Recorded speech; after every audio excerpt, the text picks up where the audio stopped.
You are watching the Vodka Stream.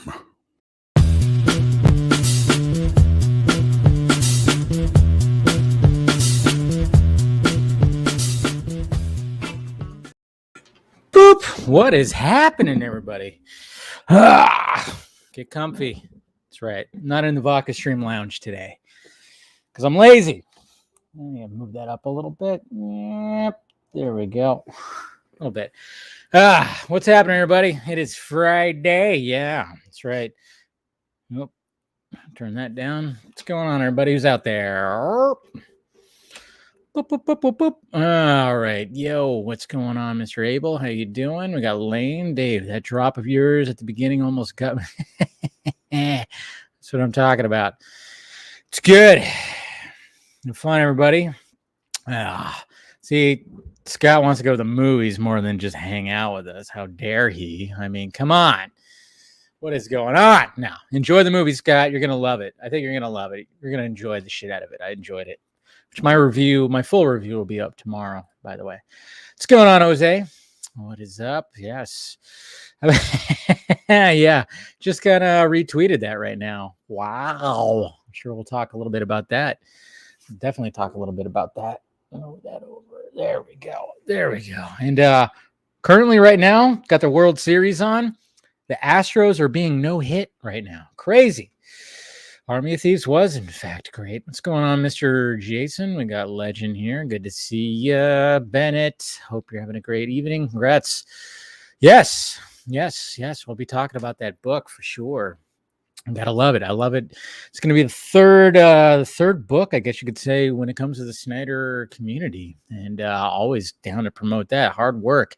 And this book is uniquely different, which is great. So, hi, Boo, Christina. How's it going? I miss you a lot. We need to hang out soon. I need to venture out there. We got to hang out. Because definitely do miss you, Thick and Wolf. Yes. Ahoy, ahoy. What's going on, Mr. Jason? Good to see you as always, man. Lakazoo, how you doing? We got Talent here. How you doing? Yeah, what's drinking tonight? Oh, I got a bottle. I got a new bottle of something right here. I haven't seen French Dispatch yet. I do want to see it though. I definitely do. So hopefully I'll get to catch that pretty soon. Yeah, I definitely want to do that. We got Stephanie here. Good to see ya. Just finished Army of the Dead. Did a double feature. Yeah, I might be doing that tomorrow. Maybe I'll just have like an army. Maybe I'll just have like an army kind of day tomorrow. I don't know. Miss you. Yes, I know. Needs to happen. What's going on, Tyler? Boop, boop, boop. Whiskey Tina. That's right, Whiskey Tina. you damn Skippy. That was it's my whiskey bestie right there. That's for sure. Hi, Mom. And good to see you, Mom. Mama Film Junkie joining, of course. We got Snake here. Yeah. All right. Oh, we got Mr. Right. Man, that's right, Mr. Ruiz. How you doing? Congratulations today on your little sellout. Good job. Hard work pays off. Yeah, if you guys haven't, remember the Snyder Cut like hat and everything that I got, and the mask that I got was from her right there. So good, congratulations on the achievement today. 100%.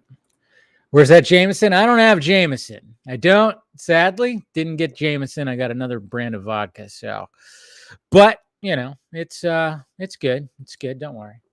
Cheers. All right. So this is what I got today. This is called Blue Ice. And it's called Blue Ice American Potato Vodka. That's right.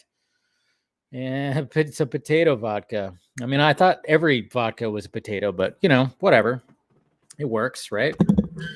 Boop. All right. Let's go ahead and crack this bad boy open if I can get the freaking seal off. But yeah, this is crazy. It is the 8th inning, and the Astros have not gotten a hit yet. This is cool. I hope that'd be sweet if they got like a no hit. Man, this seal sucks. Should have like peeled this thing off before I went live, but you know, I wanted you guys to see my struggle. That's what I wanted. Frank Cat said I have a good radio voice. Well, that's good. I guess that helps. Oh man, this seal sucks. I cannot get this seal. Fly ball. Oh, it dropped, you ding dongs. What are you doing? Oh no. Jeez, he just blew that no-hitter. Freaking left fielder just blew that freaking no-hitter. Rosario, he just blew his no-hitter. All right. You can love that sound. Good. Look at this. Miscommunication between shortstop and freaking right fielder just blew the no-hitter. Wow. That should have been a routine fly ball right there. Left fielder, I should say. What the hell, man? That's bad. Sorry. That's just I'm sorry. That's just this bad baseball right there. Come on. It's all downhill from here. I cannot believe that. That sucks. Sorry. Anyways. All right. So here we go. Cheers, guys. Happy Friday.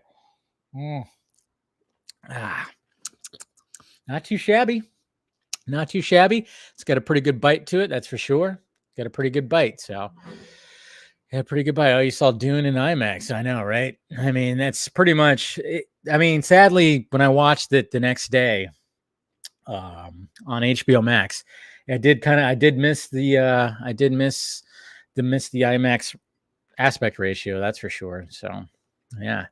Salud. Go Braves. Straight vodka. Oh, that's what I do. Mm-hmm. It's definitely what I do. Cheers.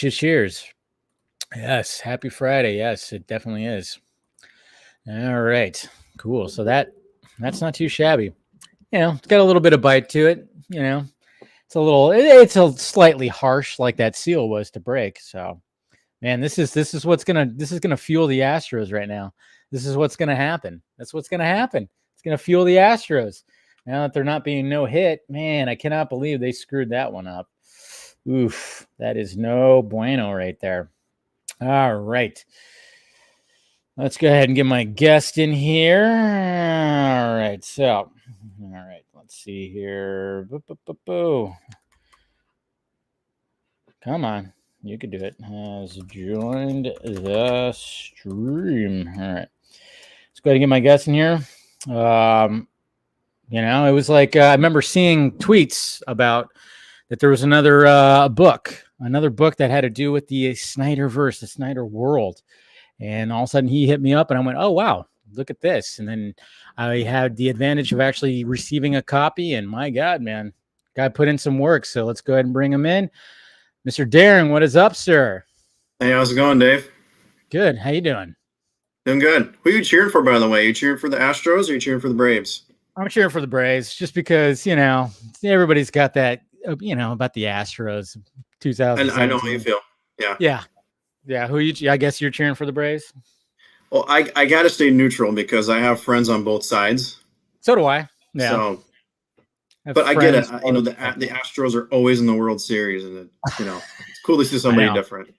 They're becoming that team, which they're a good team. Don't get me wrong; they're a very good team, and but it's just I think it's always left a sour taste in everybody's mouth of what happened back in 2017. Just the whole cheating thing. I think that's always going to be there. I mean, it's kind of funny because I'm a Giants fan, so right. And going into, obviously I live like right outside of LA, so I frequent Dodgers and Giants games a lot. And it was kind of funny because the last time I went, we were talking to some Dodger fans, it was just batting practice happening. And he made the point of like, you know what, you guys aren't the most hated fans anymore. It's Astros fans. We hate Astros fans more than Giants fans now. I'm like, you know what? That's crazy. But hey, cool. And that's fine by me. I mean, now we're the second hated fans in Dodger Stadium, but what can you do? It's something. Yeah, it's something. Do you have a team? Do you actually have a team? Yeah, I grew up in Minnesota, so I think by default I'm a Twins fan. Yeah. So I'm just used to our teams losing all the time and not being very good. So. Are you currently living in Minnesota? Yep, kind of by Minnesota and North Dakota area. The movie Fargo. Yeah. Like kind of in that area. Yeah. Okay.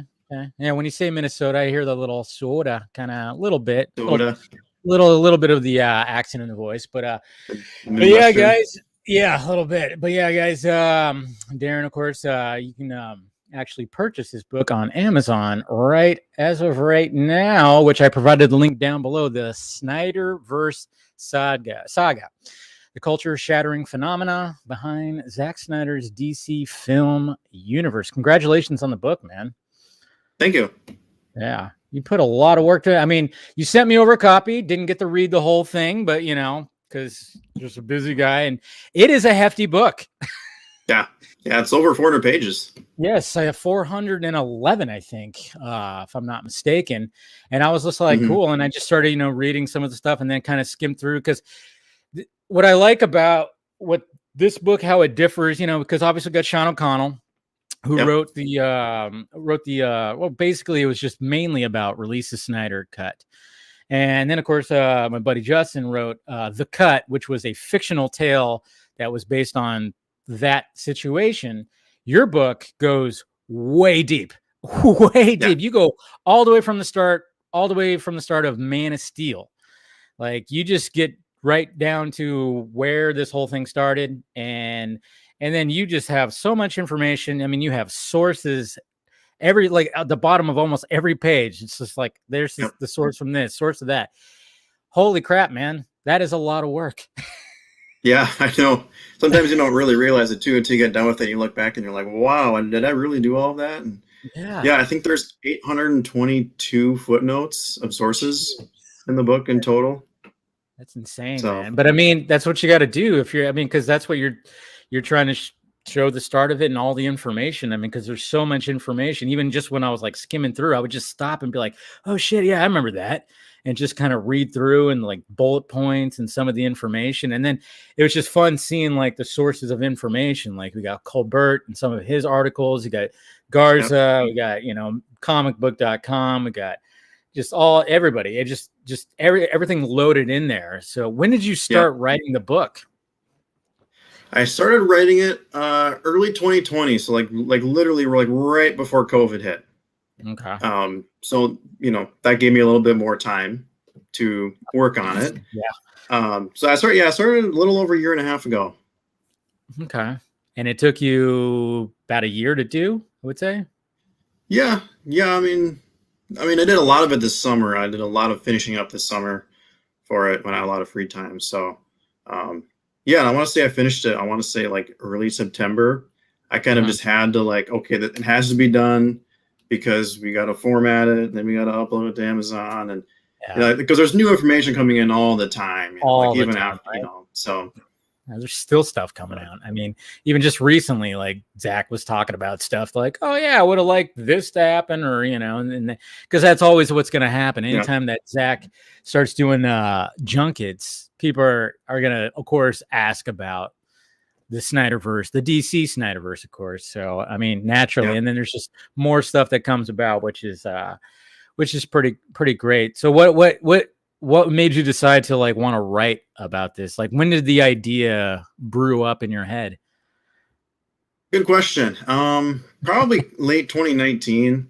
You know, I was kind of inspired by all the other people who've done all the awesome fundraisers and like the Nerd Queens with Justice Con and how incredibly successful that's been.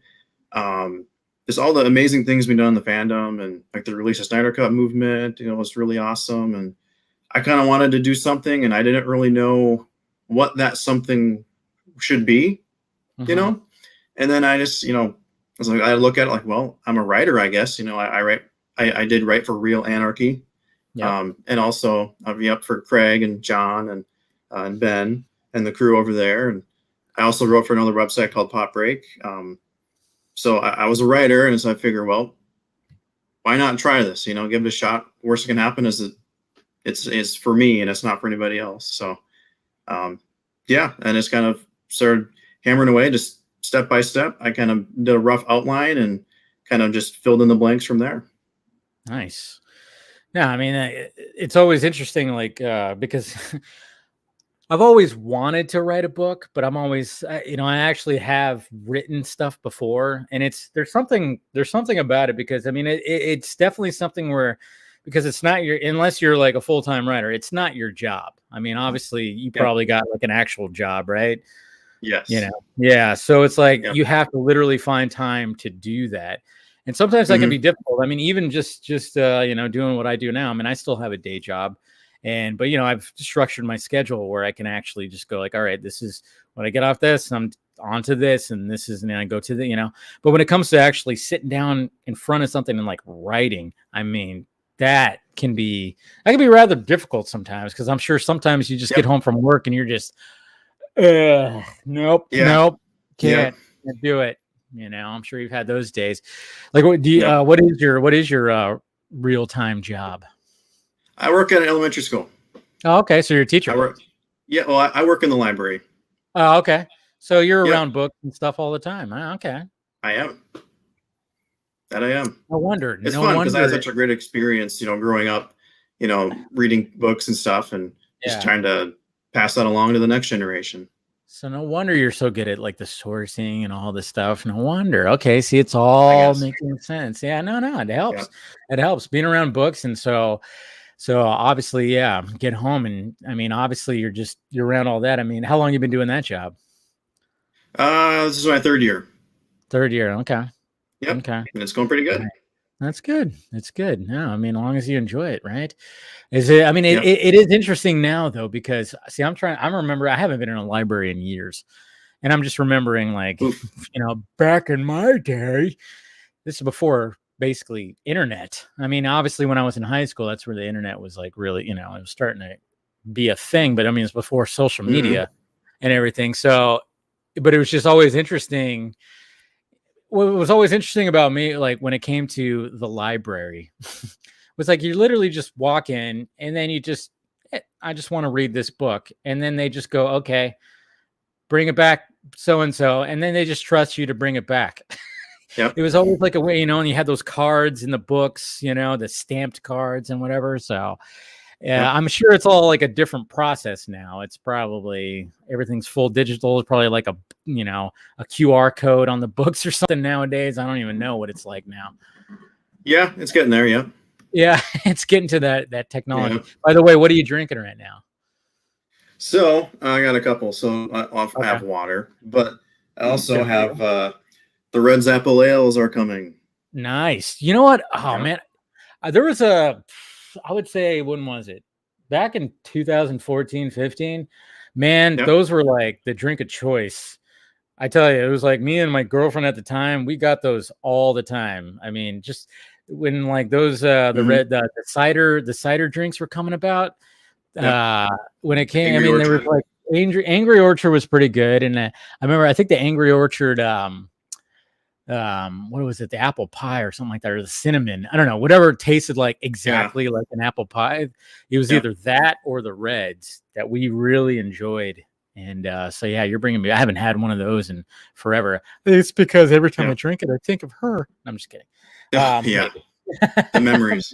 Yeah, but I mean, probably would if I did. I'd be like, oh yeah, her.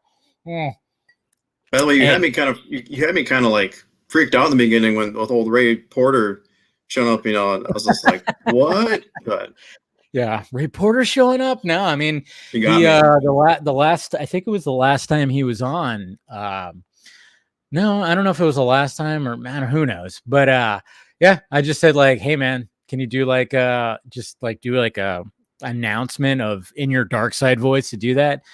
And he very much did that, and I just clipped it out, and that's always been the beginning, man. Ray Porter's he's an awesome dude, and awesome. It was awesome, and it was kind of funny too because I guess obviously when Justice League came out, when Zack Snyder's Justice League came out, there was like people that were hitting him up to do voice stuff, and I guess people got carried away with some things, and I remember he tweeted something out going like, all right, I'm not going to do this anymore because people are utilizing this stuff in a way that I didn't agree with.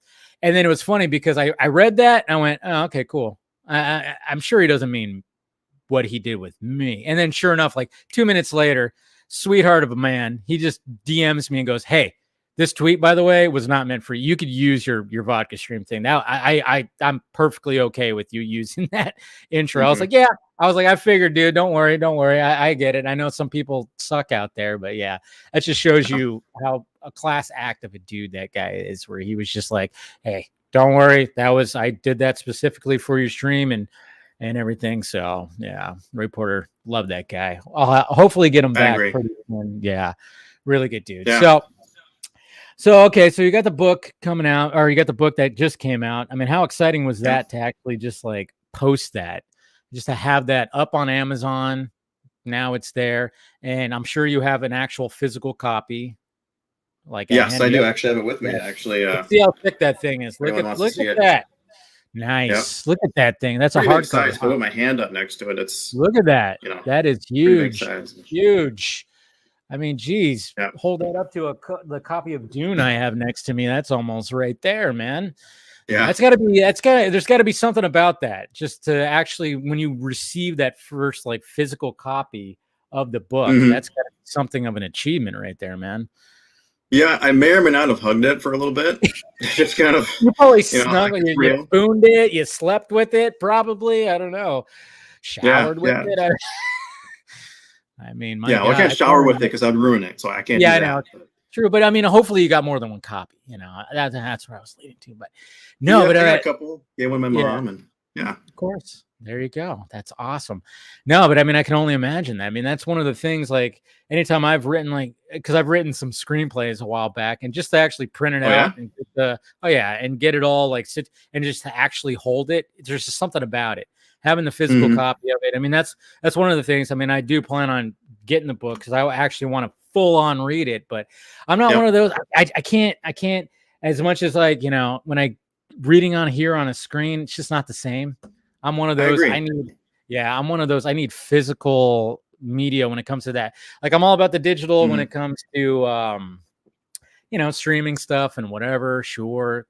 But even I'm getting kind of antsy to get physical stuff. But when it comes to an actual, like, whether it's a book or a graphic novel, comic book, I need the actual physical copy. I'm just not one to just, because I stare at screens all day, and I'm like, I need now. Yeah, I need a break. We all do. Yeah, we definitely do. Yeah, especially when it comes to books, man. I tell you. And again, guys, if you want to get a copy of the SnyderVerse Saga, I provided the link down below, the Amazon link, and also, hey, leave a review. I think that helps it. That definitely helps it. Please do. As soon as I finish reading it, I definitely do. I know Garza, actually, he posted a tweet. I think a couple of people posted tweets, but Garza the other day posted a tweet about that. So, and he really enjoyed it, which, like I said, excellent work. Yeah, thank you. Yeah, no, and it was a pretty surreal experience, and obviously, like, it was kind of like challenging for me because, like, I was kind of a nobody before this, like, in the grand scheme of things, like, I wasn't really like a leader in the movement or anything like that. I just followed along. I was a fan. So yeah, it was a pretty surreal experience. Like, posting online, a friend of mine, Zach Moore, he runs a Smallville podcast that I go on sometimes. I messaged him right after I posted the first tweet about the book, and I was just like, the future has taken root in the present, But yeah, it was a pretty crazy experience. And like John, I messaged him over a year ago about it, like, hey, like, is this even like worth it? Like, should I be doing this? Like, am I the person who should be doing this? Like, kind of questioning whether I should. And he gave us like really good advice, like, just do it, go for it. Who cares? Like, just go for it, do it. And I did. So it was really good advice in a time when I was wasn't sure if I should really finish it, I guess. Yeah, no, I get that. I mean, we always second guess ourselves when it comes to being creative, I've certainly done that too. And I've talked to friends where it's just like, what am I doing? Am I doing this? You always kind of just take a step back, and sometimes, and that's always going to be part of it too, when that comes to be. And he is right there, of course, in the chat right there. So sent you a black heart, not just a heart, but a black heart, because he's got a black heart. Garza, he's got a black heart. Yeah, but that's good though, and I could see that, because it's always good to reach out, and it doesn't matter who. I mean, Garza, he's done a lot of creative stuff too, and I'm sure he's probably second guessed himself as well, where you just kind of you just need somebody to tell you, like, yes, do it, just fucking do it. Yeah, I mean, like I said, the same things happen to me, where it's like, even when like stuff like this, I go, should I just keep doing this? What am I doing something? and you just reach out and you're like, yeah, you just kind of almost need that Mm-hmm. reassurance. Yeah. And I mean, and then taking on a book and like it's and all the information that's in your book. I mean, like you said, you were like, oh, I'm like a nobody and blah, blah, blah. And you're just kind of in the shadows. But the fact of the matter is, I mean, when Sean O'Connell did his book, I mean, he was an outsider too. See, that's what was kind of cool about his book, was the fact that it was kind of like an outsider's perspective when it came to Right. that. And a lot of people, I know there's people, sometimes some people have turned on him in the community and whatnot. And there's some things where I get where, yeah, sometimes some behaviors might be a little interesting, but it's for the most part, I'm like, he still wrote the book about the initial like release the Snyder Cut community, about the hashtag and everything that came around it and people involved with it. And I'm like, well, nobody else was going to do it. And I thought like an outside perspective was great. See, but what I love about your book is the fact that you were like, all right, let's go from the beginning and see how we got to this point, So I did. And I mean, that's what's a unique approach about it. And I mean, have you always been a Snyder fan? I mean, have you been a fan since Man of Steel? I have.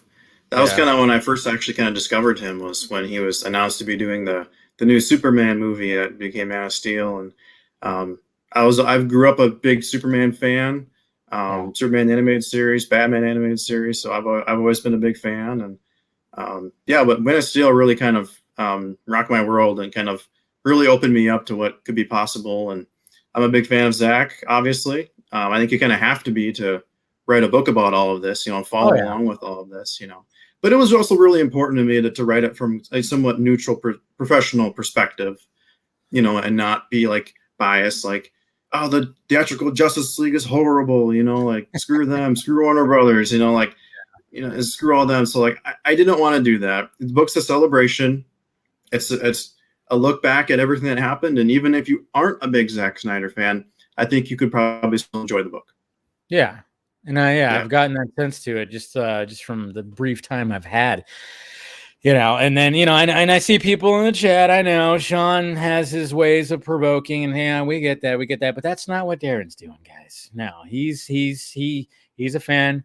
He's within the shadows, like Zach. He comes in peace, he's got his hands up now. And that's why I'm suggesting, like, definitely guys pick up this book. I can't wait to get the physical copy to add to my trilogy of, books that are all about this stuff in my little shelf right there, and fully dive into this thing. So you're always like a Superman, and you always grew up, or you always been like a DC guy? Yep. Always have. Pretty much since I was born.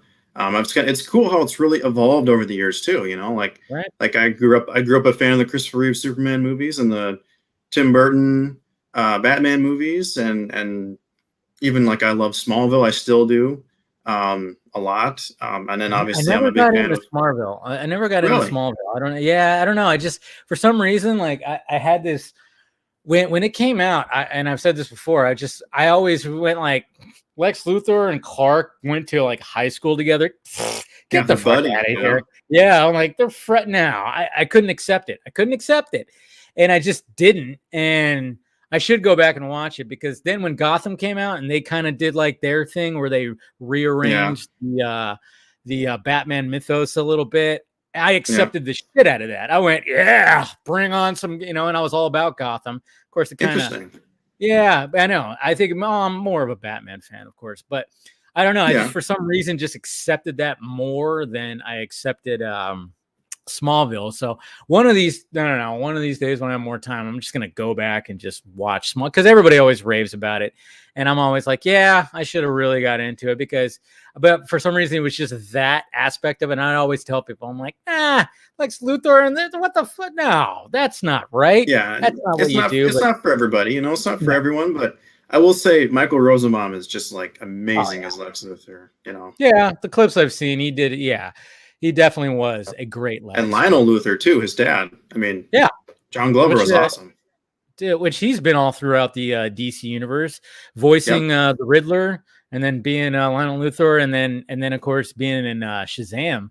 being the He was father. also in I can't remember if it was Batman Forever or Batman and Robin, but he was in Oh yeah, one of those Batman and movies, Robin. too. That's right. Yeah. Totally right. Yeah. He was, I Yep. forgot what his name was in the movie, but he was like the professor that Pamela Isley was working for, and he killed her essentially. But that's right, man. He's been all throughout the DC universe. It's crazy. And it's funny too, because I remember him from Gremlins 2, the new batch. I don't know if anybody remembers. Yeah, I'm talking. That's a deep pull right there. I love the Gremlins movies when I was a kid, and yeah, he was in the second Gremlins, and he was also in Scrooged actually too, which is another fan favorite or another favorite Christmas movie of mine. Have you seen Scrooged, Bill Murray? I don't think I have. Maybe part of it. Okay, well, this Christmas season, it's coming up. We got a couple of months. Watch Scrooged. Classic. Absolute classic. Bill Murray. And then you'll, of course, recognize Mr. Glover, and he's in there. So, yeah. It's a great movie. Great movie. So, all right. So, like, you grew up with, is it mainly just Superman, or what other favorites you got? Superman's my number one. But yeah, Batman's like, there's like 1A and 1B, and like, you know, like they're almost basically tied for me. Those are my two favorite fictional characters. They're the ones I've always gravitated to and related to. And I mean, Gotham in itself, it's not just the characters, but the mythology surrounding them too, and all the villains, and it's the whole package, you know. And obviously the Justice League, I'm a big fan of them too. I didn't really know much about Marvel until the Avengers movie came out. I think a lot of people grew up with it, and yeah, a lot of people are a fan, like that. You know, like like I'm a Captain America fan, you know. Yeah, no, I think that's the advantage that Marvel always had when it came to the movies, because obviously, like I said, started off with Christopher Reeve. We had him as Superman, and then Michael Keaton's Batman. You know, this is like 30 and 40 years ago.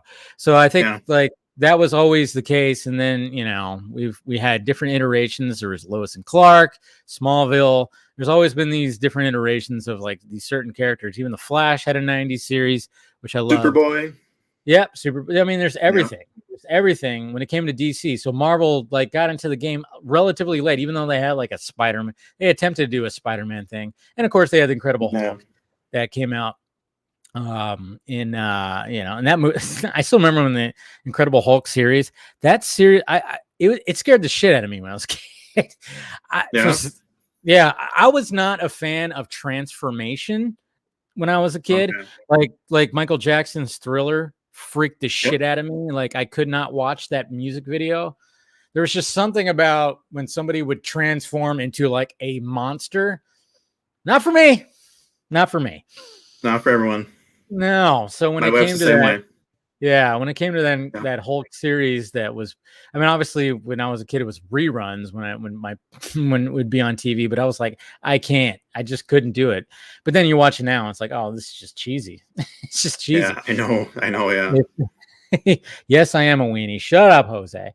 And super. Thank you, Sean, for the super chat. What do you think of What do you think Cavill did for WB to keep him in limbo for so long? If Snyderverse is restored, do you think it will be Man of Steel 2 or Justice League 2? I mean, I think we'd probably get a Man of Steel 2 before we'd get a Justice League 2, to be honest.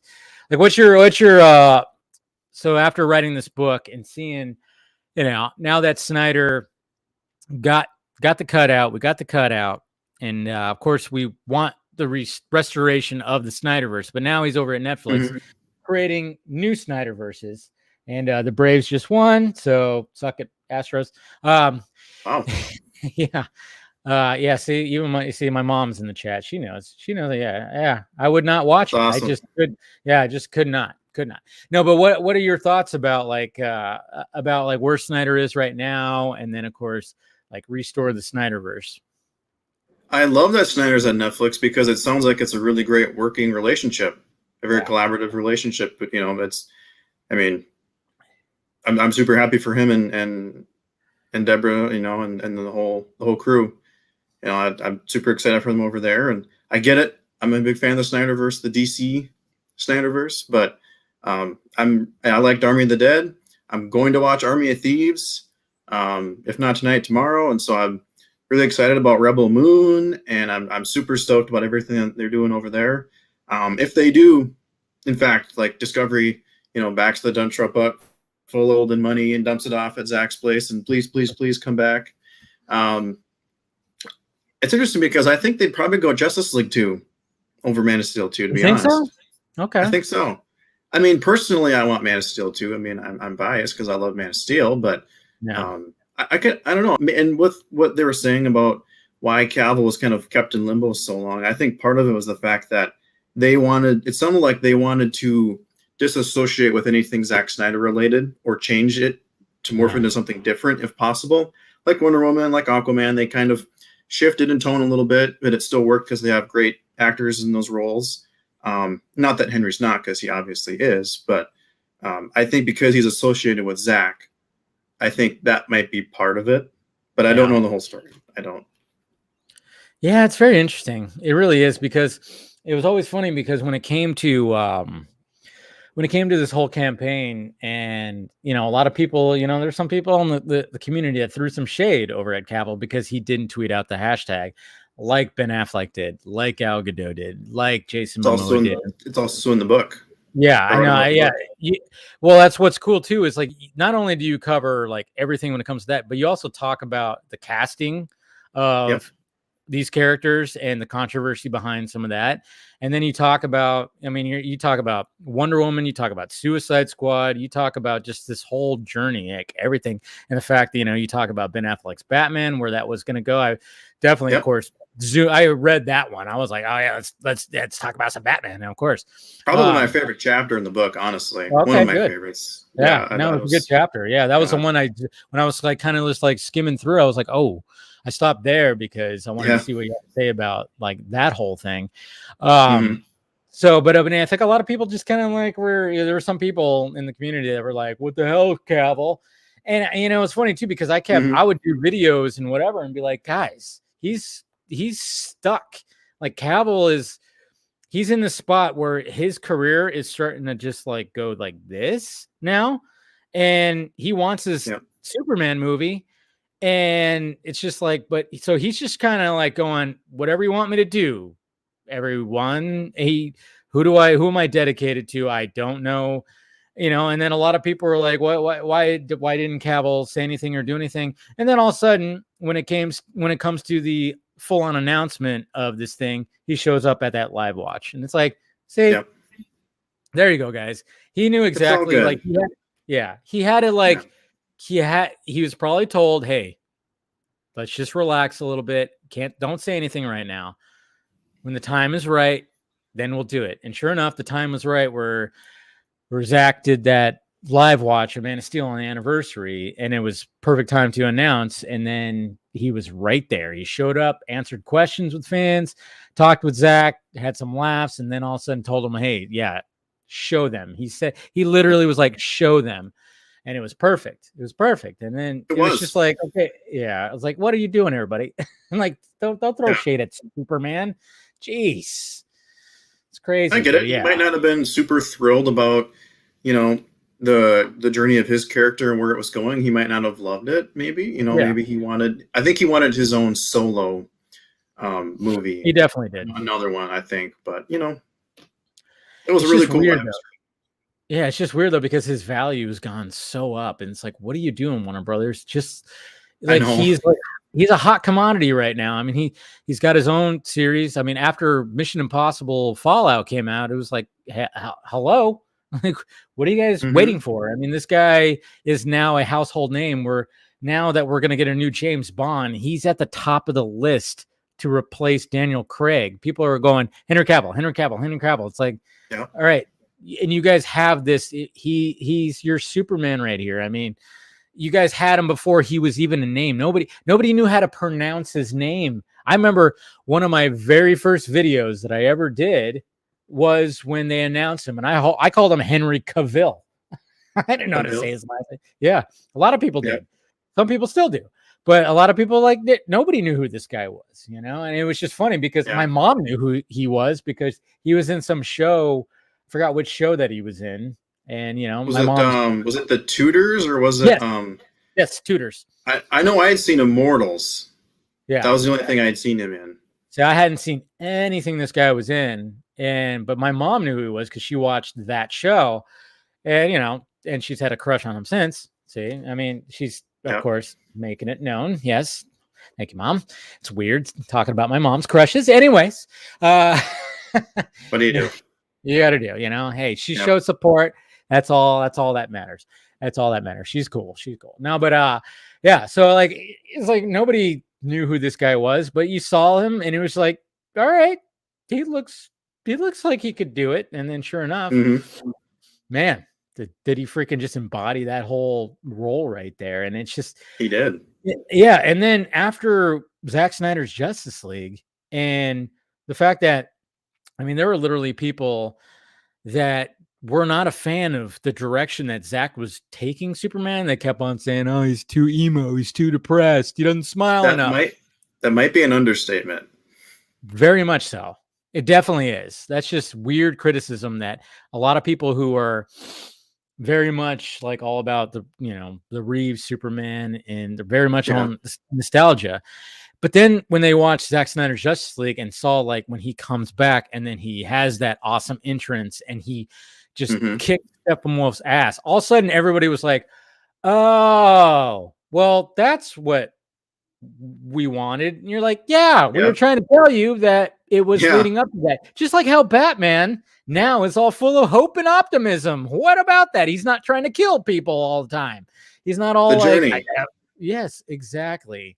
And that's what was so great about that. It's like, we were trying to tell you guys, like, hey, it's going to take a little time for these characters to get where, I mean, when it came to Batman, it was, he lost his way and then was going to gain his way back, because obviously it's a 20-year plus Batman. It's a midlife Batman. So, I mean, it's just funny how that is. And I'm just kind of going like, Warner Brothers, you're just leaving money on the table right now. You really are. Yeah, I agree. Yeah, and then you got Amy Adams right there too. It's like, I mean, her star power's gone up too. You literally have two big stars that you can have in another Superman movie. It doesn't have to be Zack that comes back to direct another one. I mean, I've always said like, obviously Zack was gonna continue on with Justice League 2 and 3, and then that was going to be it for him. He was going to have his story arc for Superman, but he always wanted to set the foundation for other directors. And it's like, you're leaving money on the table, and they keep on talking about like, oh, we're going to race bend the next Clark Kent. He's going to be a black Superman. But then it's like, what? There actually are black Superman characters. Do that instead, which Michael B. Jordan, of course, is doing. And we're all hoping that whole JJ thing is not going to happen. Remember hearing about I kind of feel the same way. Yeah. See, that's the thing. Everyone's feeling like that. We're all like going, nobody wants that. We don't want to race bend Superman. No, there's Val-Zod. I mean, you already have those characters. And I think Michael B. Jordan realized that and was like, hey, no, let's do it like this instead. I honestly don't think that whole JJ Abrams thing that was talked about is even going to happen. I have a theory about that. Okay. Just kind of maybe I'm just spitballing. It's kind of off the top of my head, but no, go for it. I have a small theory about that. I think when they kind of went like when the whole Val-Zod, Michael B. Jordan version, I think that replaced the J.J. Abrams one, and they just haven't said anything about it. They're just kind of not talking about it because you haven't heard about it for a long time, right? True. So they might have been testing the water. And Henry Cavill, I mean, is he in Black Adam? Is he not in Black Adam?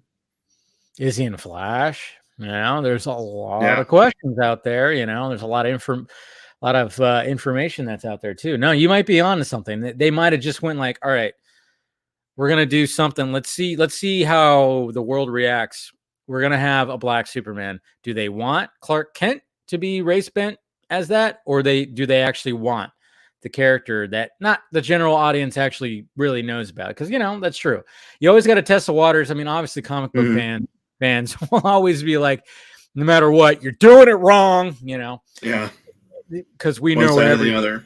Yeah, exactly. But the general audience doesn't know.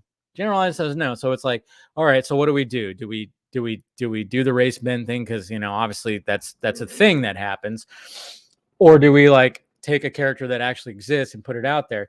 And I think the fact that they have Michael B. Jordan behind it, that really helps because you have a name behind it.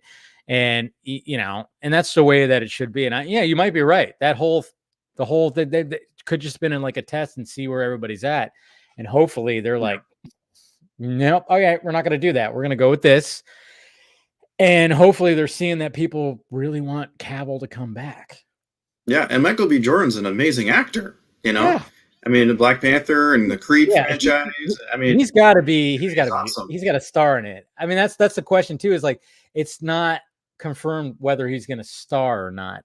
It's just like he's backing it. I'm kind of wondering. I'm like, how does he not star in it? I mean, I'm sure like Warner Media has got to be like, dude, you got to star in this thing, man. We can't get some other actor. You know, you got to. I mean, yeah, your name's attached, but people want to see you in that suit now. You know, it's been talked about for a while. I can't see him not starring in it now, because I mean, to have a household name such as that, I mean, it's so funny too, because when he came on this, when he came about, it's like his name is literally Michael Jordan. The fact that is like, all right, let's just put my middle initial and we're good.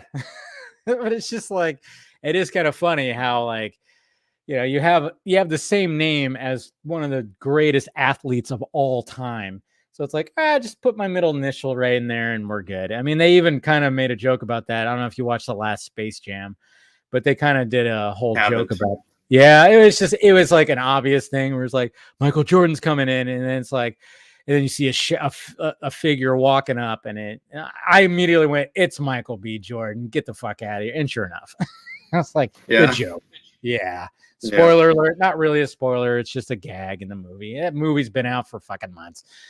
Anyways, but it just seems like they're leaving a lot of money. They're just leaving money on the table because Cavill is just, I mean, like I said, he's a hot commodity right now.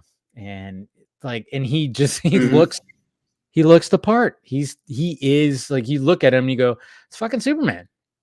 What do you guys think? Yeah, as a person too. I mean, he literally embodies Superman. Yeah, he really is. And thank you, Sean, again for the super chat. Will Discovery will it clean house of? Yeah, I'm sure we're gonna see some firings. It's gonna happen. I mean, there's no way. There's no way that changes. I'm sure. Yeah, I mean, who knows? I don't know the whole logistics when it comes to this corporate, you know, studios and whatnot. But I mean, sometimes it just seems like now that you're having a merger happen. I mean, obviously with the AT&T thing, it seemed like they were going to be the saviors of things, and for the most part, they did green light for Zach to come back and finish his movie, which is great. So they did that, but at the same time, I think they just kind of went, all right, I don't know what else we could do here. But now we got Discovery and we got Zaslav, who's just kind of going, he's meeting with all kinds of people. He's already a CEO of another big studio. So it's like, it almost seems like, he's looking at every little thing. And I wouldn't be surprised if he's the one that's going to be like, why don't we have another Superman movie with Henry Cavill? I mean, why don't we? The guy has trended so many times. The guy fucking builds a gaming computer in a blue tank top, and it trends. And what the hell? All the ladies and even some of us dudes were like, damn, dude, really? Just going to do it like that, huh? All right. Nice biceps. It's like, come on. You know, you can't tell me that guy's not seeing this shit, that he's a hot commodity. Oh yeah. Do you remember when that article came out about, you know, Warner Brothers has no plans and they're trying to move on from Henry Cavill, and then he posted that thing. I can't remember what, where he was like, he held up like he was like doing that. Yeah. There was all that. Yeah. There was an article that came out, and they were saying like he's done. And then he just posts just a random video of just him like taking one of his dolls that he has, and he's just holding, and then he just puts it up. And it's like, I mean, he's not done. He's definitely not done, because he loves the role. That's the role that fucking parlayed his career big time. He wants to continue playing it. And, you know, I mean, there was even that shot of that Dwayne Johnson posted where they met up and had, you know, a couple of tequilas. you know? And I'm just kind of going like, how is he not? How is he not going to be in Black Adam? First off, how is it? Because they're both of them are represented by the same person, Danny Garcia. It's like, how does that not even happen? I mean, and she's even expressed so many times like, oh, he still has the costume. He still has the costume in his closet. And it's like, yeah, good. He should, because people still want him. And I think like when it came to when Zack Snyder's Justice League, because let's face it, his face was pretty. Oh yeah, in the movie, and he had one of the great superhero entrants, like a superhero entrance that everybody wants. Everybody wants that great superhero entrance into like a fight scene or whatever. You know, I think Wonder Woman, yes.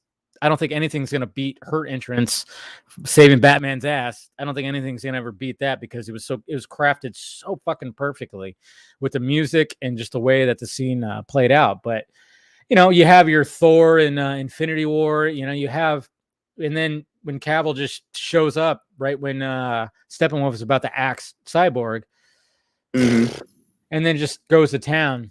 Everybody was like, "Yes, yes." You know, it's like, so how do you not? Yeah. How do you not? I know. Even when he was on the farm with Lois, like I was getting goosebumps just for that. And then when Martha Kent shows up, and yeah, you know, like I cannot like get a lump in my throat in that scene. I know, and just the music, you know, like it's so perfect. It's so good. Everything, yeah.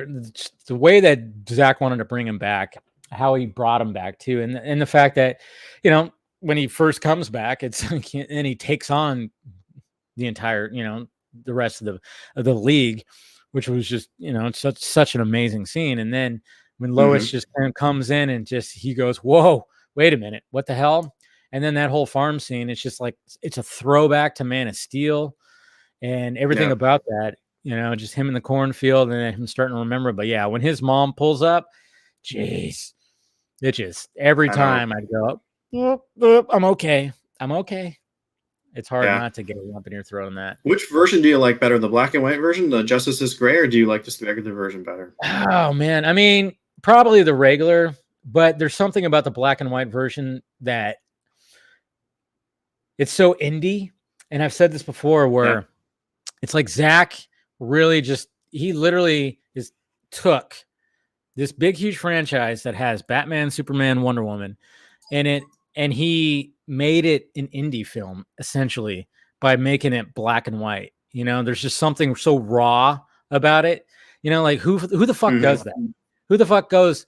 I mean, obviously, you'll see like every now and again, you'll see like a movie that wins awards in arts festivals. I think there's even a new one coming out. I forgot who's directing it. I saw the trailer last night. You know, that they'll make it black and white just to add that little aspect to it. But the fact that Zach released that version of a Justice League movie that's 4 hours. Yeah. It's just like, that's something amazing right there. Like nobody else would ever do that. You would never see a Marvel film that's black and white. You'll never see a future DC film. Logan, right? True. That's right. There was the noir cut. Yes. Yeah, but I mean that was Fox though. Let's face it, that was Fox Marvel at the time, and it was R-rated. I was talking more about the Marvel Studios aspect of it, but you know, right? Yeah, superhero stuff. Yeah, for sure. Yeah. The popcorn blockbuster stuff you won't see, but I mean you never know. I hope it'd be nice if it started. I mean, obviously, it's not new to like CBMs because you have like Sin City that had that black and white aspect to it, you know. And I'm kind of wondering like if anybody ever does like a character like the Question, would they do something, you know, would they get ballsy and just say hell with it, make it black and white, because that's a very noir type character. And you know, and I think you know, when it comes to Zach, he always had like a certain kind of color palette that he'd always, and everybody go, yeah, it's dull, but then it's like, no, if you look at some of these shots, that the colors are popping. But he has a lot of dark in there that makes certain colors just leap off the screen. There's just something unique about what he does with his color palettes.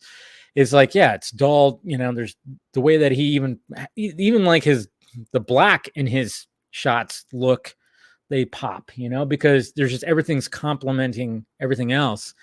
Yes. But even in black and white, watching the gray version, there's this some of those shots look absolutely gorgeous. There's in They black do. and white. And it's like, how do you do that? Looks amazing. Yeah. His base, yeah. And the Batman shots, the Batman shots specifically, because he's that kind of character. The shot of Gordon on top of the on the precinct with the bat signal, that shot looks amazing. The shot, everything about that, and then looking up and he's on the fucking the gargoyle right there, and it just, God, I actually prefer those shots in black and white, to be honest. So. Do you prefer color or black and white? So tough. I think I actually lean towards black and white. Although I will say, because it's not on like the 4K, the Blu-ray. Yeah.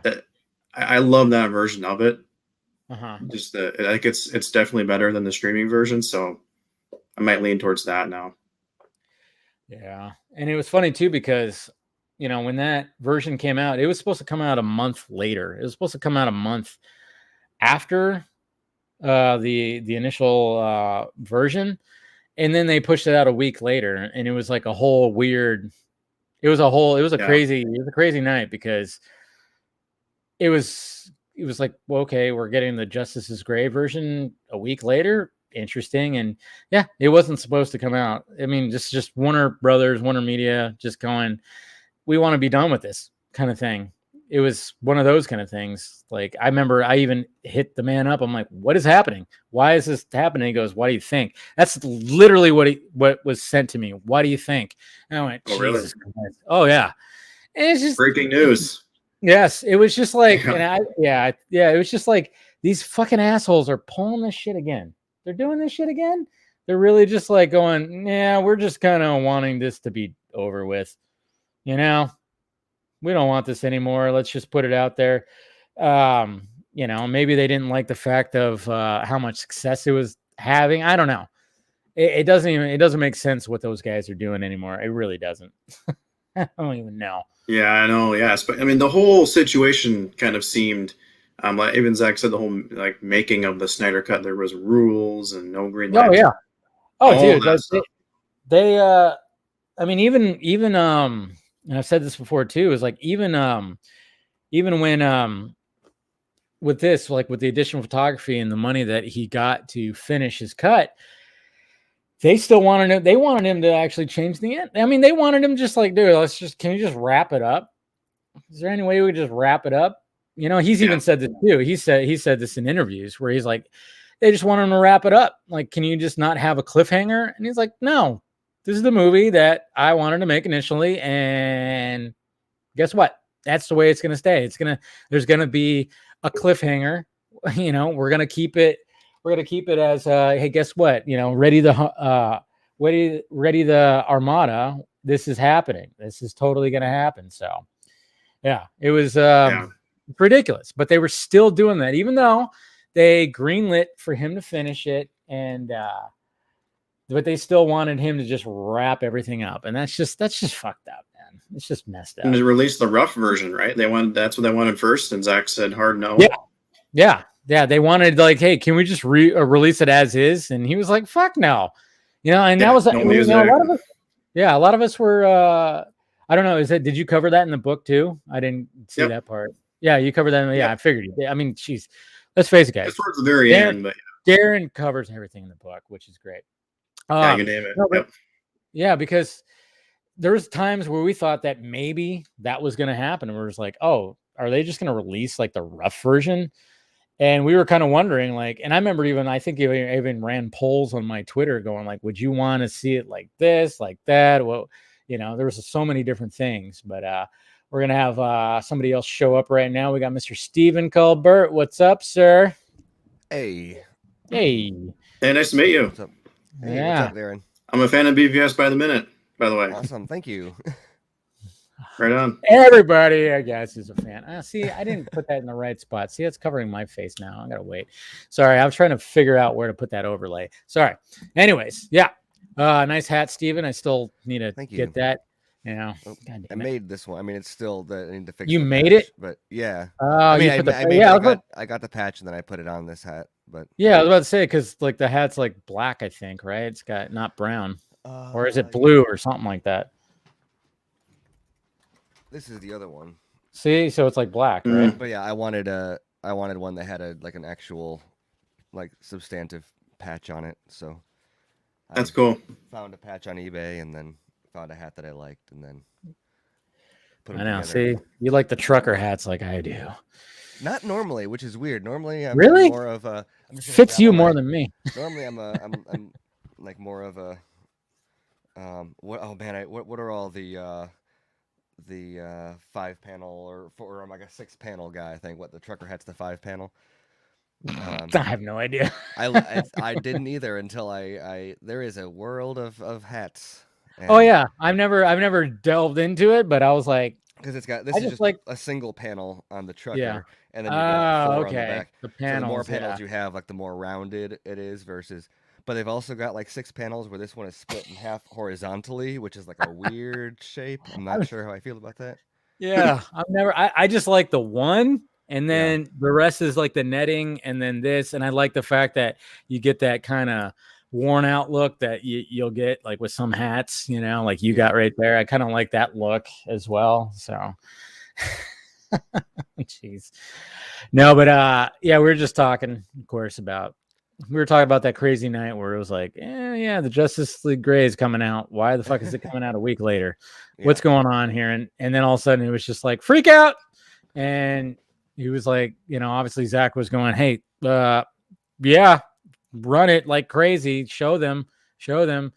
But I just, I mean, it's just a shit show. I've also been curious about that recently. Something I haven't seen brought up is whether or not the Justice Gray viewing metrics are rolled up into the viewing metrics for the main thing, or if that splits off into a separate category that isn't big enough to be included with the other stats. Because if it's counted as a separate movie, which it's listed as an HBO Max, it could be cannibalizing the actual Justice League viewing numbers. Yeah, it's very interesting. Yeah, never thought about that. Yeah, I know. It's never. Have you picked up the book yet, Stephen? I have not. I have been. This week has been like insane. Yeah, you sound a little congested a little bit too. Oh yeah, that too. Yeah. On top of, I found out 2 hours ago that my shirt was on inside out all day. Yeah, I know you were tweeting about that. Yeah. It was not only backwards but inside out. No. It was inside out. I just tweeted out that it was backwards, and then okay, that's not how that works. Backwards is like where the tag is tickling your. I guess Adam technically apple. It was backwards. Like if you're gonna think about it, and I'm talking about panels, fabric panels tonight, but the front panel was backwards, right? But the whole shirt was correctly oriented, but just flipped inside out. So. Was there like something on your shirt, or just it was like a plain? Looked in the mirror for the first time, I guess, and like was washing my hands, whatever. I looked up and I was like, oh, I have been like nose down doing things in front of a computer all day and did not even. I mean, I work. Oh, so you didn't go out in public? Yeah, fortunately, no. Okay. And I probably wouldn't have even noticed if I went out in public because I was just. Well, we lost Steven. Home, so I didn't have to worry about that. But you froze up a little bit there. Oh, sorry. Yeah, it's okay. So anyway, probably wasn't important. I was just no. I thought you actually went. I thought you actually went out in public, and I was like, oh, that's funny. But I figured maybe you had like a jacket on or something, and you just didn't realize. No, I was just in front of my computer all day, but didn't even notice the stitch. I don't know. I have no idea. That's how like I was just zoned in on this stuff I was doing. So yeah, I know. I've done that with underwear many times, where it's just like, you kind of go like, at the end of the day, you go, huh, look at that the whole time. Stuff like underwear, or specifically socks, actually are like more comfortable inside out. You think so? Learned that from that movie Finding Forrester with Finding Forrester. Yeah, he's like, because socks are badly designed. because they got the stitching along the toes, and I was like, this movie's got to Wow. be full of shit. And then I put my socks on inside out, and I was like, oh no, Sean Connery and Finding Forrester is totally right. Socks are more comfortable with the stitching not going across. I mean, it's not a huge deal, but like, who cares? Like, if it's just a little bit more comfortable and like nobody's looking at them because they're under your shoes. Yeah, nobody cares about your Yeah. socks. Not that I wear them. That I just discovered that and then just went on wearing them the normal way like a pleb. But I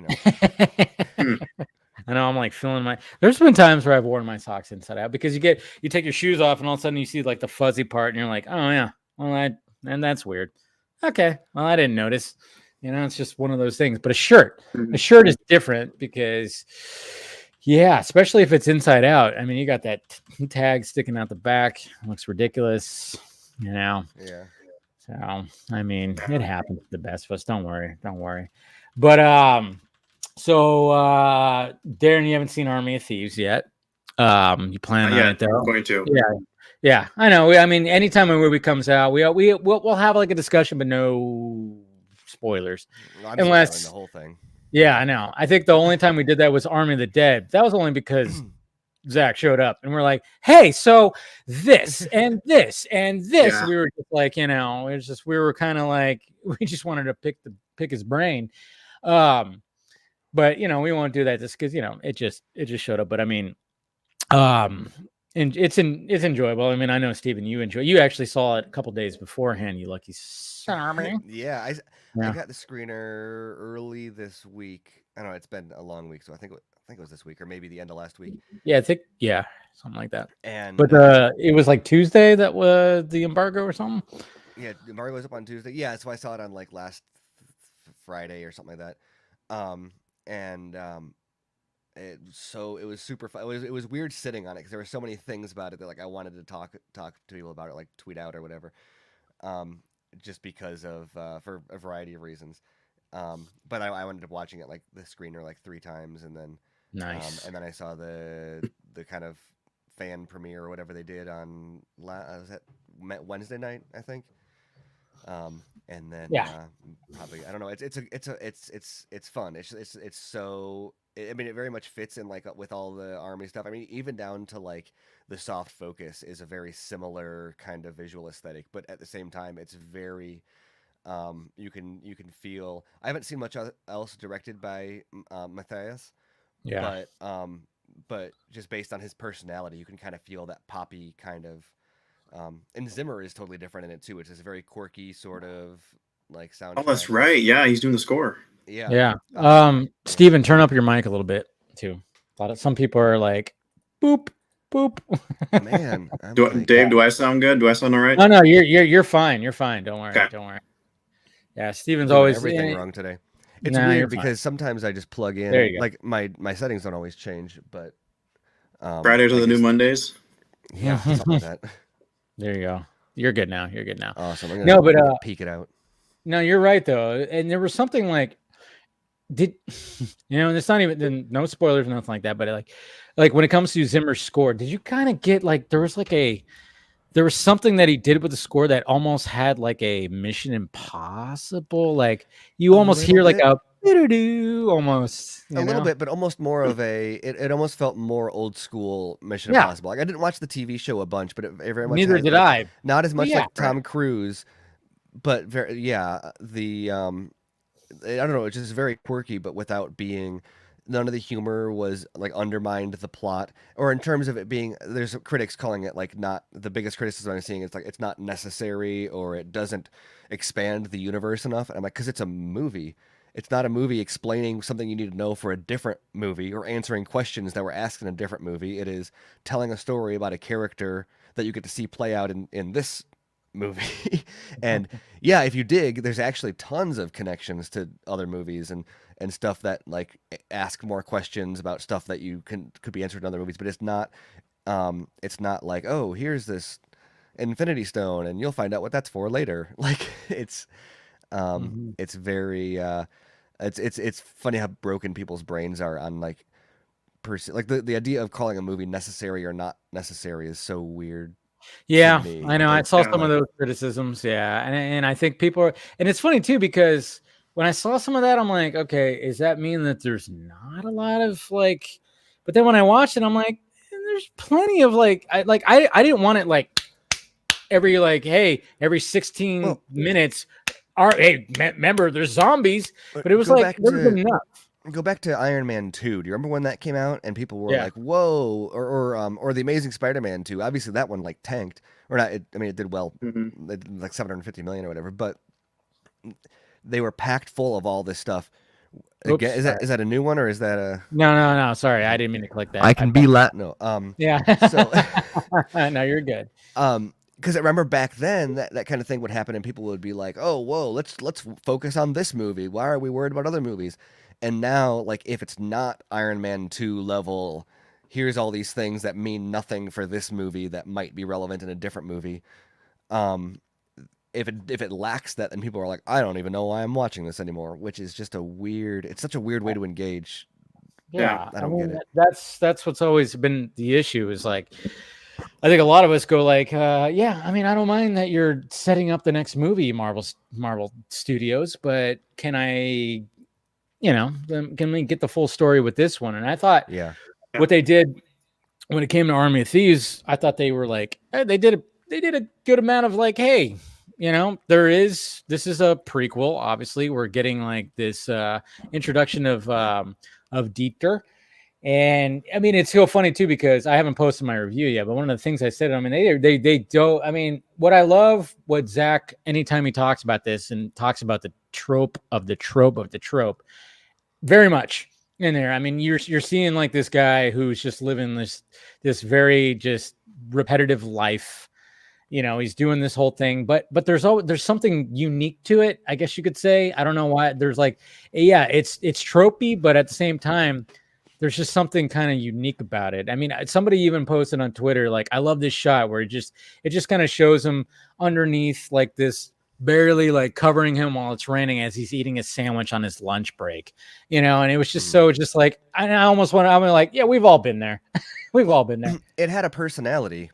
Yeah. And it wasn't the same personality as Army of the Dead. And that's where, that's a good point. I don't want to like harp on Marvel specifically, because you look at any shared universe really, and and it's all like a cookie cutter, and there's enjoyment to be had in all of that, but it's very similar tone and style, and everything serves itself, or serves like to set up the next thing or to answer a lingering question from the last one. And it was really refreshing to be like, obviously there's some stuff like the zombies and stuff that wouldn't make, I don't think you would be like totally thrown for a loop if you hadn't seen Army of the Dead with that, because it's kind of self-explanatory. It might seem a little bit out of place where you're just kind of like, okay, I guess there's zombies in this, which is like the only thing that really depends on the other movie for. But outside of that, it's a movie that you can watch on its own, and you finish it, and there's no post credits. There's no like, oh, I wonder if they're gonna answer who that mysterious character was in that scene that had nothing to do with anything else. Like it's a movie, and it's complete, and that's so great to be able to see it. Also, and well knowing like, oh, this is a piece of something bigger, but it's not incomplete in and of itself. No, it could stand alone and carry on. Yeah. We got some more people that are going to be showing up. We got Mrs. Colbert, and we got Joe. Hey, our son. Hello, Mom and Dad. Hi. There you go. How's it going? Doing all right. How you guys doing? Good. We're just doing some Army of Thieves talk. That's all. Oh, fun.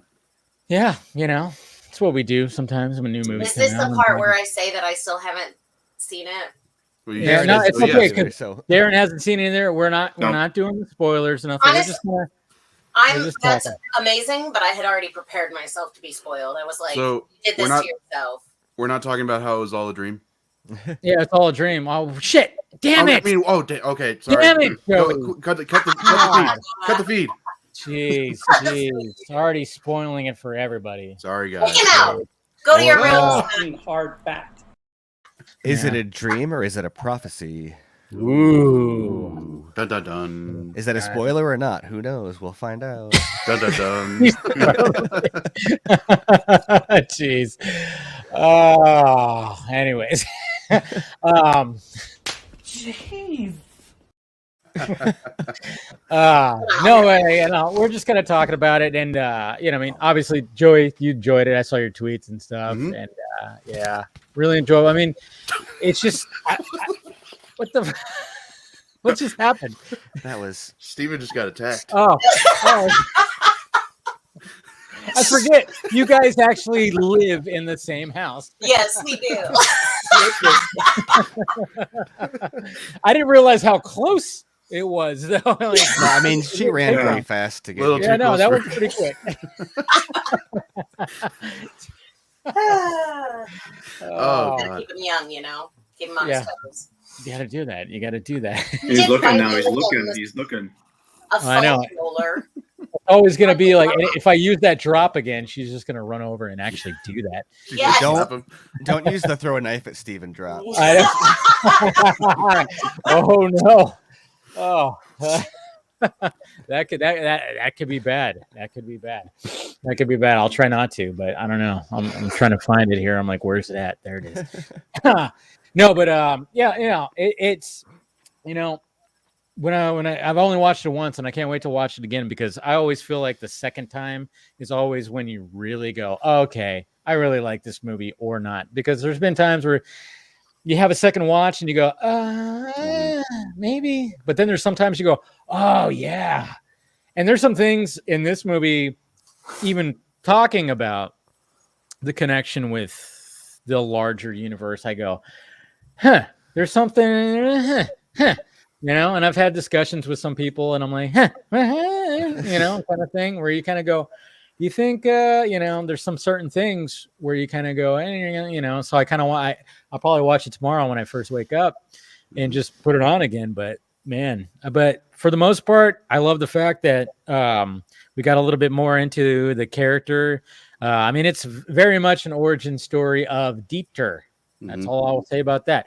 It's an origin story of Dieter. And I thought there's no way, and this is not a spoiler or anything, because it doesn't show anything, it doesn't get to this point, but there's no way that this guy does not come back.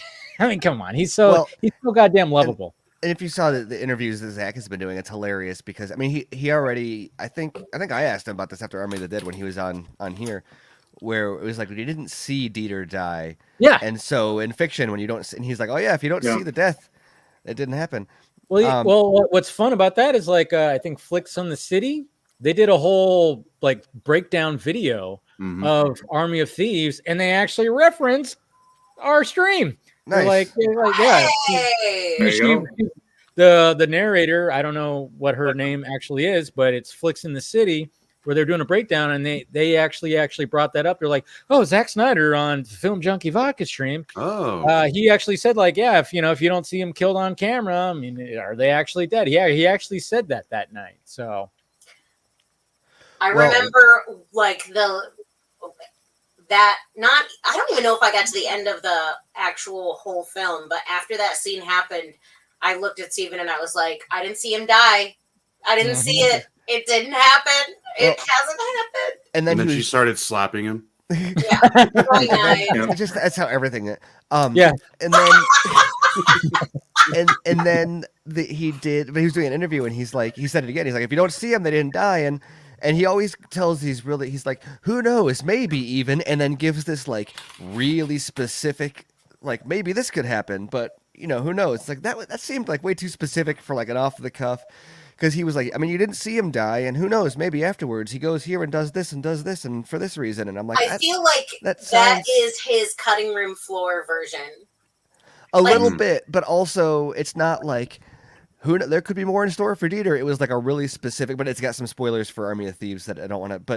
But he gave a really specific thing about what could happen with Dieter after Army of the Dead, and I was like, oh, that would be a really, really cool movie I'd like to see, and it would make sense after, like, as a third Dieter movie, but more specifically, like, wow, that was a specific series of ideas that I am sure was not the first time you have thought of that. So, Steven, given how much you love Planet of the Apes, I want to know, is Planet going to be zombie apes? Okay, so this is a good question. And thank you, Amanda, for bringing this up because obviously with the reveal of some things that Zach has talked about this week, obviously, Army of the Dead 2 is going to be called Planet of the Dead.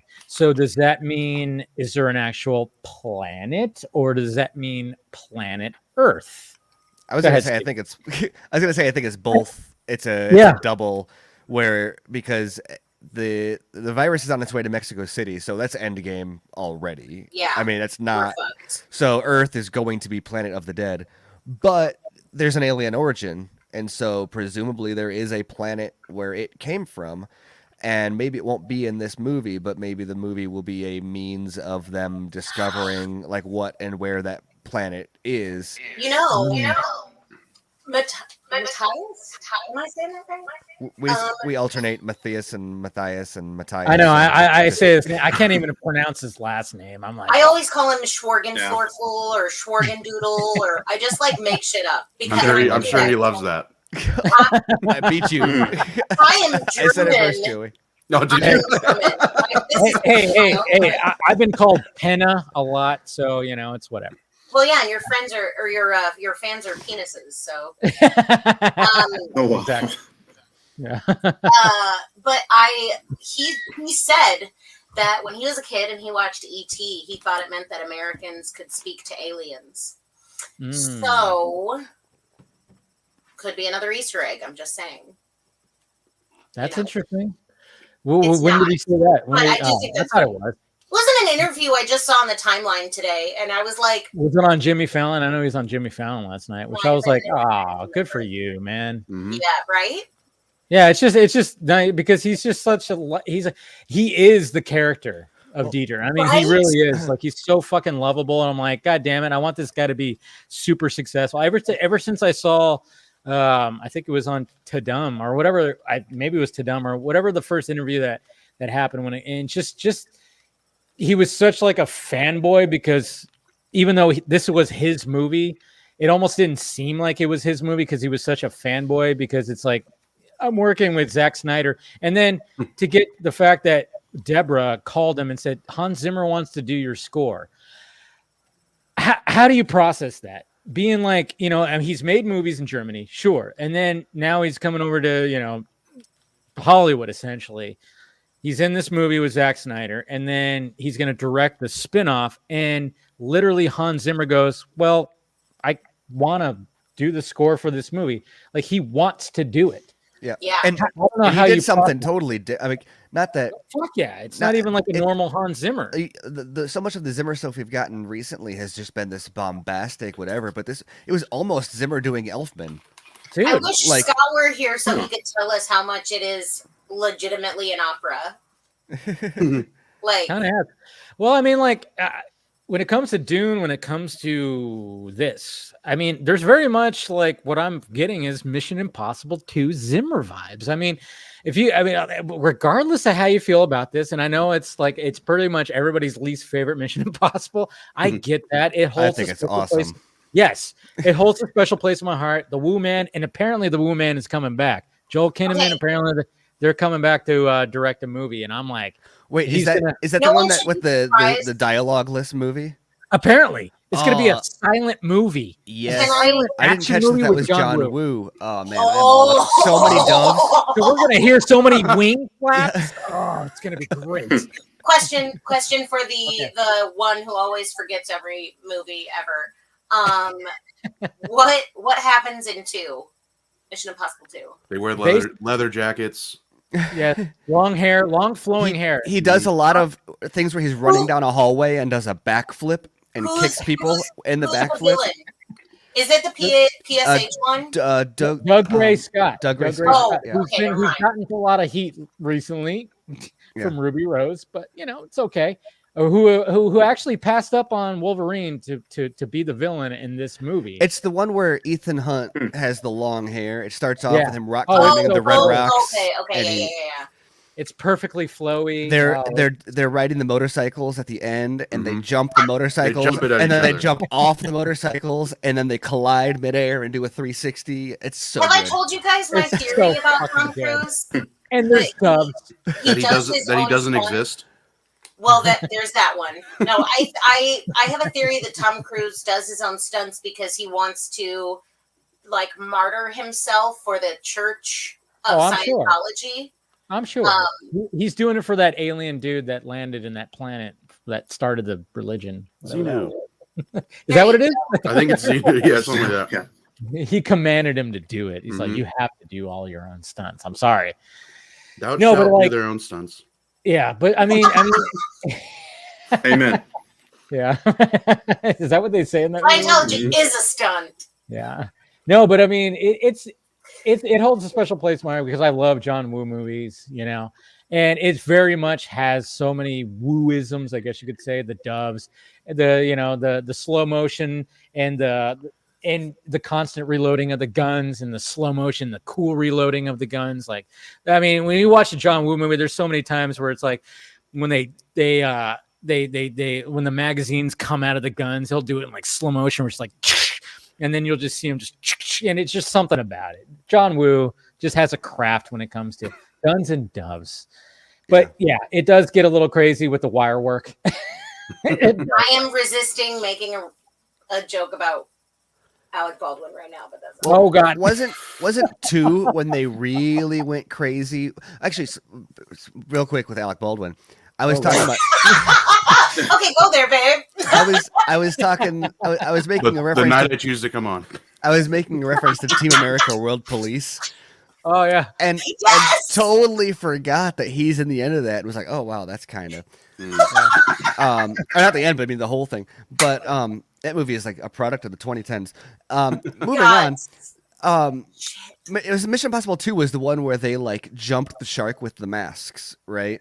Oh yeah. Just like everybody was wearing like 3 masks. Oh yeah, there's like a time where it's like masks because like there's like a whole like spoiler alert, there's like a whole like plot twist where like we're like the movie that's 25 years old. I know exactly. If you haven't seen it, you got to get spoiler alerts for that stuff now because it's on streaming, and for some people, it's like it's almost like an actual release. Because there's like a bait and switch where like he go like you think like the bad guy killed Ethan Hunt, but it's like there's no way, and then all of a sudden you realize this, oh my god, that's my henchman, and sure enough he pulls the mask off, it's his henchman, and then Tom Cruise is running down the hallway with the virus slow motion, and then he just rips off the mask, and it's like mask ripoff, yeah, but it's so good. But you know what Mission Impossible 2 did that explain something very significant when it comes to wearing a mask of somebody else. The voice changing, right? Yes. It's like they literally wear this like thing over their throat that like they established right at the beginning. Like tracheostomies. Where he like it's like a piece of like it's like a tape, but it's got like it looks like there's wires. And that's in it. where they established that awesome sound effect where he's like talking while he peels it off, and it does like a digital like trill over the like Exactly. So they did establish that. There's some things that it got established in that movie. Wasn't Tandy Newton in that one? Yes. So hot. Yeah, there's like a you know what? I tell you what, and do not sleep on that Hans Zimmer score. It is excellent. It is absolutely, I shit you not, I used some of it for a little short film that I did a long time ago. I used it in the climax, the final act, I thought we were going to talk about your adult film career here. Yeah, no, not yet. That was what about climax? Yeah, I haven't started the OnlyFans quite yet, so it's in the process. I just love whatever. I can't think of Mission Impossible 2 though without I had to look it up even because I don't remember his name or how to say it, but Raid Serbedzija. Oh, is that the Russian dude saying the Chimera? Yeah, it's like one of those words. Yeah, you hear like Ethan, you must get the Chimera. Yeah, like because it's about a virus. I mean, every other spy movie is about a virus. I mean, there's the Chimera, there's the rabbit's foot, there's the like it's all rabbit's foot. Always about a virus. Can we transition to Mission Impossible 3 yet? Where is the rabbit's foot? Yeah. Oh, dude, that opening scene. Jesus Christ. Yeah. JJ came in there and was like, "Hey, you know what? Let's bring this back a little bit. You got to do what you know is right." Yeah. Yeah. That whole opening scene was just like, Jesus Christ. Mm-hmm. And then all of a sudden it's just like gunshot goes off and then it just fires up the opening scene. You're like, what the fuck, man? And I think this is the part where I apologize for derailing the conversation. Nah, it's all good. It's all good. We're about 5 minutes away from rewatching the Agent Smith scene from Matrix reboot. I know, right? And getting the whole stream blocked again. Even though it all fully came back. It all fully came back. It's weird. YouTube's weird, man. It's like, okay, cool. We were just watching it, doing comment, and that's what you have to explain. I explained it in so detail. I was like, all right, no, we were explaining it. We were doing commentary like we were, like we were watching a sporting event, or something. And when he typed that letter, he used exclusively his 2 pointer fingers to type out the whole That's thing. when I pantomime it. That's when I pantomime it. Normally, it took him 2 hours to type it. Yeah. Yeah. No, but Darren, I had to ask. Film junkie. Favorite mission. Do you have a favorite Mission Impossible? I don't know. That's a tough question. I'd have to really think about that. I don't know if I have a favorite. It's hard. It's hard because they're all. I mean, they hit the same spot of like, yes, you scratch that brain itch. They really have. I mean, one of the things about it, the fact that it's been Tom Cruise the whole time, but it's always been, there's just been different directors and there's been different styles. It's been very much like how the Bonds are. Yes. With the Bonds, there's been different Bonds, and that's the thing. It's also been over like 3 more decades though. Yeah. Like, true. To be fair. True. But I think like they finally, when it came to Chris McQuarrie, when he came in, they were just like, all right, we're just going to stick with this till the end, I think. And I was like, yeah, that works because, I mean, Chris McQuarrie in Mission Impossible is like a match made in heaven. It really is. I mean, it's so much. Both as a writer and a director, it's like exactly his sweet What else spot. is he? What did he do before? I'm trying to remember that. Immediately before? I mean, he Oh no, I mean like stylistically to know that that's like, oh yes, these two. Well, before he had a cup of coffee, and then he was like, how do I want to do this thing? Immediately. If we're going to talk about immediately before. No, but I mean, but even like when what Brad Bird did Protocol, right? And that was it Brad Bird? It was Brad Bird, right? That's why I was like, when everybody always talks about like, well, who could do a Superman? I'm like, get Brad Bird. Brad Bird could do a Superman movie, I think. He did The Incredibles. He's already been in that kind of world. And then I'm like, look what he did with Protocol. I mean, Protocol is pretty fucking excellent. I mean, it was funny because he, I always had that the joke of like, oh yeah, when Tom Cruise, The Mummy came out and he's running away from a big dust cloud. I'm like, they just ripped that off fucking Mission Impossible Protocol. They already did that, except this dust cloud had a face. It's like it had a face, an evil face in it. It's like, but you already did that. It's like, come on. We've seen Tom Cruise run a lot, running away from a dust cloud. We don't need to see 2 of those. That was a problem with The Mummy. Well, okay, what are you looking at, Steven? I see your. What did he do? I'm like trying to remember what Christopher McQuarrie did before this. I mean, Jack Reacher was the only thing he directed. Oh, didn't. I mean, it was with Cruise, so it didn't stand out tremendously. But I mean, as a writer, he's very. He's really. It's funny because I always criticize the usual $10 suspects. says McQuarrie's a Scientologist. Could be. Who said that?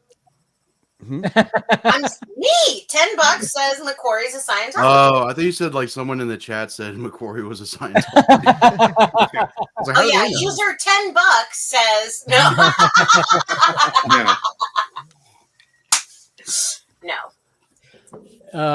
No, but like, did he? Somebody said Usual Suspects. Did he? Well, Usual Suspects. He wrote. Yeah, he wrote that. Okay, yeah. There it is. That's excellent. Which I always go back to as like it's really fascinating because it presents itself almost like a mind-bending like mystery, but it's not at all. It's just a character piece. We talked about that on like one of the previous pocket streams where it's like all the clues. It's like there are no clues. There are no clues. It's just all of a sudden at the end, the detective goes, "Oh, he was looking at all this shit behind me this whole time." It's like, But I mean, But he it's also still- wrote.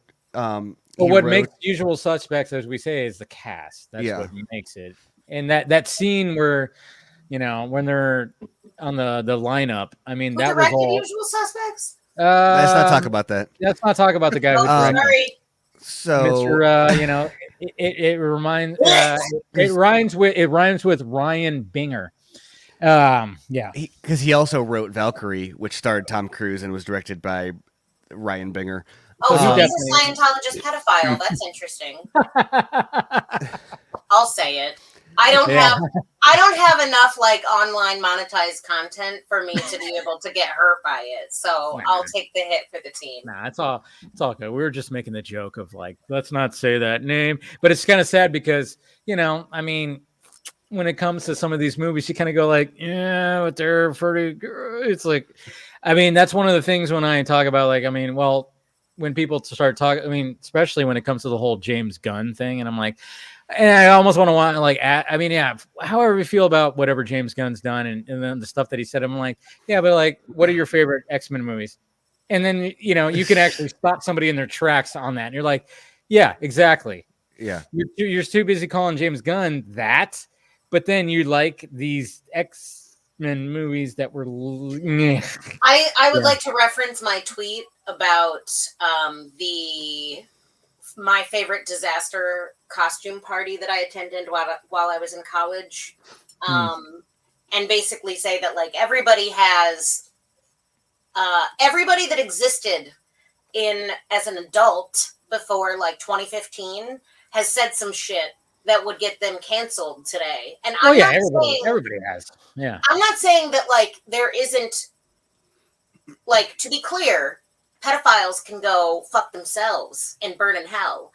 But making a joke about pedophiles is not the same as being a pedophile. True. Like, I mean, like, yeah, I mean, when it comes to that whole situation, it's like, all right, I'm waiting for, I mean, yeah, there's some things, I'm not even the biggest James Gunn fan. I mean, I'll even be like, yeah, there was times where he was doing videos. He was doing videos. It was a while ago where he was like doing late night videos where he was just talking to his audience. And I was like, dude, you took something right now and you're doing these videos. You should not do this because this is weird. That should have stayed behind the paywall.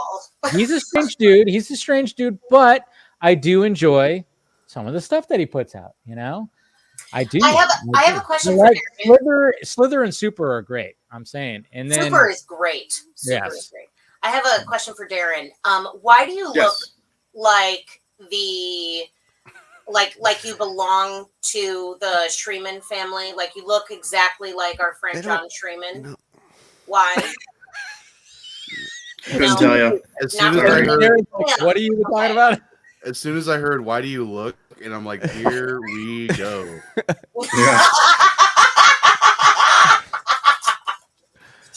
Okay, no, but for real. So, Darren, you also haven't seen Army of Thieves. What did you? I haven't. What are you hoping to see in it? Having seen Army of the Dead, what are you hoping to see in it? Like, what are you? Not like, oh, they set me up to believe that it's going to be XYZ, but like, what do you hope happens? A good movie. Oh, damn it. That's all. That's all. That's all. I guess.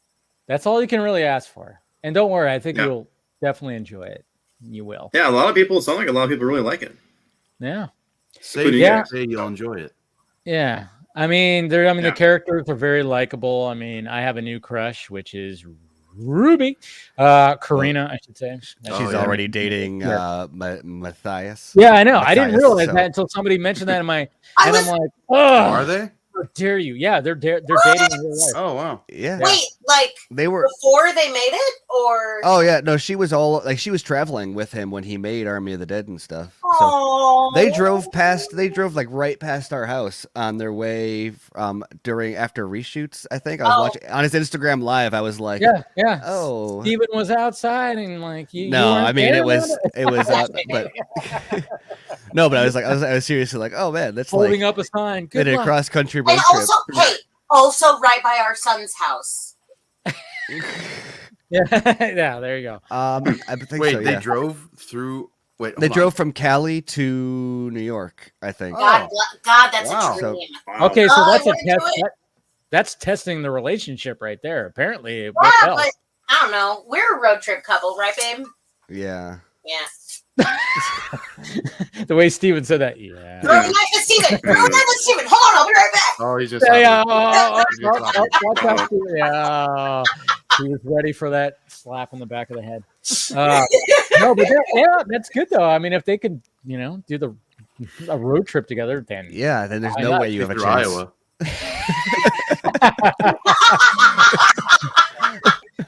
To No, be but fair, like, I don't Darren, know. Joey is not our son, but I do Dave's look just like, great for that's 60. great. That's just great for them. I'm so happy. I'm so happy that they can do road trips across Yeah, the country. I know, Just right? the two of Jeez. them and not break up. Yeah, I guess I'll not send that message to Zach saying, "Hey, so what's up with Ruby?" No, no, but I mean, I don't know. I mean, a lot of people are like, "Oh, Gwendolyn." I'm like, yeah, obviously, Natalie. What's her name? Natalie Emmanuel. Yeah, Ne- she's gorgeous. Is it Absolutely Natalie beautiful. or Natalia? What's her Yeah, I name? know. I was kind of wondering about that. I think it's Natalie, right? Natalie. Yeah, she's gorgeous. But I was like, yeah, but Karina, she's adorable. She's cute. No, Is it's it too much to ask for both? Nathalie. Fuck all of you. It's Nathalie. Just kidding. It's Yeah, I know it's TH, right? yeah. That's why I thought it was Natalia. Nathalie. Yeah. Oh my Yeah, but- God, she's like a year younger than me. What the fuck am I doing with my life? Steven, You know what? You get to that point where you start looking up ages of some of these actors. You go, shit. No. Same with baseball players. Mhm. I'm like, when I watch baseball now, I'm like, holy fuck, everybody's younger than me now. Why did this happen? yeah, that you should have known that because of the fact that you're watching baseball, you dumbass. The fuck are you, 80? Hey. Ouch. Nothing Jeez. wrong with watching baseball. Who has 4 hours to watch men pick their ass crack? Come on. Me? No, when I'm working on stuff, it's a game. He of just does it while strategy. he's streaming. He's supposed to be talking about movie news, and he's like, "Oh, that was an overthrow. What's going Oh, yeah. on?" Oh We're my gonna blow God. the game. He's on my So fantasy anyway, team. Marvel Marvel. changed its release dates again. That's part of I love my seeing part of my baseball shtick. in real life, but on TV it's like fucking watching paint dry. I'd rather watch a fucking golf tournament. Oh, no Honestly. way. No, golf's way Yes, worse. on Come TV.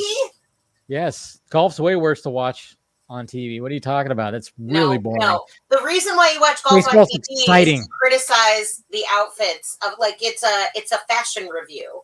It's a fashion and status. It's like a capitalist critique against all the elites who can fucking afford to be there. So that's why but I don't know what the fuck to do with baseball for 4 hours. Welcome to the It's sports not that stream long. of the vodka stream. See, even Lane's like,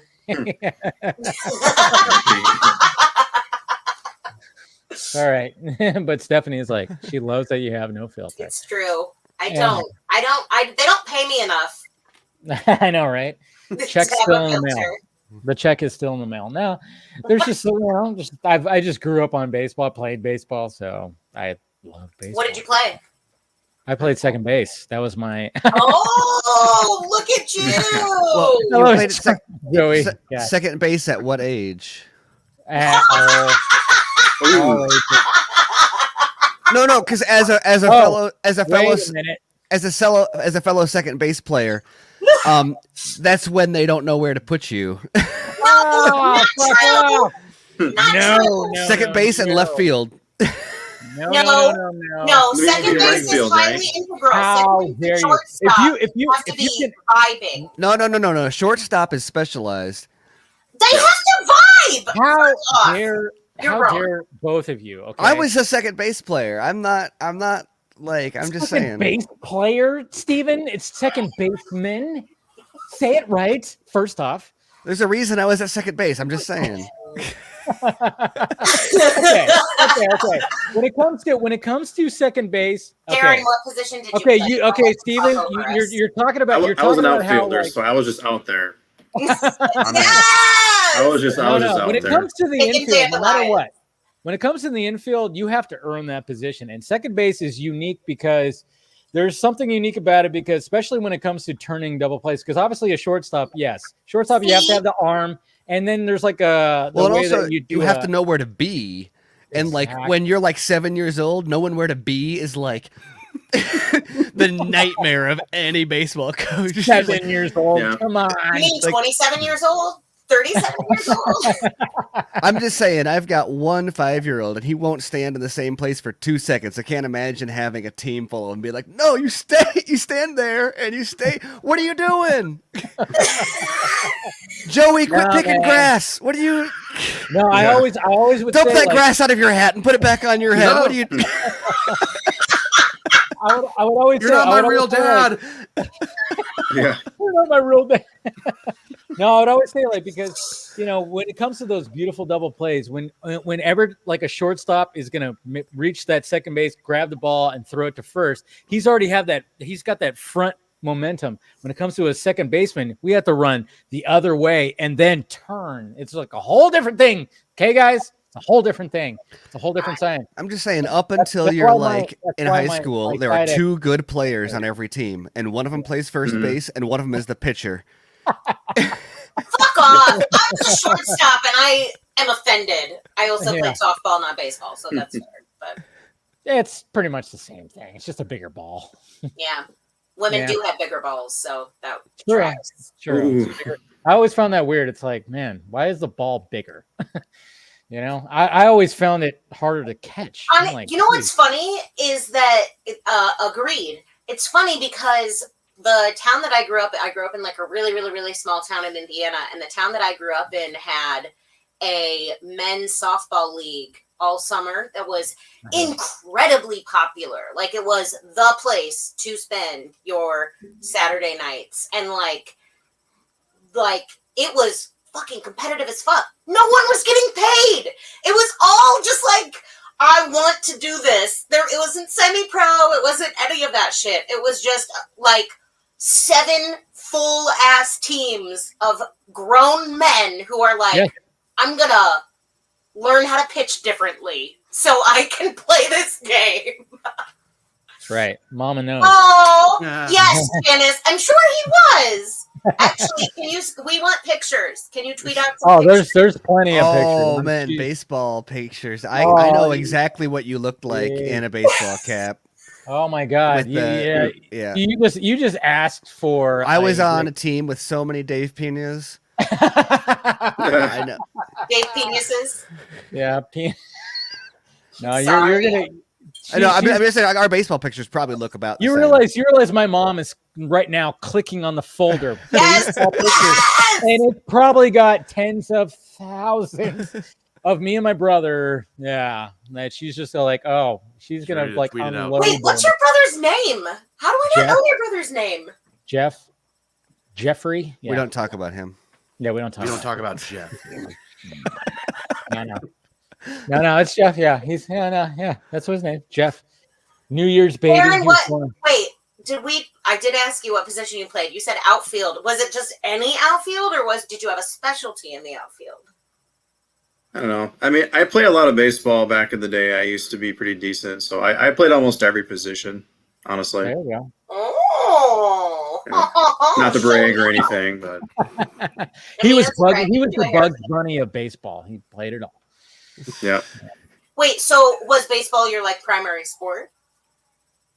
Yeah, baseball and football were like my 2 that I enjoyed most. Yeah. Okay, what did you play in football? What position? I was a quarterback. Nice. So he has an arm.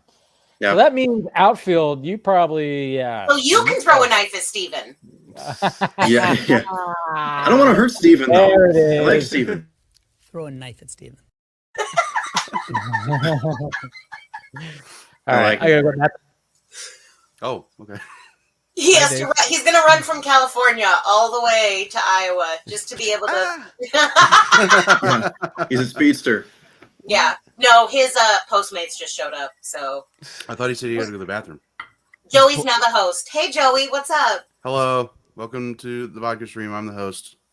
How's everybody's day? Hey, my shirt was on inside out. All day? All day. Oh, nice. Until like about 2 hours ago. Yeah.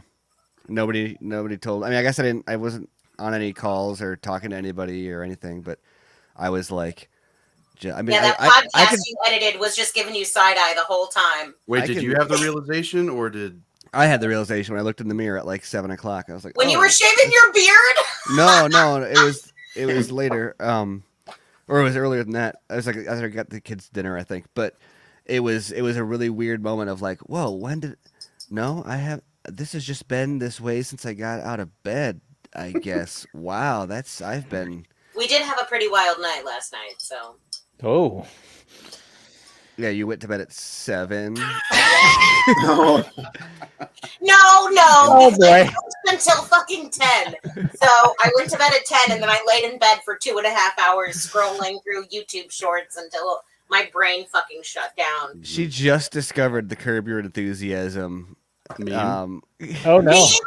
I'm like, yes. I don't know. I just love seeing people get their ass handed to them.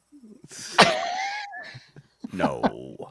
Not at all. I do many things that deserve my ass being handed to me, and I like pray for the day that I meet someone who has, other than Steven, who has the balls to hand it to me. But yeah, he's just polite enough not to do it on the stream. Is this on like TikTok that you were looking at this? It was last night it was YouTube Shorts. Well, not only YouTube Shorts, actual like YouTube compilation videos. But, Okay. You know, I know it's always so weird because it's like, why is it like Instagram and YouTube are trying to be like TikTok now? Well, and what's funny is a lot of content creators on TikTok have a YouTube account that is exclusively just reposts, Exactly. other TikTok shit. Oh no, everybody like. I mean, there's Make that money. Even well, that's what I'll like. It's funny because I'm like, all right, I guess I got to get in the TikTok game. So when I do my YouTube or my Film Junkie shots of like certain topic, I have to like cut those out of my live stream, and then I have to cut them down even more to 3 minutes just to put them on TikTok. And I'm like, yeah, it's such a weird thing with when you're posting. Well, the engagement. He's checking his Tinder right now. Yeah. The engagement makes a lot of sense on that though, if you think about it, because really all TikTok did was took, like, I don't know, this is a generational thing now, but I mean, they just took channel flipping and turned it into a social media platform. Channel flipping factorial. Except even like the thing with channel flipping is you finally find something worthwhile. And then, you wait until commercials and you flip on, or maybe you're like patient enough to sit through commercials, but you'll sit for like an hour or whatever. Whereas TikTok, it's like you flip. Oh, that's cool. And then it's over. And you're like, oh, back to the flipping. And it's like, oh, wow, that's just, if you ever lost like an hour just like going through channels. Oh, dude, like TikTok when it comes to TikTok, I try not to do like the whole scroll thing because my God, there'll be times where it's like, yeah, all of a sudden it's like it's alien conspiracies. Then it's all which crypto should I invest in tomorrow? It's so all over the place, and then then all of a sudden it's something like, this is what you should say when you meet a girl at a bar. And I'm like, what the fuck? It's so like, You're telling on yourself right now because I don't get that shit at all. Well, no, like, yeah, that's how random it can get, like when it comes to that. But I try not to go down the TikTok route because you can get lost in that shit. I lost so many hours in college, like with Vine. Yeah. Vine. That was like the real. That was early TikTok. God, Vine is so good. TikTok will never be Vine. I'm sorry. Thank you. I agree. I agree. I like TikTok. Nobody was like on Vine. That noise. Yeah, I literally. Nobody was like that. Nobody was like that, but they were all recording and saying you could hear them saying "go." Yes. Okay, go. Yeah. All right, we got Mr. Ray Flightcast showing up. What's up, Ray? Hey. Let's see. What was Ray's here to piss everybody off. is that what I do? Like Yeah, I think so. Do I just piss No. everybody off? I don't know. I was gonna say my favorite Vine was Bat Dad. I love that. Oh, yeah. Nice. That dad was awesome. hilarious. Especially That dad's got to be. when he pissed off his wife Jen. Like Yeah. that was. You're gonna tell me that's not a little Darren? That's not a Darren 2.0. Lies and propaganda. You're. I don't care that it's fuzzy. I'll send it to you. The way No, no. pop back in. No, but Bat Dad, yeah, because he always go, Jen. He'd always yell at her, and she'd get like the shit scared out of her. Yeah, Totally. Yes. Say, Bat Dad's Mhm. got to be on TikTok now, right? Like that. I don't know. It's feels like, what that- happened to that guy? Is he still around? Yeah, Yeah. he makes YouTube videos. Or Good. he did for a Always while. Yeah. Bat Dad So was is it like- great. So He is was, it like like, on a longer news- form? He was on like a morning show, on like a national morning show when he Oh was. yeah, he went really viral taking- for yeah. a bit. Yeah. It's like back in the day when people would go viral and then still just be like a normal person who Yeah. happened to go viral. Yeah. Whereas now it's just Right. like someone goes viral and then it's like their thing. Yeah. Yeah, I know. Yeah. No, Now I'm it's, rich. Yeah. it's a marketing ploy now to like go viral. It's like the goal. Like that's part of the if you don't go viral, you haven't made it. Right? I know, That's, right? That's the thing. Well, but then We it have becomes friends like in What's a that? How college- about that? there is We a had career. friends in college who went viral. I don't know if you guys remember this. It was like two college guys watching Birth for the first time. And they went on. Where did they? I think they it's on were- Tosh.0. Anderson Cooper interviewed them. Anyway, so hilariously, one of them, his wife is pregnant right now, and I'm like, please get a follow up to that viral video, like an actual birth, real live. Anyway, I just No. sent you those pictures, Dave, so you can commiserate with me that What he picture? does look just like our friend John. Darren. Oh, Okay. I'm just saying. What do you think, Dave? let me see. I'm gonna open this up here. Darren's like, okay. Yeah. That you look like another person I know is like the most interesting conversation that people Yeah. can. Thanks, In In babe. disguise. Thanks. You know what? I can see it. I can see None it. of you would have known this man was a quarterback if it weren't for me. You're welcome. I can see You're it. welcome. Yeah. I don't feel like my life has changed. Back in the though. day. Back- No offense. back- how many years did I'll you be right play? back. How many? No. Yeah. I gotta lock my door. Lock your door. How many years? Did you play, how many years did you play football, Darren? It's been 10 years since I last played. It's been 10 years since I graduated high school. Okay, so you were in high school ball. Yep, middle school and high school. Nice. I went to like a small high school, so like most of the people like in your class kind of played. Gotcha. Did you play both ways? Yeah. Like, did you play offense Yep. and defense? What were you, free safety? And I did, defense? Free safety or corner. I kind of That's why sometimes. quarterbacks. That's what it's free safety or it's secondary for quarterbacks. Just so they don't get hurt, right? So they, Exactly. Total. Well, Yeah. it's because they don't want you on the line, right? They don't want you like actually making a real tackle. They're hoping that like the D lineman and the linebacker will stop whoever it is before they even get to you. Like, because if they head toward you, oh shit, well, we might need to go to the backup for the rest of the game. Last Did you play resort. football, Ray? In high school, I did. I played. I was wide receiver for like junior and senior year of high school. Very narrow looking wide receiver. I don't know. Yeah. Well, like I mean, wide receivers aren't like big. Like they're. I mean, know. they're not. Well, that's it. I was like, yeah, they're usually pretty lengthy. They're It's supposed a to. joke about Oh, okay, yeah, Todd. Oh. See, I know, Joey. wasn't Joey, good. you should have automatically got that one right away because Yeah, He did. He did. Yeah. Oh. No. Oh, It yeah, I actually totally got. went No, okay. I got it. It was funny. I No, liked don't it. lie. Shut up. No, shut up. I liked No. it. It was funny. Yep. It's a pretty Because funny you're joke. always good with the puns. You're always good with those, Wait, And what was that your one missed you. Army of Thieves one? The pun. You had a Oh, fucking good one. All Hallows Thief, because it comes out Halloween weekend. Oh, Ah, good job. all right. Yeah, thanks for the thanks for the pity. Good Oh, good That's a job. good one, Joey. Thanks. one. Yeah. That's cute. I remember when I had my first beer. Hey, wait, can I have a Janice? Hi, Mom. Uh-oh. Shepard, I'm talking to Mama Film Junkie for a second. Yeah. Shepard, our 5-year-old, was won the Student of the Week award. Uh-oh. We're very proud. Okay. Is he named Shepard for the reason I'm hoping he's named Shepard? Steven, why is he named Shepard? He's my favorite son on the Citadel. There you go.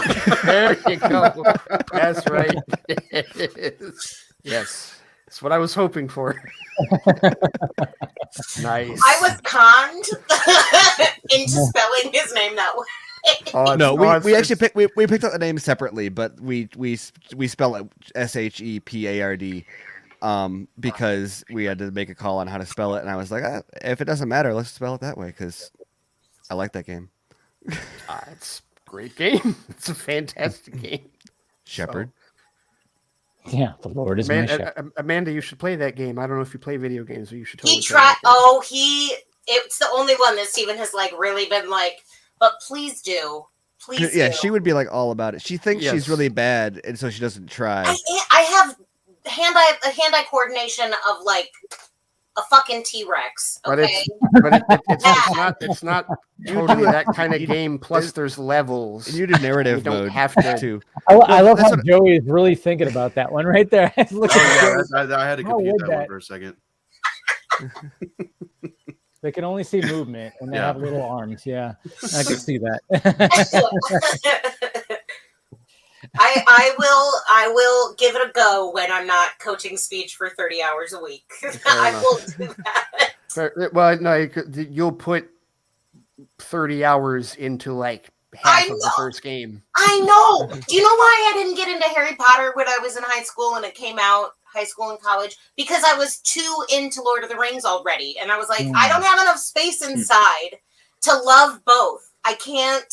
I gotta choose one. And I feel like that's why I haven't gotten more into some of the more like narrative storytelling games. I know I would love them.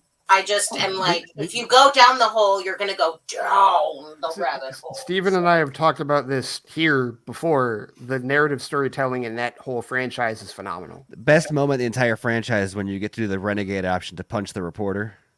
Yes. Yes. That is, yes. That is a fantastic option, which especially because you don't know what it is. It's just like renegade, and you're like, yeah, I guess I'm kind of pissed off. And you're like, whoa, I didn't. had no idea. That was not. I mean, I guess, yeah, she deserved it, I guess, but that was not. She did, but okay, but you know what though? You don't know the context. You don't know the context. She wrote a smear story about a heroic mission. Go ahead. Well, no, what I was going to say was like, Steven doesn't want to get smacked again. She's basically trying to smear you. You're doing the right thing, and she's basically like she's doing the propaganda thing. She's Fox Newsing it. Yes, I was going to say that, but yes, she's totally doing that. Well, then fuck her. She did deserve a slap. But I also no, it's not a slap. It's a full-on punch. You put her on the ground. It is a punch. She falls on the ground. It's a straight up balled fist. Like it is. But a Amanda, punch. the game gives you the choice to either punch her as a man or a woman. I would punch her as a woman, you do have that choice. Well, not in the moment. You would have had not to in the moment, but like for and the also game. You don't even know that you're punching her. It just flashes a red symbol, and you're That's like, true. yeah, let's do that. When it happens, you will not know. Even after us telling you this, you won't know. And when it happens, you're going to be like, wait. So basically, how people actually end up in rage fights anyway? They're yeah, just, no, because stuff will happen, and then they're like, "What happened?" You can do like Paragon actions or Renegade actions, and so sometimes something will happen where if you're not in a conversation, you can actively choose like I'm going to do the benevolent answer or whatever.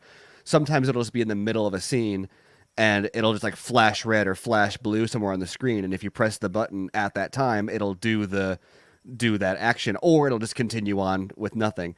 And so when she does that, you're like, it makes everybody like mad. This is reminding me of like Dungeons and Dragons, but on a video game. Yeah, no, I mean it's very much it's an evolution of that same kind of pen and paper formula, but it's just all digital. I'm down. Are you talking about the new Madden?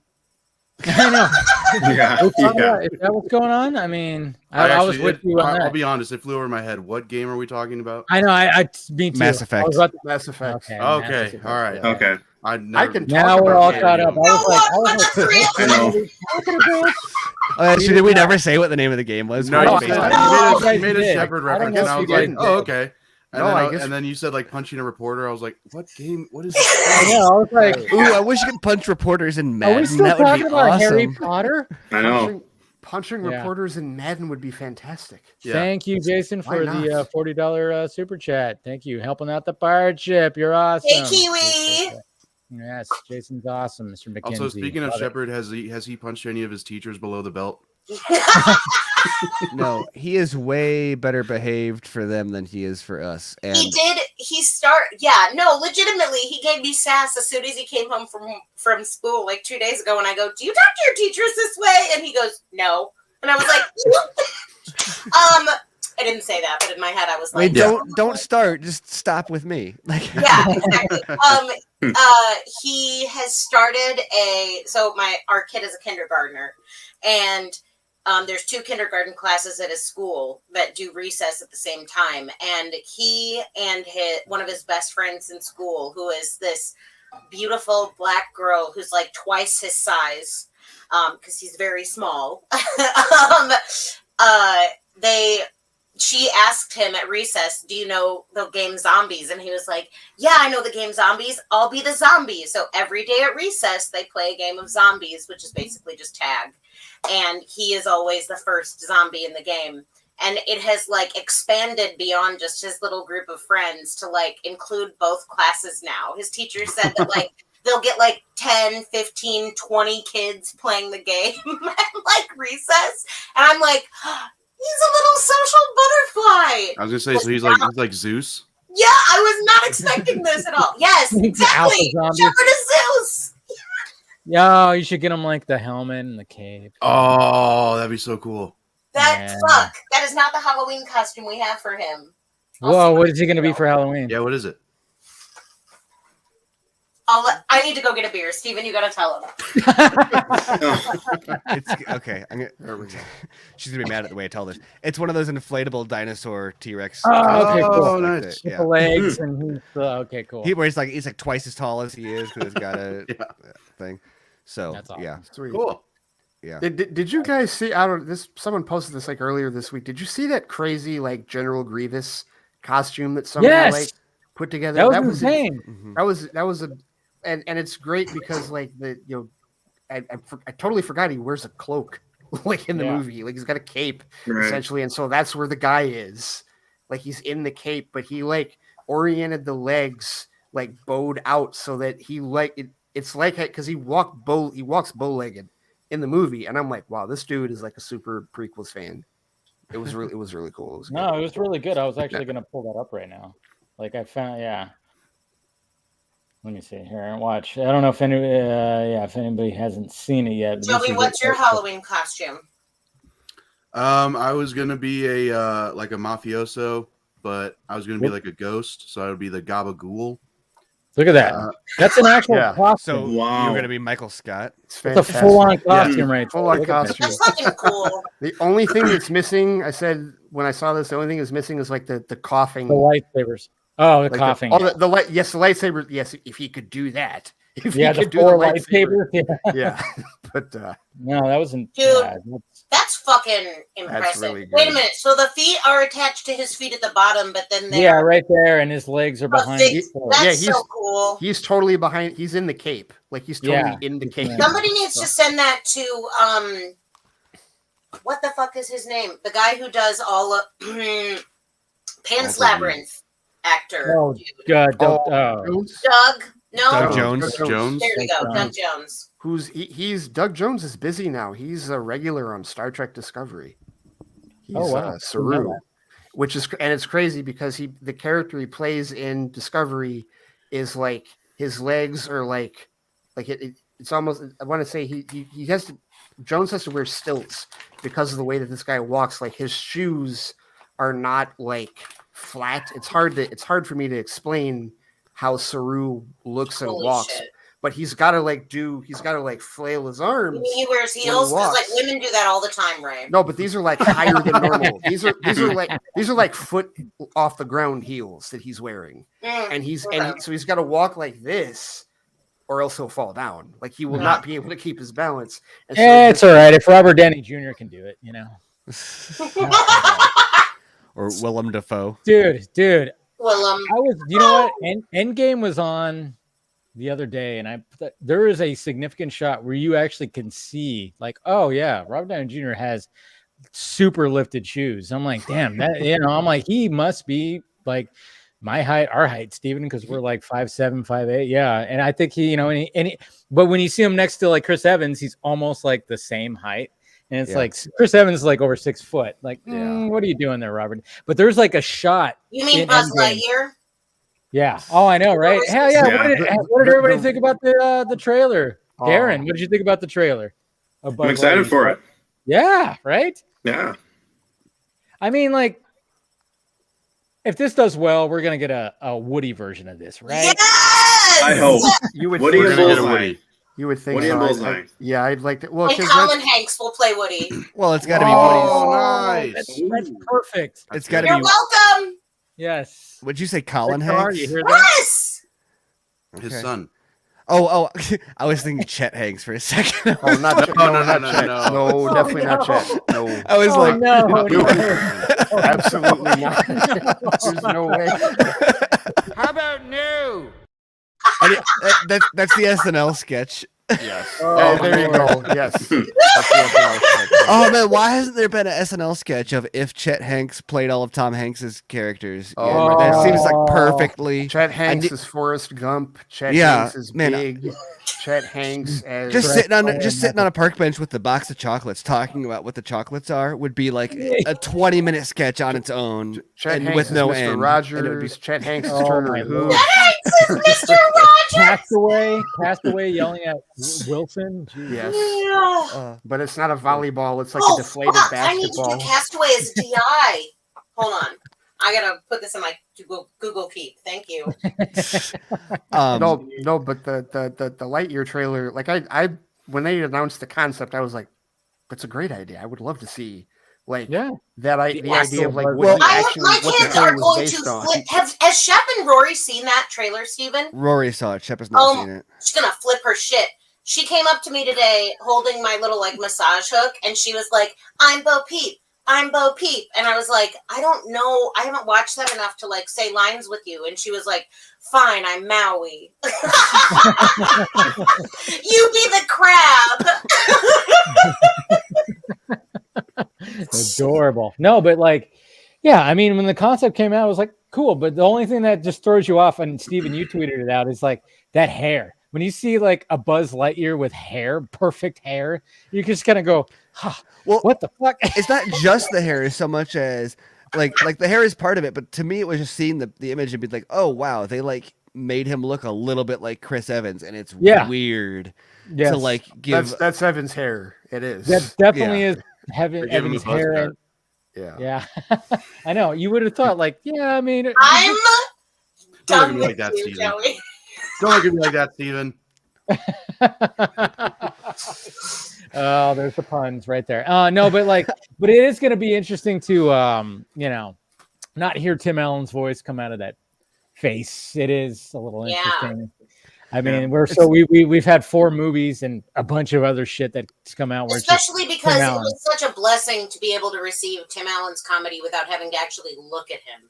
That was a joy for me personally. What? He's not a bad looking dude. Well, it's okay. Look, before all of that, Amanda, Home Improvement does hold a special place. JTT, baby. Especially since the show took place in Michigan. He was a Lions and a Tigers and a Wings. And you never show your face above this to your neighbor ever.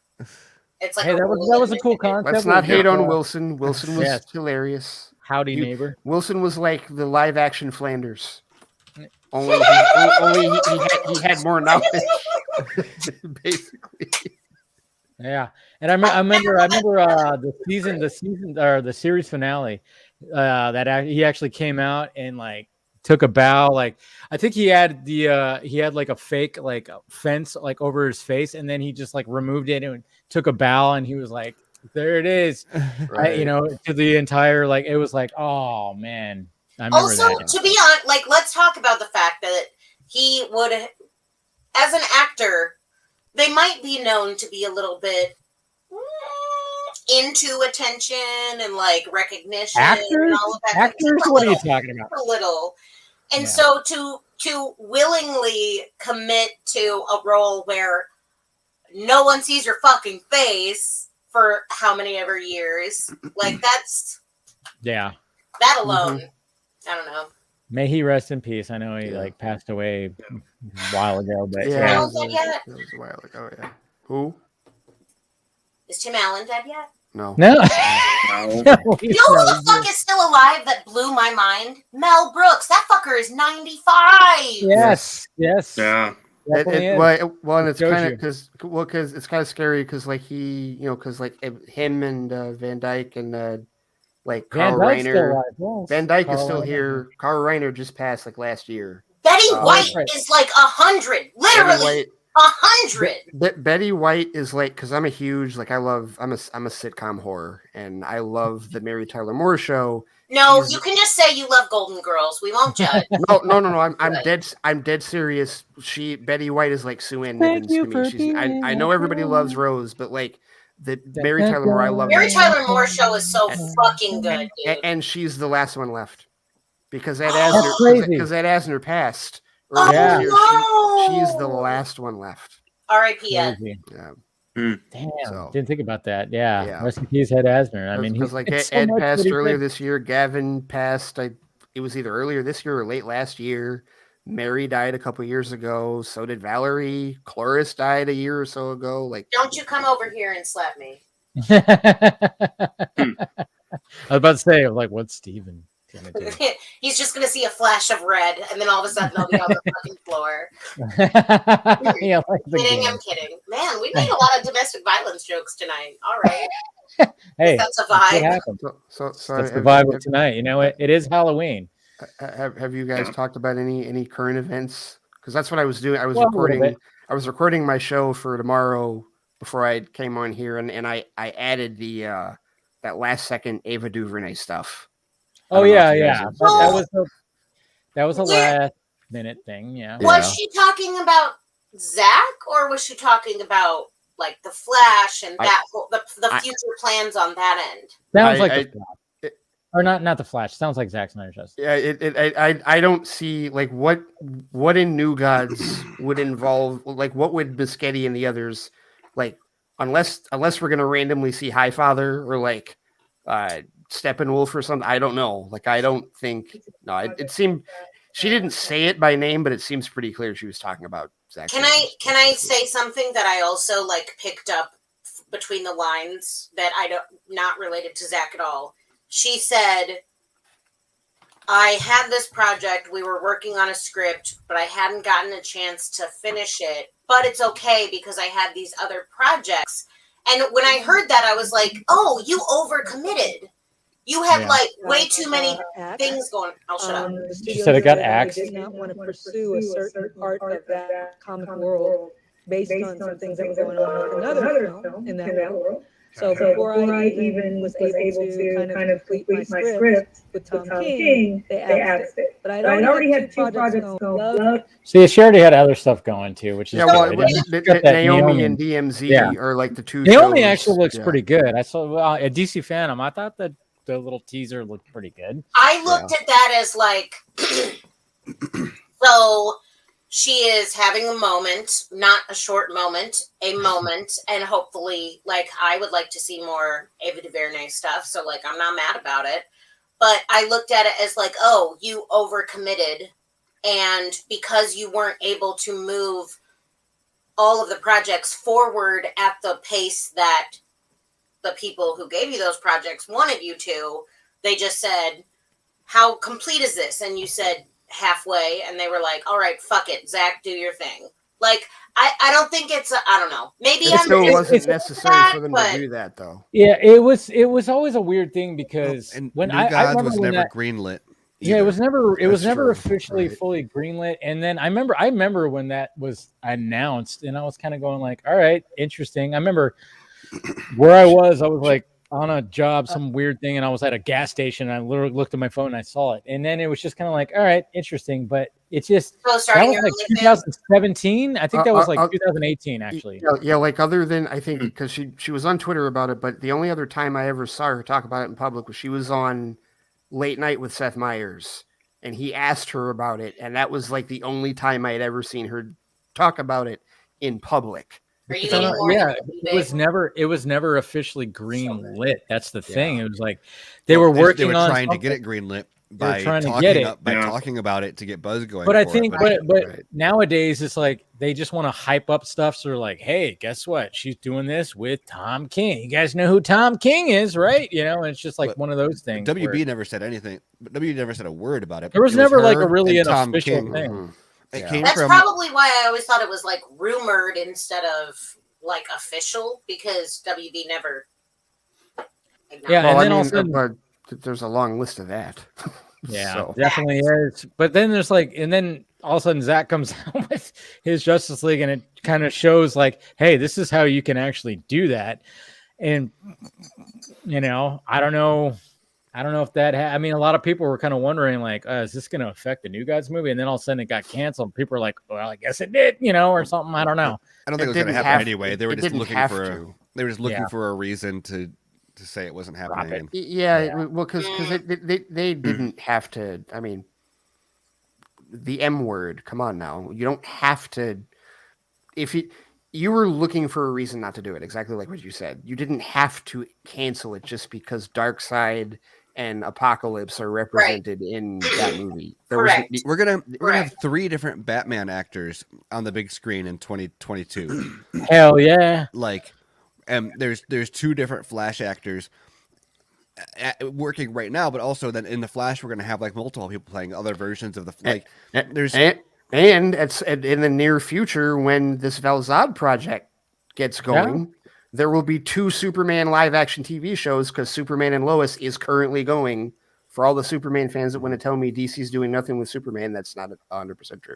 Yeah, and it'd be like canceling Doom Patrol because of Justice League. Like that's because they both got Cyborg. Like no, that's canceling the boys. there is so little Apocalypse in Zack Snyder's Justice League. Like that's not the reason. But and that's not even to say that like they were trying to blame it on Zack so much as maybe that who knows, but that they just needed a scapegoat so that they could have a reason for not, because otherwise it looks like, you know, what's going to happen if they just say, oh, we just didn't like, because once again, WB never said a word about it. It was Ava trying to make it happen. She didn't have. She was, as Dice mentioned in the chat, she was working with a DC. She was working with a DC Comics writer because fuck the multiverse. Oh, sorry. Because WB wasn't going, like, it was not a WB project. They didn't not give her a writer. She was trying to generate buzz to get them to greenlight it, and they didn't want to for whatever reason, or didn't want to pick it up, and so And so after Zack Snyder's Justice League, it's like the perfect time to be like, okay, now we can officially say, like, stop working on this. It's not going to happen. Yeah. Without saying, like, we just don't want it. They can say now, like, oh, no, it conflicts with our other plans. Yeah. Because, like. And it offers her a graceful way out instead of saying, I never fucking got more than a quarter of the way done with the idea. Like, she doesn't have to say, like, I had too much on my plate. I overcommitted. I didn't get that shit done. It wasn't compelling enough. It lets just say, oh, well, they said that it already existed. So it lets WB off the hook because they can't just say, like, we turned her down for what, like, they have a reason. And then also she doesn't have to say, like, I quit trying or whatever. She can say circumstances or whatever. And, like, nobody's blaming anybody for anything. Sounds like Hollywood. And to be fair to her, she is like notorious for burning the candle at both ends. She, like, her company Array, she does so much. Yes. Like a lot. Like it's been a minute since she's directed a feature. I think Wrinkle in Time was like the last feature that she directed because she's been involved in Queen Sugar, and she did the what was that Netflix show, the Way They See Us. Like she did that. She's done documentaries. Like she's like all over the place, like as a producer and a creator. So that's what I meant when I said, like, hearing her talk about it and knowing what you just pointed out, Ray. I was like, I just feel like it wasn't on her top 5 priorities, and there's nothing wrong. I'm I'm not mad about that. I just feel like, how do you say it wasn't on my top 5 priorities without sounding like, well, then why the fuck were you doing it in the first place? I'm not mad about it. I just hope that like it's just on a shelf and that, you know, like maybe however many years down the road they could. Ava's New Gods is on a shelf, or New Gods is on a shelf? Just New Gods, probably. Just New Gods. If she, I mean, would I like to see her do it? Yes, because of her affinity for Jack Kirby. She loves Jack Kirby's work, and Big Barda is her favorite superhero. Yes, I would like to see somebody with that much passion for the original work do it. But if it isn't, I still want to see a New Gods movie made. Yeah. I still want to see that happen at some point. Mm-hmm. Yeah. No, I mean, like, eventually they're going to do something. But I think, like, when we saw Zack Snyder's Justice League, and then he was just like, well, here's this. I mean, that's kind of like almost like, hey, I'm going to set the, again, Zack just kind of doing like, setting the foundation here, folks. Setting the foundation. That's what Zack was done. That's what he's done with his movies, is like setting a foundation. I'm just going to tell my story, and then you guys can do whatever you want later on. You know, I think Eternals will probably convince Warner Brothers to wait another. That's a weird one too. 5 years before doing a New Gods movie. Hey, you know, 40 Club. Good job, 40 Club. Hey, I just want to. You did it. 59 Club? Are they 59%? Okay, that yeah. The rotten. It was a joke. All right. I had to explain 2 jokes tonight. Maybe I should fucking go. No. It was. I was just thinking about the whole Eternal thing. Steven, that thing you posted with The Office was hilarious. Wait, can we watch it? Can we watch it? Yeah, no, because Dave, what happened was it was like 59 for like an hour. And then Kevin Feige signed up with a new account. And one review came in. Yeah. No, but even before it was rotten for like an hour or however long it was, like just the freak out over it being like 65. Right, like it was low, and all of a sudden, like they went after Brandon Davis, and they were talking about screw Rotten Tomatoes. We can't trust any of you, and it's like, wow, we've only been saying this shit for 5 years. Yeah, you know, we're all just sitting, we're all popcorn gifts at this point, just like, okay, yep, go ahead, go right ahead. Yes, we pretty much are. We've been telling you this fucking shit for the last 5 years. Don't trust that fucking site. We've literally everything that we've said. You're now realizing, and it took you 26 movies. That's all just, it took. Yeah. Watch whatever you want to fucking watch. I mean, exactly. What was the last Marvel movie that I watched? I haven't even fucking watched Endgame. I like fucking. What? I just I don't give a. I don't care. You watched? It didn't make me care. We watched Endgame that one. You watched like half of it when Joey was here to watch. Oh yeah, that's right. Was it the delay which half did you watch? First half. First half. Yeah, that is true. Okay. And I remember roasting it the whole fucking time because I was like, "This is what people like." God, I'm out of touch. That movie is. It is literally like when I talk about that franchise being cinematic television. That movie is the epitome of a season finale. Oh wow! That is literally what that movie. And I was thinking about this when I was recording my episode earlier. Or a series finale. Yeah. Oh yeah. I mean, because it's got the unnecessary cameos and the like. Just I'm not even saying specifically unnecessary cameos, but that from the dead just for the sake of them being a reviewed. But it's got that whole like, who cares if it doesn't fit? We have to pay homage to. Which is because one of the things that we had talked about, like going into it, was we're talking about like the fact that like when it comes to connecting any of the shows, they completely ignored Marvel Netflix, but like Agents of S.H.I.E.L.D. and like Agent Carter had referenced the movies, but it had never really gone the other way. And then finally, like they threw Jarvis. I forget what James Darcy, who played the Jarvis, the butler in Agent Carter, is in Endgame. He's in that scene with Howard.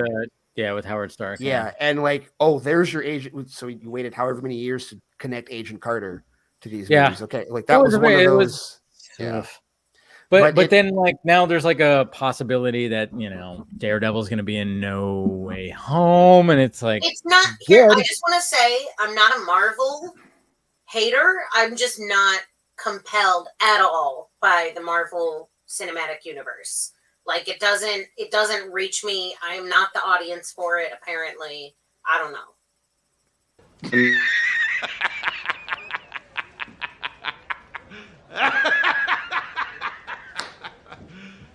You serious? I don't know why. You ever noticed how dangerously close to a Hitler mustache he has? Fucking A, right? Well, isn't that on whoever drew him? Because that's essentially how he looked in the comics, right? No, he's they. I mean, the hair is perfect. The hair. I feel like they had But I love the fact that his like they're like, you know what? We're just gonna make you bald in this one. What? I think you said I was Every on time Tinder. Joey looks down, I'm just like, get off Tinder, Joey. No. You just called him out. I was gonna say, don't out him like that. Come on. Oh, Yeah. Meet a nice girl at church. Come on, we'll go. See you in 2 days. Who meets girls at church? Yeah. Like church is a pickup place? I don't think so. I've never gone to a single church where it's like, yeah, okay, no. Absolutely not. It's called Christian Mingle. That's an actual thing. Definitely not that. Absolutely not. Born and raised Catholic. No. Well, they don't have Catholic Mingle. Sorry. But it's still for good reason. For good reason. Wouldn't last 2 minutes. Nope. Reminds me of Will Ferrell from Wedding Crashers when he picks up people at the funerals and stuff. Yes. Yeah. I'm convinced that people actually do that. That it reminded me of Oh, I'm sure they Marla do. from Fight Club. Marla? Yeah. Yes. Yeah. Marla. Yep. Mm-hmm. Yep. Yeah. An idiot. Yeah. You know, that was the first. Wow, that was the first. That was Fight Club was the first Helena Bonham Carter movie I saw. I'd never heard of her until that movie. Yeah, you know what? I think I'm with you. I don't. Yeah, and then all of a sudden you're like, oh, she's married to Tim Burton. That's a crazy first role to see her in, but that's why Bellatrix Lestrange didn't weird me out. I'm like, I've seen her play way worse than this. Yeah, no, I don't think Helena Bonham Carter is interested in playing normal people. God bless her. Not at all. Right. Nor should she be. Well, she wasn't interested in marrying a normal person. That's why Tim Burton. It works. It works. I know. She was like, she's been in pretty much all of his recent movies after 2000. Sweeney Todd, Alice in Wonderland. Yeah. He's still like, she's my aesthetic. So, you know. Well, they both have like the same haircut, don't they? Yeah, they have like a the Albert Einstein hair. Yeah, that pretty much. You know. Yeah, like Burton, man, he's like it's like I enjoy so many of his movies. That's what too much LSD does to you, kids. But Stick with the shrooms. But what does just the right amount do? I know, right? Spiritual experience. All right. Now here I'll throw this out there because like Halloween is approaching. Like it's essentially Halloween weekend, and that's right. Halloween weekend. I hate you and I love you. Whatever. but like you know, I literally have Halloween Resurrection playing on my TV right now. Sorry. Every year, everybody's like, you know, when it gets into the Halloween rankings, it's all hocus pocus this, hocus pocus that. And I'm why like, is it always hocus pocus? And I'm like, it's fucking amazing. No. You know who's fucking amazing? The ghost with the most. Yes, that's the best Halloween movie. And that's right. That's what I watch every Halloween. That's right. That movie's fucking brilliant. I love that movie. I love Beetlejuice. Oh, so can we actually do like what's your favorite it doesn't have to be Halloween specific, right? But like what's your favorite horror movie to enjoy during the spooky season? Yeah. Good. I like that. Okay, well, let's the guest. Mine Mr. is Darren. Dave's early Pornhub. What?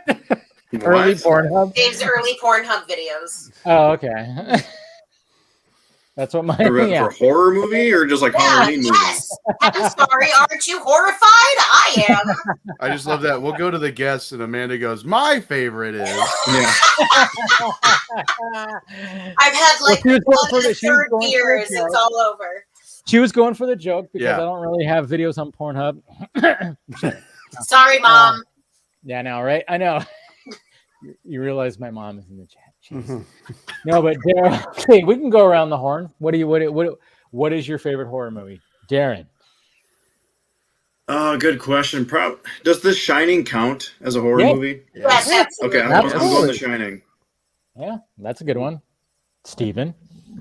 Man, I don't know. I'm like not a huge horror. You don't dude, watch a lot of horror, yeah. So it's gonna be something like anything that I fell asleep listening to. Well, maybe. Or I'm just looking here. I mean, it would be something like Split or like an Alien or I don't know, Dawn of the Dead. Maybe like that's more like kind of which one? Which Dawn of the Dead? The Snyder one. Okay. Yeah. The Romero one's still good, but like the Snyder one, yeah.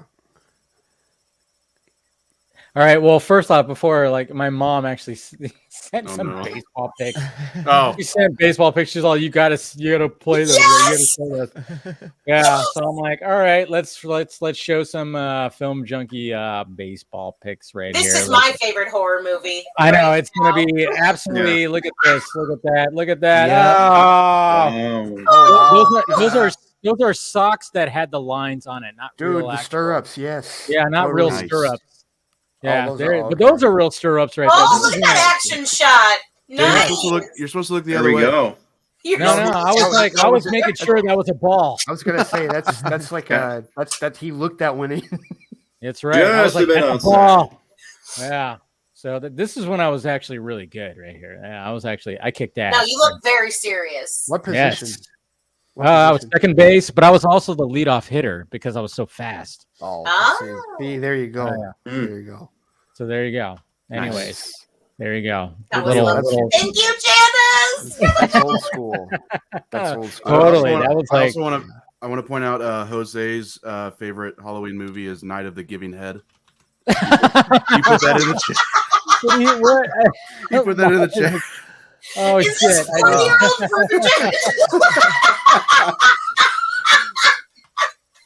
Wow. Jose, that's you good. beach. That's good. That's good. Son of a beach. You beach. Oh shit! All right, Ray. What is yours? Event Horizon. Oh, that's a good one. And you know, it's because I'm with Steven. I'm not really I've never been big into horror, sci-fi horror. But Scott helped me a couple years ago because we were doing there were two King movies that came out in 2019. There was It Chapter 2, and then there was Dr. Sleep that came out that in the same year, and we reviewed them for our Patreon at Squadcast Media, and it clued me into the idea that I actually don't dislike horror. I actually just prefer horror that has a story. Yeah. So I'm not into horror. Torture porn or all the gory shit. That's not my thing. I need something that actually is has some characters and has some depth to it. Because I really like both of the It movies that Muschietti did, and I really like Dr. Sleep a lot. Yeah. But Event Horizon, the reason I dig that one is because my friends have teased me for having nightmares about the Aliens movies because alien movies are fucking creepy. There are parts of it that are very creepy, and they've teased me about that. But then I will go to them and I would be like, dude, you want to watch Event Horizon? They'll be like, fuck no, I'm never watching that movie again. I can watch Mama Event Bear, Horizon. Mama Bear, let me in. Mama Bear. Oh man. I can watch Event Horizon 24/7, 365 and not have a single problem with it. And there's probably something wrong with me because of that. Yeah, because that movie is fucked up. Can we say that Pan's Labyrinth is a Halloween movie? I can say that. Oh, that's horror. Hello. Communism is a fucking nightmare. Dude, the way that guy got his face smashed in by the beer bottle, that gave me nightmares. So Del Toro counts. Del Toro. Yeah. So probably 100% Pan's Labyrinth. There you go. That's a good one. Absolutely. All right, Joey. I'd also probably either go The Shining or Dawn of the Dead. I don't really dabble too much outside of slasher stuff, I guess. I can't do like Conjuring or Insidious or anything that gets spiritual. Supernatural. Yeah, and I respect what they are. I've heard Conjuring's really good. I'm great. I'm never gonna watch it. I just Okay. don't get anything out of like. I gotta pull up my keep list of horror movies I like. I don't Which mind genre? being scared or suspenseful. I just don't get much of a thrill or entertainment out of like the scare for the scare's sake. Right. So like Ray exactly. said, it needs to like, have a story or something that's higher concept. Like Right. like Invisible Man or See, I need to see yeah, that. it's a good one. I need to see or Invisible I Man. watched the Ooh, original. Invisible Man's nice. I watched the original Candyman recently, and I thought that was great. I haven't seen the Thank new one. you. You still haven't seen the new one though. We need to do that. Oh, the We need new to one's do really that. good. The new one's really good. I need to see like both of those. I Oh, really Yeah. the want to original see is all so those, yeah. fucking Or- good. I I haven't. I watched the virtually. original a long time ago, but Or yeah. like Us, or Us, yes, Us is. You know what? Okay, like I know See? that. I know he doesn't. I know Peel doesn't consider Get Out horror, but for Black But people, it it's very is. much horror. For Black, listen, have we all seen Get Out? Yeah. Would have voted for All him. right, so I'm gonna. So here's a quick story. My old boss at the TV station I went and saw it opening weekend, and you know I should have just gone straight home, but instead I went to Kroger and I mean mugged every white person in the store. I'm just kidding. It Which really, was all of them because it was a Kroger. yes, the movie like really like it made me paranoid. But at any rate, I go to him and my old boss Phil, he's white. I was telling him for months, like, dude, you got to see this movie, you got to see this movie. And months go by and he hasn't seen it. The way that he let me know that he had seen it was one day he comes into work and he went to the break room and got a coffee cup and a spoon. Oh boy. And he just walked up on my desk, stirring it loudly.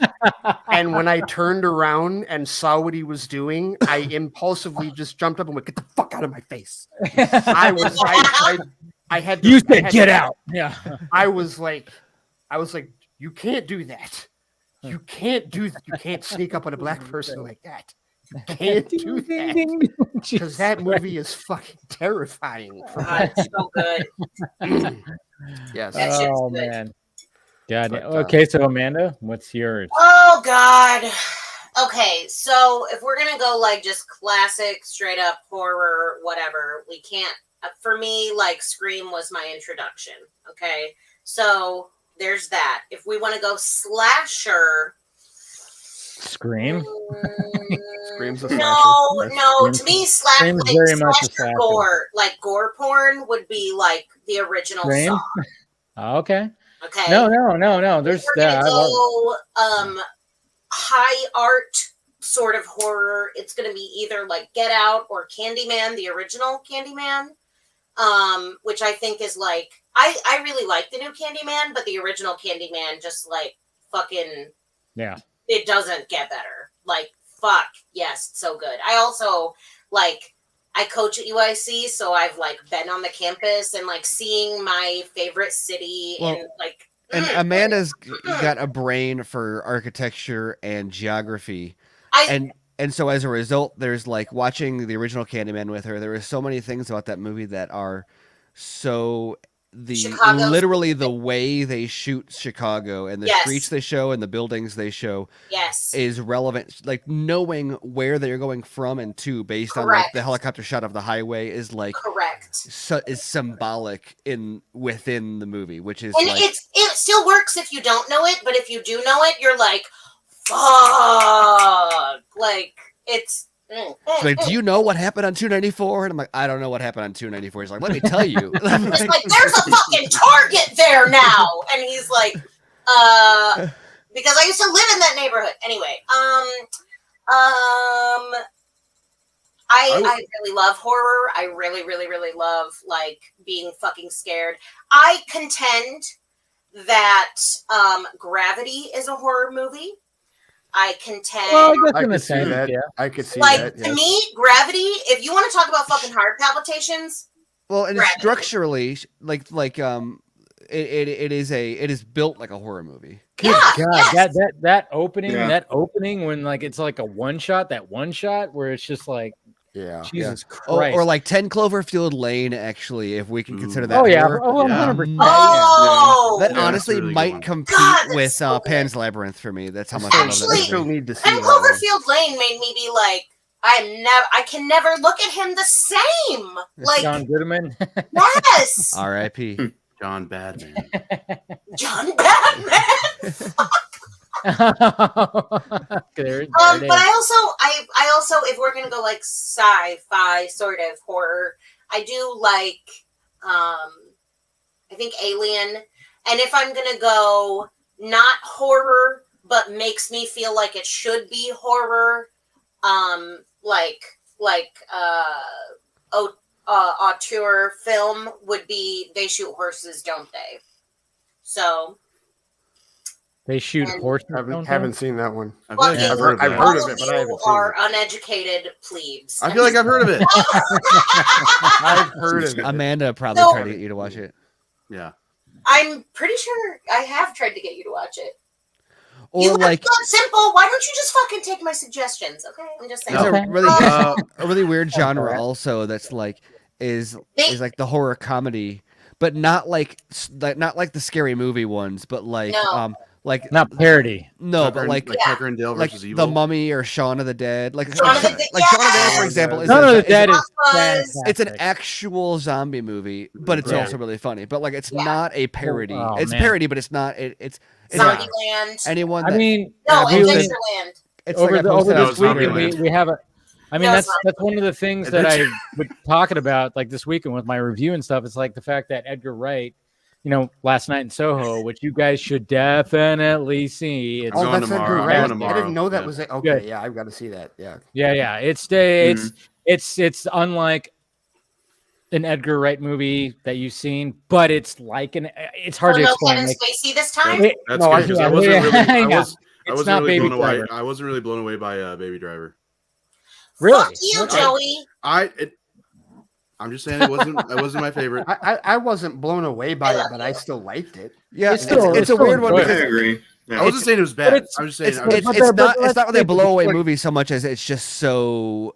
It's a The swift pacing watch. is so great. The Yeah. pacing is so It is. great. It is And the masterfully made. soundtrack is unbelievable. Yeah, I no, mean- like the fact that Edgar Wright is going like, all right, I made the Cornetto trilogy. Everybody knows me for that. And then Scott Pilgrim, I have a cult following for that. Now it's like he's like, all right, I'm gonna try this genre, which was musical / action chase movie, heist movie, I guess you could say, Yeah, kind of thing. yeah. Now he's going into like I'm gonna go into like a horror thing.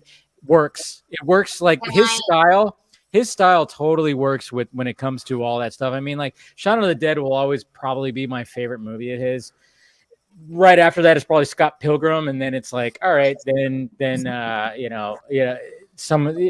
But I'd reverse that for me. I love Really? Scott Pilgrim. Scott Pilgrim's fantastic. But it's just something about Shaun of the Dead. That was my first introduction to him, and it was just so fucking like when I first watched that movie, I wanted to watch it right after the credits rolled. I was like, I want to watch this again. I just loved how he just injected something new to the zombie genre. It was like Steven said, it's a horror movie, but there's like comedy intertwined into it. It's not like a parody, but there's like elements of that in there.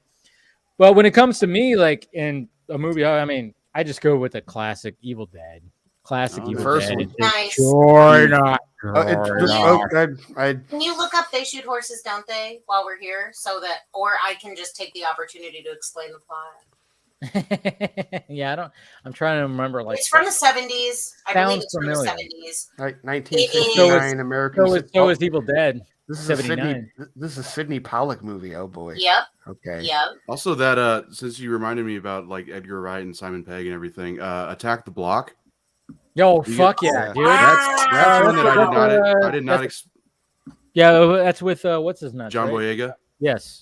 That's one I did not expect it to get. Like, it had some serious like horror elements. Like, it had horror elements, and then it was action too, because it was just like, hey, it's about aliens, and then we're gonna have it into this, this area of the city, and then it's gonna be in this fucking this apartment building. There's that scene where that dude really gets good. his face, like he's like being attacked by and then his face just gets ripped off. I'm like, oh, okay. I didn't need. Who directed that? That was a Joe Cornish. It was a Cornihan movie. I think I'm gonna watch this movie just for the music because it's apparently Basement Jaxx and Stephen Price.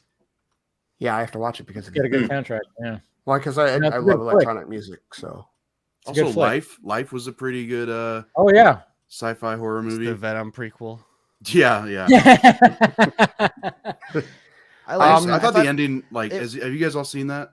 Yeah. I haven't seen it. Oh, damn it. Well, it's been a few years. So the end, like, the end is like it does a a fake out.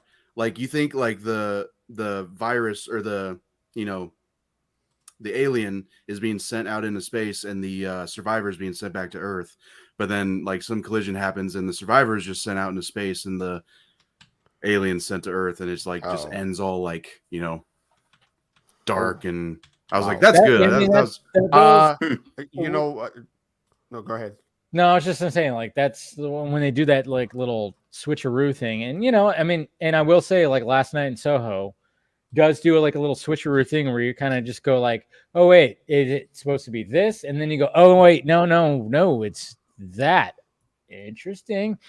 Yeah, there's something that you'll probably guess maybe halfway through, which I did, but at the same time, there's something else where you go, oh, I didn't guess that. And that's what I think Edgar Wright did brilliantly, was like, yeah, you'll probably guess this, but you're not going to guess this, and then you're not going to probably guess this. I'm going to flip this on you. And I was like, all right, you got me. I feel like I'm really going to enjoy it because like it's such a, not a sleeper, but like I really honestly don't know what is going on from the trailers. Yeah. So like when I watch it, I feel like I'm, the pieces. I don't think I've seen a trailer for it.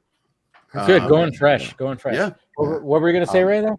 Well, you mentioned Evil Dead, which of course is Raimi. One of it, but he was also that's his first. That is his first, which was also because Raimi's from here as well. And so is Bruce Campbell. Like they all went to Michigan State.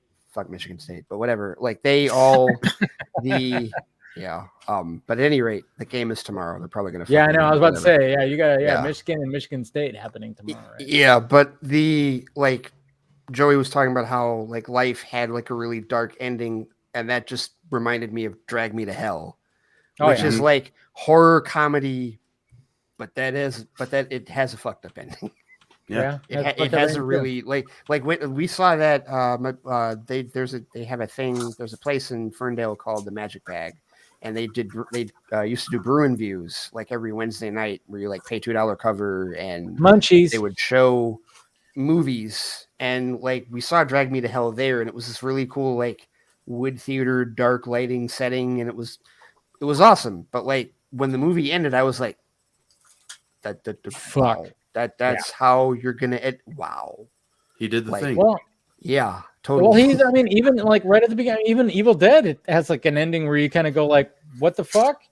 I don't know if you guys remember like the ending, like it ends where like Bruce Campbell's like, he's like kind of like he sees the sun and he's just like, oh, I made it through the night. And then all of a sudden you get that point of view of the evil presence with the camera, and then it starts going, and then it just goes right to him, and he turns around and goes, ah, and then it just cuts the credits. And I'm like, can we talk about Final Destination? Fuck. This summer. What was the other one that I everything has there's the great horror movies have fucked up endings. The first Final Destination movie, I've seen the first two, those are the only ones, but the first Final Destination movie, that's right. The youths have no idea. They have no fucking idea. Oh man, Final Destination. Final Destination was like, when that came out, holy shit. I remember walking away, me and my friends just going like, Jesus Christ, guys, we got to be careful. Everything could kill us. Yeah. Everything afraid to fly a plane, afraid to take a shower. You guys saw the fifth one, right? The last one? I haven't seen it. No. I don't think so. The recent one? Okay. Yeah. For the ending alone, you have to watch that movie. All right. Yeah. Don't spoil it because it's really good. You got to watch it. It's really good. Like when you see like, because you kind of go wonder like anytime like franchises keep going and going and going, but for some reason Final Destination was actually pretty good with, and then that last one when you see the twist you go holy shit, like the whole time, and then you go back and watch it, you go the signs were there, holy crap, but I didn't see them. It also like does a really good job of just completely getting back on track from what I don't know if you saw the fourth one, which was just called The Final Destination. but Which it was one all that? Yeah. it was I awful. saw the first 3, and then I heard about terrible. the and I was Like they were coming up. They were like, "What's the funniest way we can kill these people?" Are there any of the original like actors left in the series? No, because Ali, what's her name, was in Ali Larder. Yeah, she was in this first one, and then she died in the second one.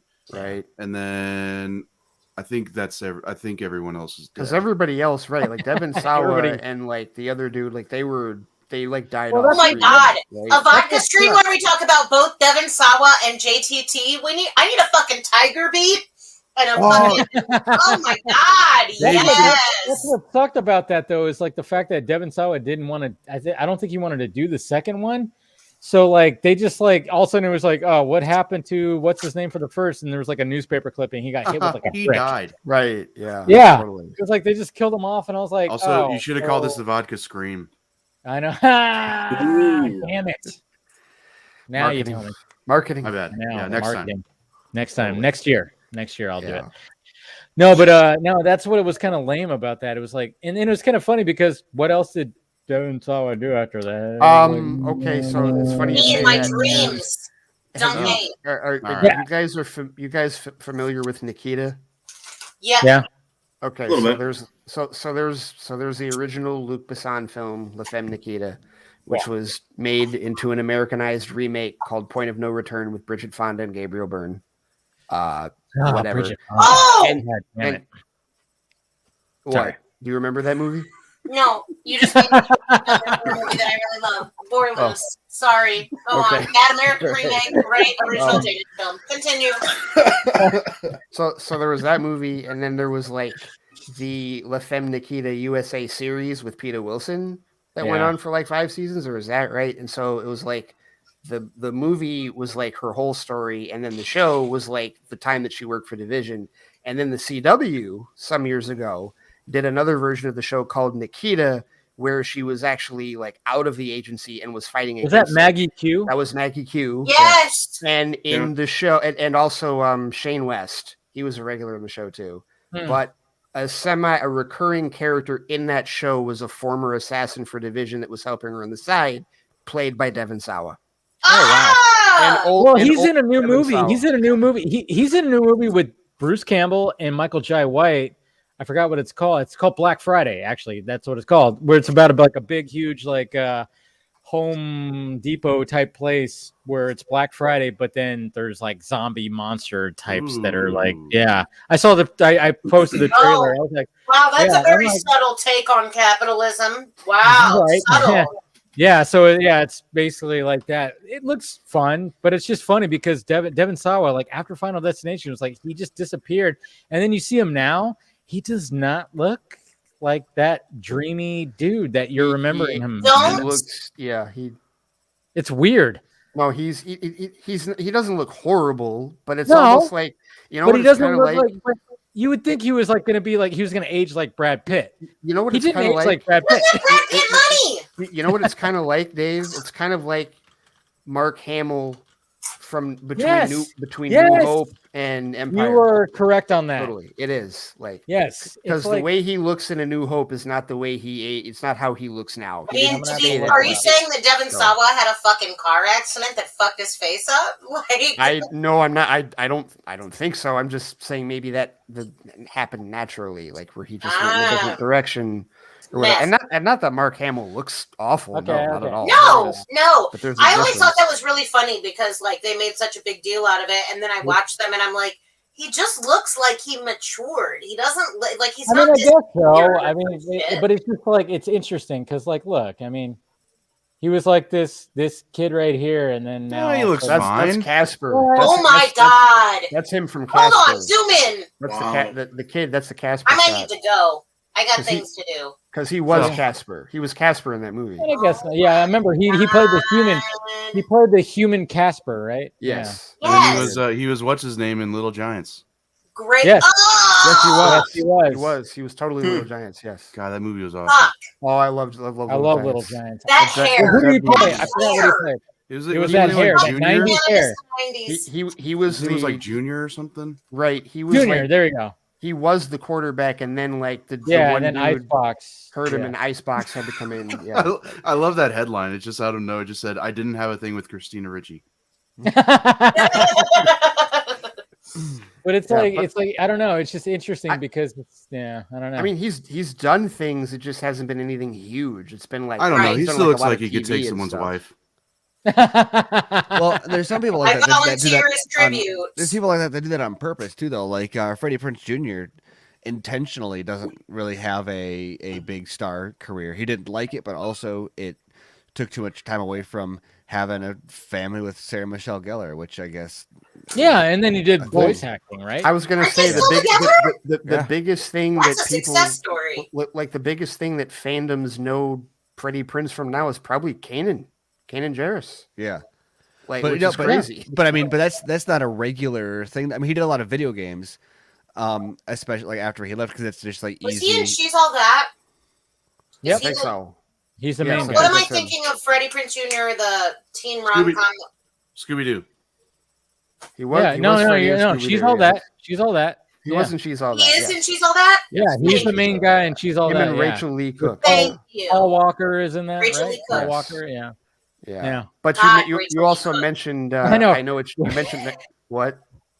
Who? No, just Rachel Lee Cook is like, I mean, Oh. she was already hot, and it was like that's why I love it about not another teen movie when like they parodied that, where it's like literally like she's like, I'm gonna make you over, and she just takes off her glasses and lets her hair down, and that's all she did. Mhm. I'm like, yes, that's exactly what that's all, because Rachel Lee Cook was hot.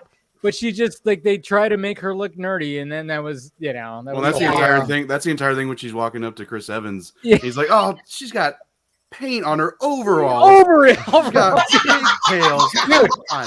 do not sleep on another teen movie. That's a good That movie is one of the top. It's a top notch. It's great. Movie. The Breakfast You know what Club, else is the good from Breakfast that Club scene genre? they parody is The end great. of the What's the end of the world one, babe?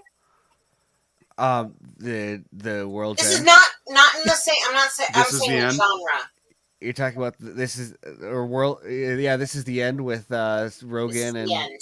yeah. Rogan and This is Jonah the end, and Hill not and- another Good, teen but movie. it's yeah. Yeah. No, It's not I like need. it doesn't spoof like those other movies. Like I really kinda need to does. see Not Another Teen Movie because Oh, it's so good. It's good. I had this revelation a while back where it's like I was thinking about all of those like those like mid and late 90s like teen movie, like Can't Hardly Wait, Empire Records, like But it all also that Oh my shit. God, all the Empire Hughes- Records. it also it spoofs the Hughes movies. It just The it Breakfast spoofs Club, all, the like, Breakfast Club yeah. spoof is hilarious. that's They the really- best they stuff. do the God, bre- dude, the- what- the that- The black- best stuff actor in that- another teen movie is all the background stuff at the high school. Yeah. where Yeah. It's just like stuff like cheerleading tryouts and whatever. That's like not on screen, but they're just doing like some Hughes thing in the background. Right. exactly. Yeah. Yeah. It's that's probably like one of the last really good spoof movies, to be honest. It was I a- got they had They like don't make a them like lot that. of trouble over that movie. they had like Anthony Michael Dining Hall or something. Yeah, stuff like that. Yeah. Stuff like that. It was Okay. It was such All a right. it was such a great and that Yeah, was and- like our first. That was when people got introduced to Chris Evans, who was the star of that movie. We're all showing our fucking age And, right and now. that's like Man, well, I'm it's- dazed and Hey, confused. it could be worse, Amanda, because I was totally just about to say that like it all spoofs. It all comes from like the Zucker brothers stuff, like Airplane and Police Oh, yeah. Squad and the Naked Gun and stuff like that, and that predates all of us. Hilariously, I wasn't the Naked Gun, the OG. I was like one of the, I don't know, second, third, whatever. That was the very first movie that I saw in theaters when I was like way too fucking young to see it, and my dad didn't realize how dirty it was going to be. And Yeah, I was those like, are not those are not kids movies, but I No. I saw all of them as a kid too. So That's why we're fucked up. Well, That's those are whatever. all the movies where, like, I mean, my dad didn't realize it was so dirty is like 90% of comedies that I've seen in my life. Right? Where it's just like, oh, this movie's hilarious, and it's like, Wait, whoa, he's Can we talk about the very oh, first okay. movie that I watched with your family? Blast from the Past. Blast from the past. Oh shit! Oh, Mr. Fraser. Brandon Awesome as Fraser. fuck, Brandon honestly. Fraser. Yeah. Like, I would like to I- take credit. We would like to take credit for the Brendanazons. Oh right my here god! now. I love Yes. that there's such that. Oh man! I totally I still haven't dug into this season of Doom Patrol, but I hear he was fantastic in like the most he's recent fantastic in episode Doom of Doom Patrol. He Patrol. is. I have, name a movie where Brendan Fraser isn't great. Yeah, that's wait. hard Encino to Man. decide. No, Looney Encino Tunes Man. back in action. Amazing. No, You I know- was no. Looney Tunes back in action. You know, Yeah.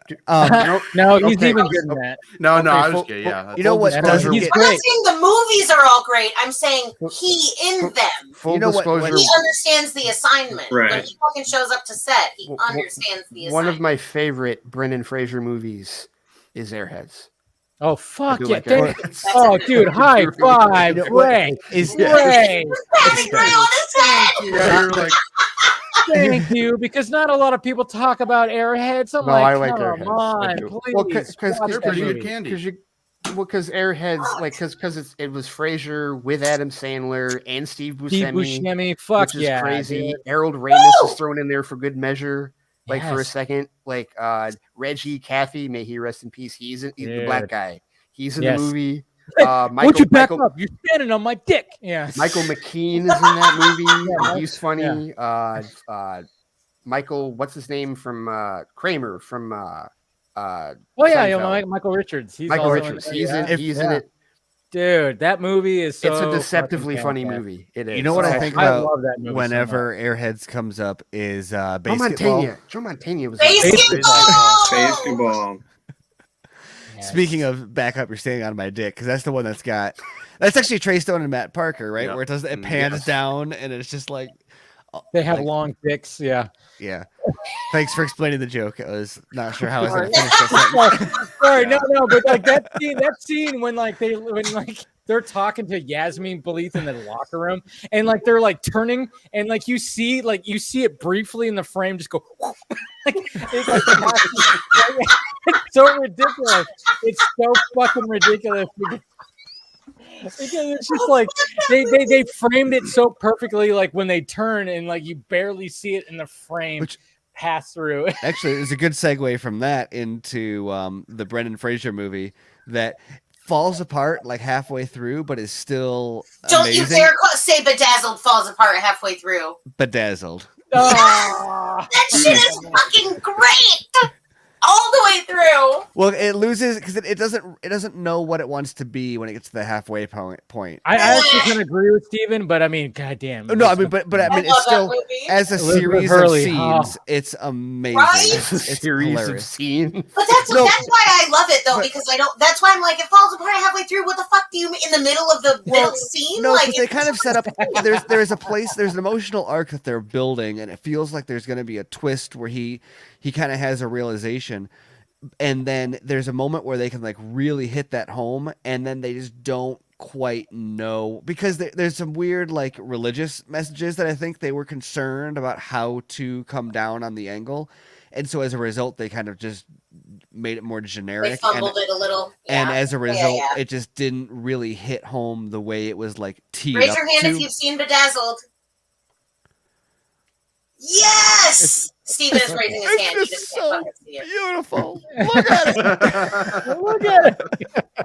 Wait, You can watch it for free on YouTube. I'm Because pretty fucking sure.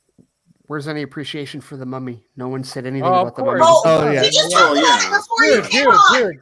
like, Okay. I think on Film Yeah. Junkie Live, I said this week or last week, I said, you know what, Oh, you know fuck. what, fuck that whole, you know, I mean, like, Rachel's lives. you guys tried with Tom Cruise again, running away from a fucking cloud with a face. We already saw him run away from a cloud in fucking a dust cloud in Protocol. We don't. You fucked up. Just bring back Brendan Fraser's character. Set it up around that. Just I'm gonna bring be it honest. back. I don't remember her name. Just bring it But back. the bitch who wears only body paint and fucking chainmail. A Moxinamoon.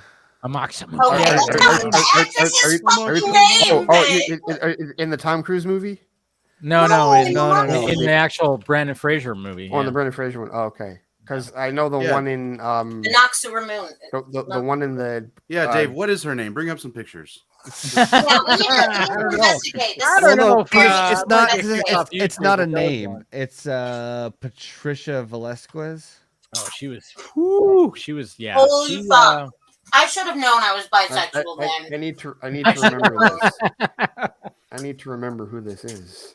Oh yeah, look her up. There's like the way she looked in there. I don't know if it would pass in. Just honestly, just the visual of him smearing her arm paint will. So good. Oh yeah. Oh yeah. Yeah. There you go. Take it easy, Jose, you little beast. Bye, Jose. You little Bye, Jose. bitch. No, but like that's what I said. I was like, you know what? If you want to just do that, just bring back Brendan Fraser's character and fucking. The problem. I don't know if it's a problem because they can ignore it, but like the last everything after the first movie in that franchise was so bad. Yeah, the second.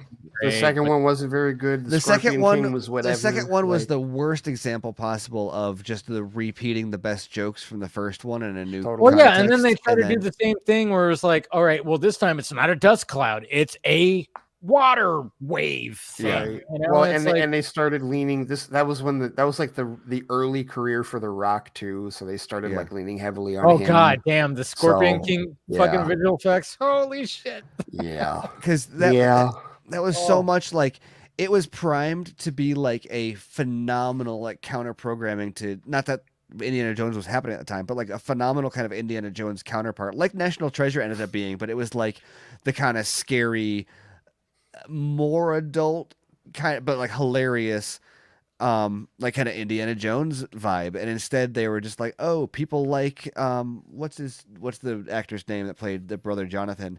They just like him saying the same stork joke in every movie, like.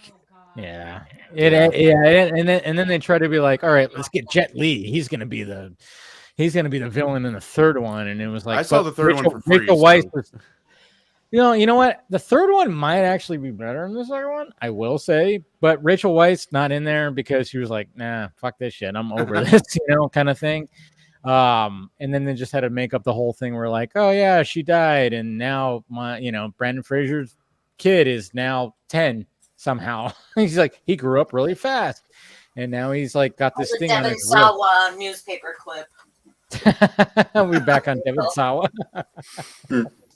Oh, Idle Hands. Come on. Idle Hands? Anyone? I was never that big a fan of it. What? Come on, Jessica Alba. That was our introduction. Well, true. Yes. True. I was like, all of a sudden it just hit me. I was like, wait a minute, Idle Hand. Now Jessica Alba sells diaper cream. I just want to point that out. Listen. Look. Okay, so I mean, she also had Dark Angel, which was like that short-lived Fox TV series. But yes, no, you're right. Yeah. Yes, that was a James and if you watch the show at all, it reeked of James Cameron. Oh, big time. I watched that show. Totally did. Which wasn't. I was in love with her. Who wasn't? I know who couldn't be. I mean, Jesus Christ. Okay, question. I'm not on the stream, so I can ask this: Jessica Alba or Eva Mendes? Ooh, that's a Eva Mendes. Oh, Mendes, thank you. God bless you, Joey. I'm not really. Okay. Jessica Alba is beautiful, but I'm not. I don't. I'm gonna have to go with Eva too. I'm gonna. Really, Eva. I could do without Jessica Alba in my life. The word is voluptuous. Yeah, because Ava just has this. I don't know if anybody watched. What was one of her last? She hasn't done a movie in like years.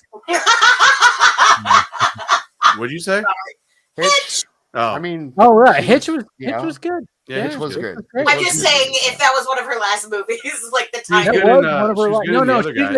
She did a movie called The Spirit, which was they were trying to do another. They were trying to do another Sin City type movie with Gabriel Mack. But there's a scene.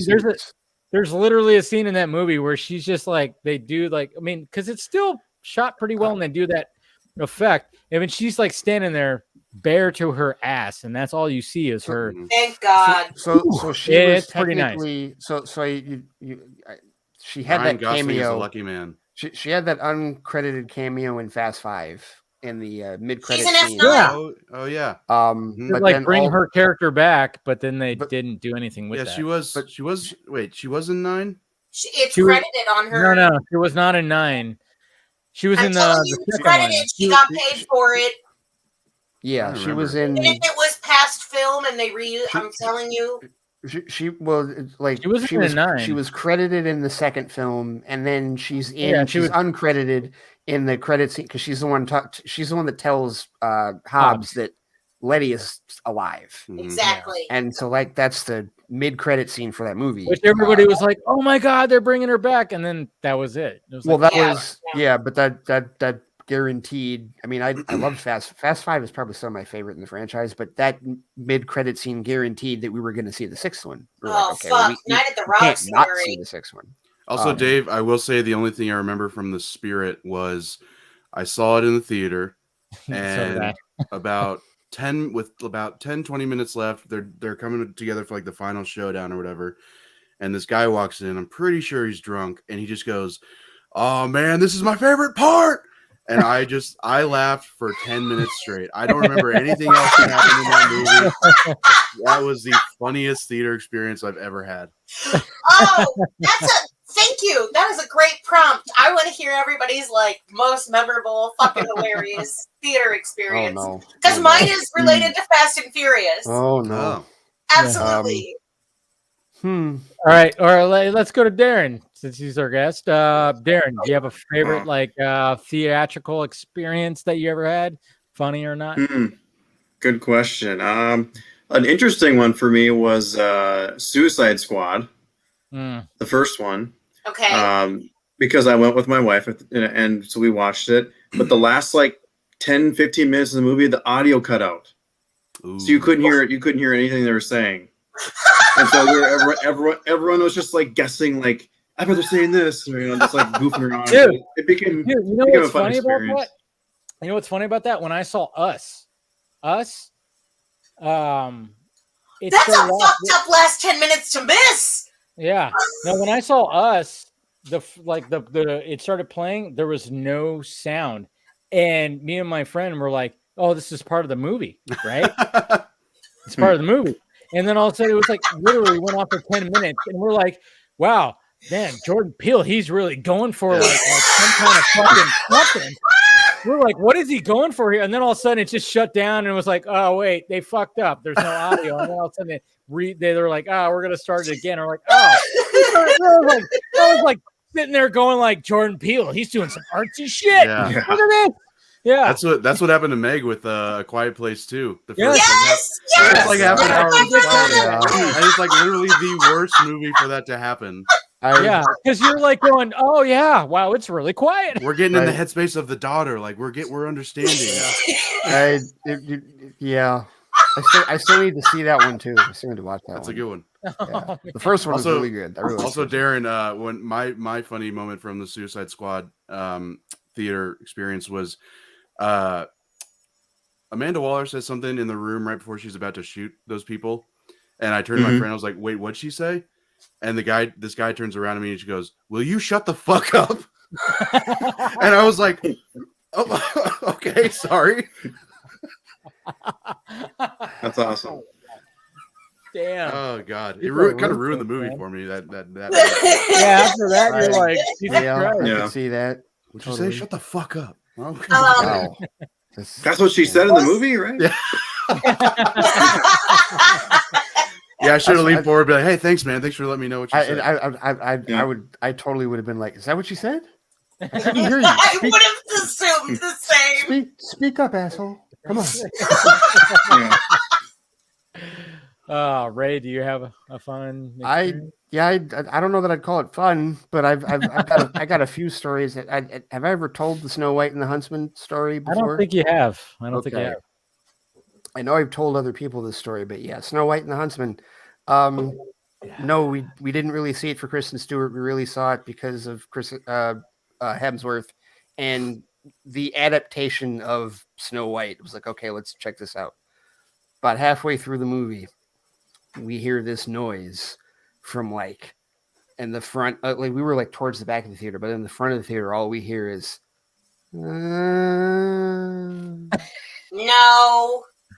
And then, like, you know, 5 or 10 minutes go by. 5 or 10 minutes go by, and we hear it again. And we don't know what it is, but, you know, there's some murmurs. Oh, God. It happened like 2 or 3 more times. This is in the front? Yeah, Have like it in the coming front. from the front? The front row, yes. No. And I mean, obviously this starts chatter, right? And the movie wasn't that great. It was okay, but like it wasn't awesome. It was enough to demand a sequel. But like, yeah, we never really got like a real explanation, but we saw like people, like the ushers were coming in and like funneling through. But the funny part was like the credits hit and then they just stopped. Like they froze. Like we're all sitting there. We're just like, what? Okay. And then the lights come on. Apparently the reason that they had stopped the movie was because they wanted everybody to like go to the theater and get free passes, because apparently somebody had complained about whatever moaning was coming from the front of the theater, and we all got free passes for another movie. To this day, we still don't entirely know what the moaning was about, or you know. Yes, you do. The real ones know. I mean, we can speculate. We can speculate, but so yeah. I have 2 very memorable theater experiences. Okay, but before you do, we have somebody who just came back from a movie, Mr. Scott Mack. All night I've been saying I wish Scott were here. All I know is that I'm walking in and Ray's talking about moaning, and now I'm just completely intrigued. Actually, okay. First, like, what did you think? I love that movie. Thank you. It was great. It was so good. What did you see? Last night in Soho. Oh, you said. Okay. Oh man. Oh, and I'm also glad that I went ahead and pre-ordered that Mondo vinyl of the soundtrack. Nice. Good. Yeah, that's a good soundtrack. Who does the I'm talking about like there's so many 60s songs in there. Okay. It's like it's what? Yeah. Well, Stephen Price does the score. Mm-hmm. But but I got, Edgar Wright does these great mixtape, type soundtracks. He really does. Yes. So I picked up, they had a really gorgeous looking vinyl. I got an email from Mondo. I buy the Zack Snyder's Justice League soundtrack, and now, damn it, you're on the list. I'm on the list. They're like, you got him for this. We're gonna keep feeding the beast. God, tell me about it. So but at least it was only this one buys physical media. Yes. Oh yes, absolutely. Of course. I've been on a few lists in the past like that. No, like right now, Scott, we're just talking about crazy theatrical experiences. So I have a few. Yeah. I told them the Snow White and the Huntsman story. I'm pretty sure I've told you that story. Yes, you have told me that one. Yes. So about moaning. Yes, that's what that was the moaning story. Steven was a part of both of the ones that had come to mind for me. Chronologically, the first one was Toy Story 4? 3? You remember we were in college and I got way too high, and then we went to see Toy Story 3, and we were in the very, very front row on the end, and the screen was so fucking massive, and I just remember being like, this is too much the whole time, the entire movie. But it was great. And also, like, all of us just collectively sobbing. God, don't we all at the end of Toy Story 3? Mm-hmm. Yes! Oh my God, seriously. Yes. That's why when Toy Story 4 came out, I was like, why? Don't do that. Don't take I can't take it anymore.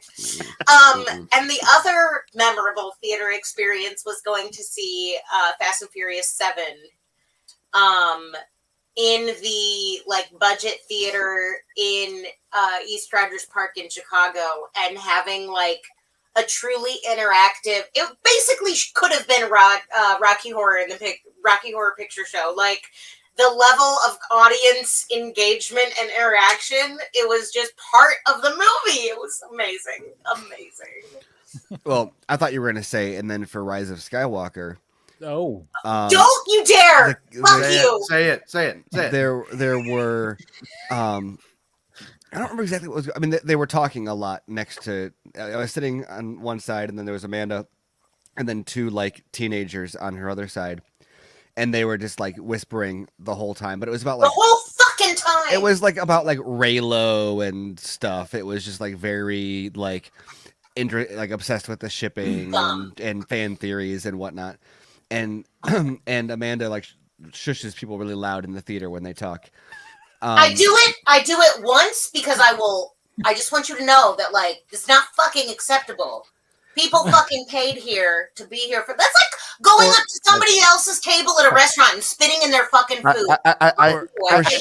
I have a funny shushing story. After this. She'll be like, my funniest shushing story is when Heather got shushed when we went to go see La La Land, and she was like, "What? What are they doing?" And I'm sitting there going, "You had it coming." You were like, sorry, sweetie. But I'm on their side. Amanda will do the shh, and then like if they keep on doing it, it'll be like, and then she'll just go, "We're watching a movie," like or something like that. Thank you, You're Scott. my hero, Amanda. You are my fucking hero. Thank you. And Women have bigger balls. And I am I'm not. It's not that I'm non-confrontational. I just have a really high threshold, and then when I confront, it's that's why we're together. I confront, but like I have a really high threshold before I get there, and so I'm just like sinking into my seat this whole time that she's doing this, until eventually she turns to them and is like, shh, like she's like, "Hi, mama." She's like, "Stop talking. We're watching a movie or whatever." And one of them was like, "It's a free country." And then I can't remember what Amanda said. She's like, the free country line. I said that doesn't mean there's freedom from the consequences of your actions. Exactly. You said that. That doesn't mean that there's freedom from the consequences of your actions. As she says that, she like turns and grabs her drink. No. I just said, "Give me the drink." Yeah, she said, "Give me the drink," and I put it in the other armrest on my other side. And she goes, "I wasn't gonna throw it on him." I'm like, "You literally said there's you can't avoid the consequences of your actions. Give me the drink." To be fair, I can understand why he thought it, but I really just wanted a drink. Okay. Oh man. Oh. So he thought I was gonna throw my drink at someone. I didn't. To be fair, I did try to squirt mustard all over the entire bar when the Hawks won. What was that? 2012? 2011, 2012. It was the third hockey game you had ever seen, I think. Fucking lies. Are you a Blackhawks fan? Are you a Blackhawks fan? No. Oh, okay. No, I don't. I have no fucking dog in the fight. She's a very, very, very passionate fan of whatever team she can find some sort of connection to. Correct. It was the Flyers Hawks, and my sister is a huge Flyers fan, so I was like, okay, I guess I'll be I'll root for the Flyers this time. Her sister wasn't there, by the way. My sister wasn't there. It was just the two of us. She was very invested in this game. But that might have been, was that 2010? That might have been the Stanley Cup Finals. Yeah, it was. She pulled a mustard bottle out of the thing, flipped the cap, and went like that, and nothing happened. And she pulled the cap off, and the plastic seal was still on it. I was like, Okay.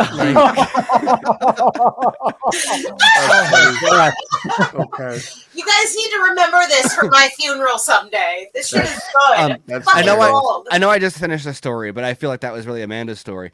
I saw John Wick 2 in an almost empty theater, and one of the only other people to come in came up and sat right next to me.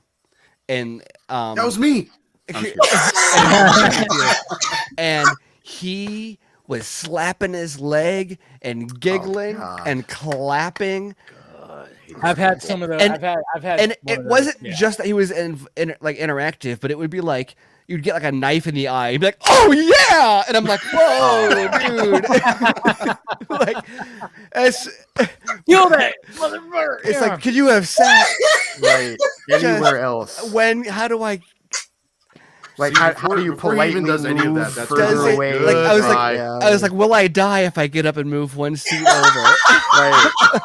Totally.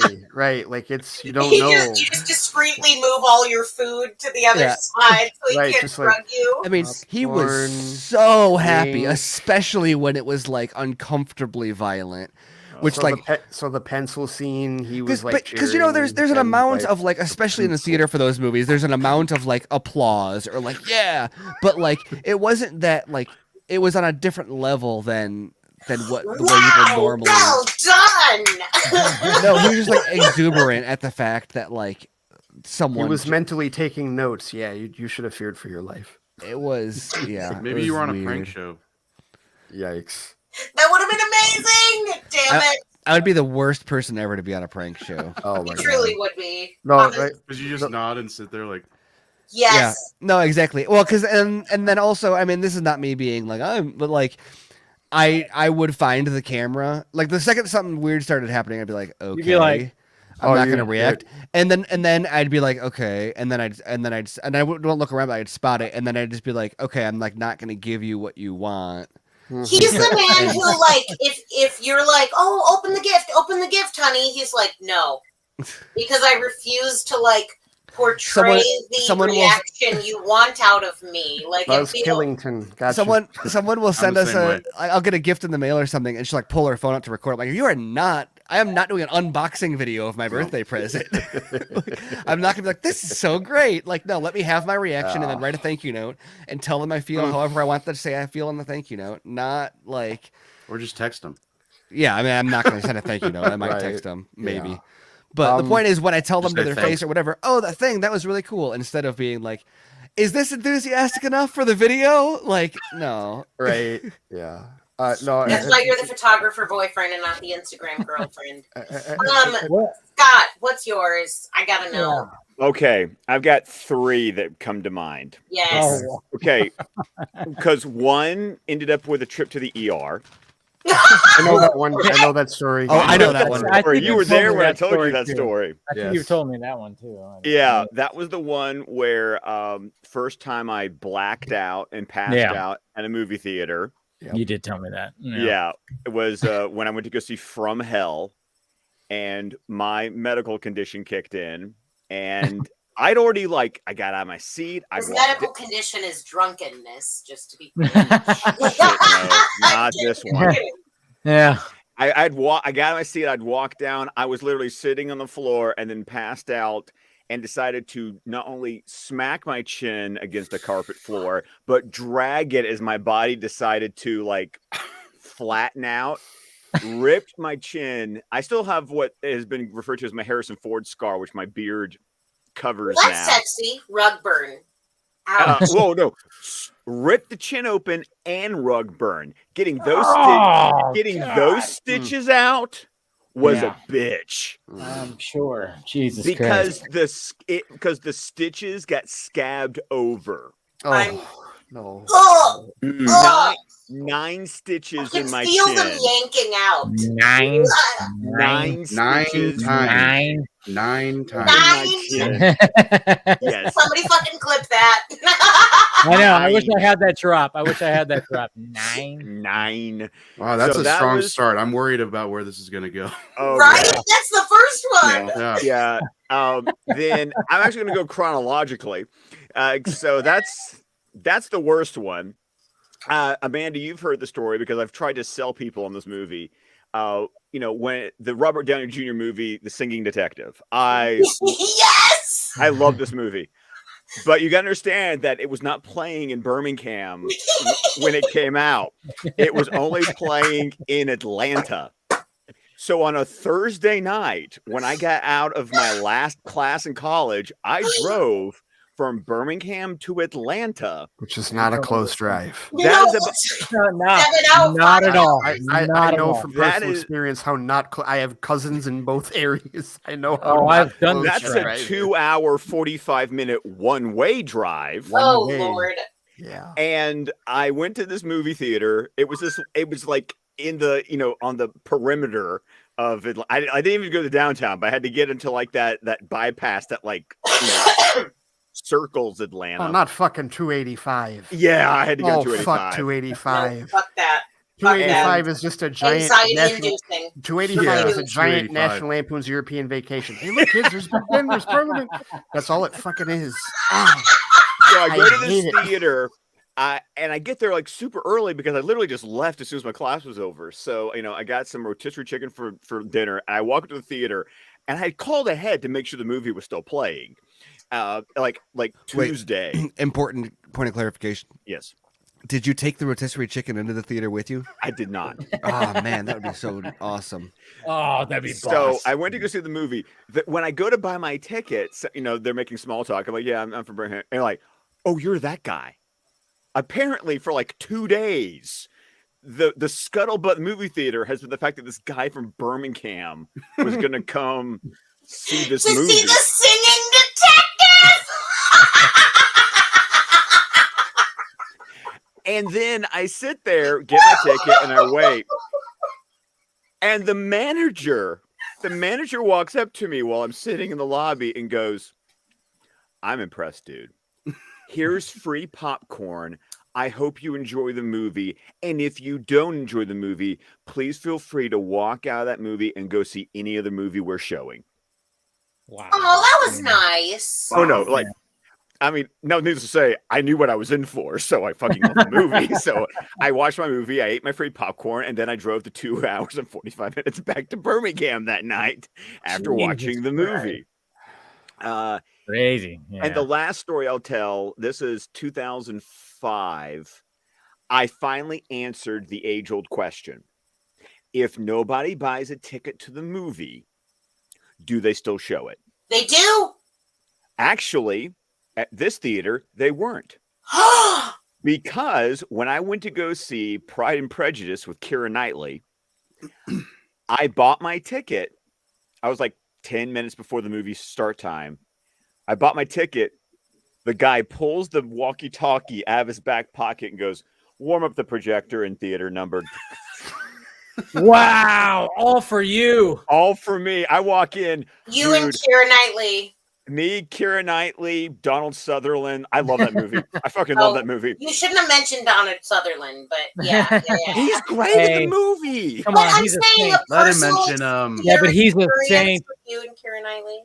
But he's a saint. He's a saint. But no, then I got to watch the movie by myself that evening. But it was so cool when I bought the ticket and the guy just pulled the microphone. I was like, warm up the projector. And I went, so you really don't show the movie if no one buys the ticket? When I went to see Dune, I accidentally walked into the theater. Like it was like I walked into like 11 instead of 13 or something, because like the sign I was looking for was like between the two doors. So I don't fucking know how. But anyway, I was distracted. I walked into the wrong theater and I sat down and I was like, there's not a fucking soul in this theater but me. Why the fuck am I in the middle of, what is this? And I watched it long enough to realize that it was whatever fucking cartoon movie is in the theaters right now. Addams Family? No. Yes, it was Addams Family. Thank you. And I was like, wow, good job. There's Good no go, one. Joey. Dude, Joey was like, damn. That's my son right there. I know. I was about to say. The theme didn't come up at all? Like you didn't hear No, well, because it was in the middle of the movie. I just like walked in the middle of the fucking movie and I was like, this is a really long fucking teaser or trailer. And then I was like, this is not the trailer. This is the movie. And there is no one in here but me. What the fuck is this? So apparently ours just shows them, but maybe they don't have to warm up the projector bulbs with like fire anymore now that it's not 2005.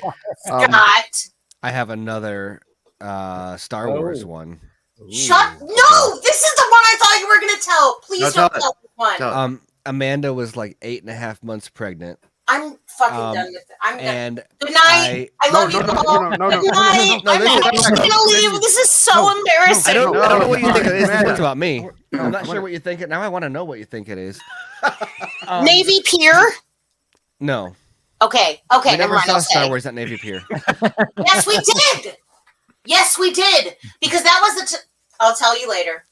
Okay. You ever feel like you're sitting in the middle of couples therapy when a little Stephen bit. and Amanda are both on the street? Scott, try being in a car with them for about 6 hours.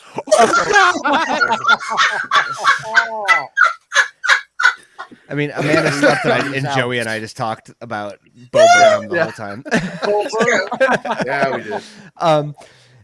So we went to see The Last Jedi, and I had purchased seats so that we were close enough to the edge because it was gonna be like, no, we weren't. No.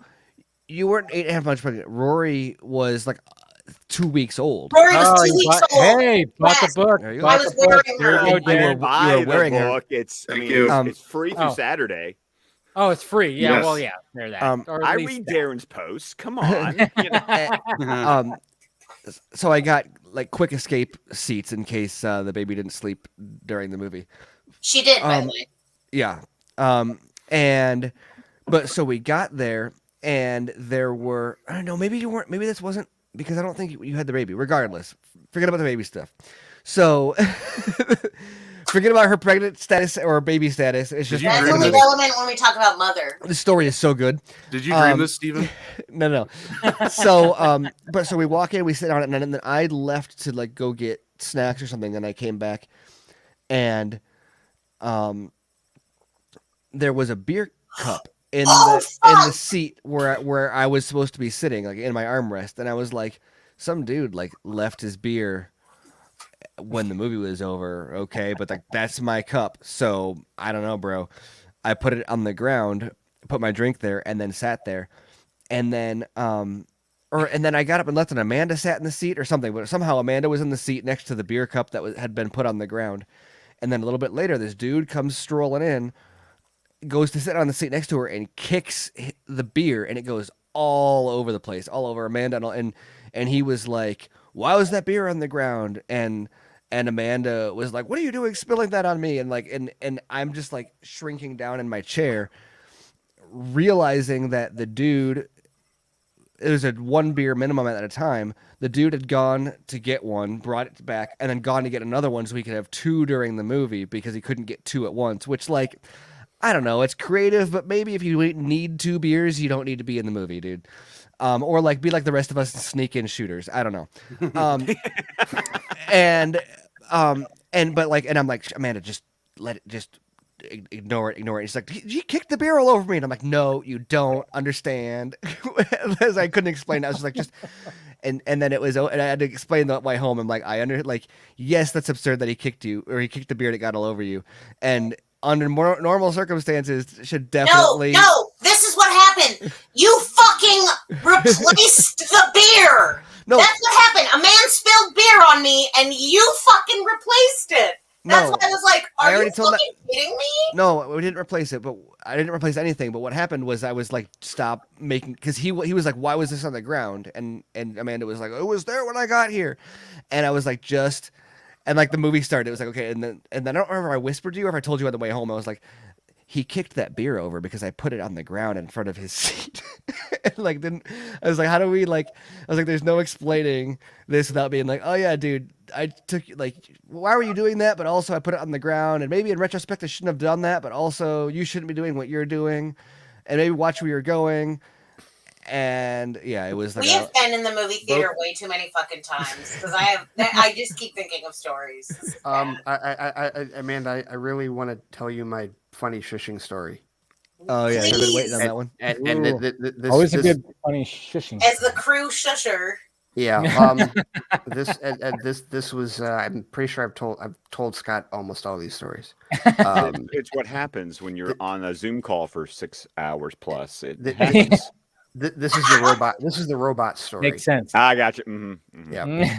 So robots, DreamWorks movie with like Ewan McGregor and Robin Williams. Oh yeah. Kids movie. Yeah. Family movie. There are families and children in this theater, and like our row is just me and like a bunch of my fraternity brothers and other friends, everything, right?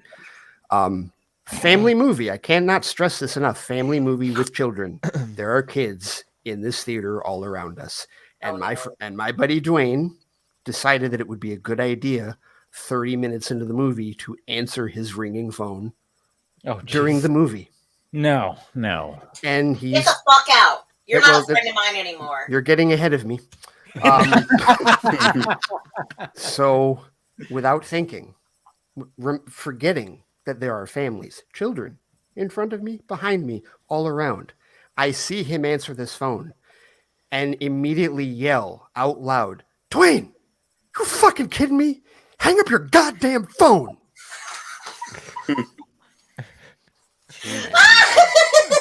Everybody just kind of froze. No one said anything else. What you haven't told us is that it was a Sunday at 2 p.m. Yeah. Yeah. I was fortunate that no parents, no one had came to say anything to me. Dwayne was kind of like in shock, and I'm like, why the fuck are you in shock? You were answering your phone during the. I'm still pissed at you. I'm not happy that I swore in front of these kids, but you fucking deserved it. Don't answer the fucking phone in the middle of the that actually. That kind of reminds me of another theater story that's just a sweet one, because I remember, I think Liam was turning 4. Was he turning 4? No, he was turning 3. Liam was turning 3, and Heather, I was going to a DMV, like the only DMV nearby where I could get what in Alabama is called the Star ID. You know, that Patriot Act thing where, you have to get extra paperwork, and they put a special mark on your driver's license that makes it basically like I can get to federal buildings, I can get on an airplane with my state driver's license. We have a thing like that up here, enhanced license ID. It's a barcode. Yeah, we have it. Oh, mine's literally just a star in the upper left-hand corner of my driver's license. No, they conned us into they conned us into a whole other license that costs more money. Oh no, to renew because it has like an electronic. Yeah. So what I was going to take Liam to go see the Lego Batman movie at the Dollar Theater. Amen. So that sounds excellent. Exactly. Because Liam has proven that he, at that young age, could sit through a movie. Unlike his... Wonder why. Wonder where he got that from. I don't know. Like father, like son. And so my wife was like, well, why don't you just go ahead and take him with you to the DMV, and then you can go to the movie afterwards. It just happened to be Good Friday. We were out of school that day. Well, so is everyone else who wanted to do a driver's test and a driver's license and permit test. And this place put everybody in the same line, no matter what you were there for. So I'm there with a 3-year-old for 4 hours. Oh my God. We miss, and that boy, like the last hour, he started to lose it. And at that point, I was like, Go right ahead. I got nothing for you. I mean, it's like, you have been such a trooper. You may start to misbehave now. You are allowed at this point. Yes. We've missed our first movie. Like, the time comes and goes. And at that point, you're like, you've been in this line, you've been waiting for so damn long. You don't want to leave. It's like, no, I'm kind of like, I'm in it to win it at this point. And then after 4 hours, I take that boy to the movie theater. I was like, what do you want? You want a Sprite? Yeah. You want big old popcorn? You want any candy? Like, I was like, anything you want. The world's your oyster. The world is your oyster. Whatever you want. We get a giant ass popcorn. Christ. He gets a giant Sprite. We sit down. They accidentally started playing the 3D version of the movie. So I'm like, you wait right here. I walked out. I got us our 3D glasses because they were just showing the 3D movie for the regular price. He puts on his glasses. He wears them the entire time without complaining. He sits in my lap and watches the movie. We're eating our popcorn. I'm handing him his Sprite, and he's going and then putting it down. We watch the entire movie. I'm laughing my ass off because it's the Lego Batman movie, and Daddy's getting all the jokes. Liam is enjoying it, but then also going, Daddy, why do you find that funny? Because it's funny to Daddy, son. Yeah. Because I know Batman. Because I know Batman. Yeah. And then at the end, we're walking out, and he does it like he is there in my lap, holding the popcorn, just wearing the 3D glasses, the whole movie. And he walks out and he goes, Daddy, I had a good day. And I'm just like, aww. Oh my God, my heart. I feel like the fucking Grinch right now. Like my heart just grew 10 sizes. That little measuring device. Yeah. See, and how old was he at that time? Like I think he was in the 3 to 4 range because we had moved to this house. Batman came out. Right. Yeah. So actually, I'm thinking So he would have been. It would have been the weekend of his 4th birthday. So he was 4. He was. I think was Shep 3 when you took him to see Into the Spider-Verse. That will always. I wasn't there. You're muted, Steven. I didn't do it. I swear. Yeah. so that was a 4-year-old. That's how a 4-year-old behaved at Lego Batman. Conversely, grown man, the 24-year-old 6 seats down. Grown man 6 seats down from me during Avengers Endgame could not stop jumping up and down and squealing in his seat for 3 fucking hours.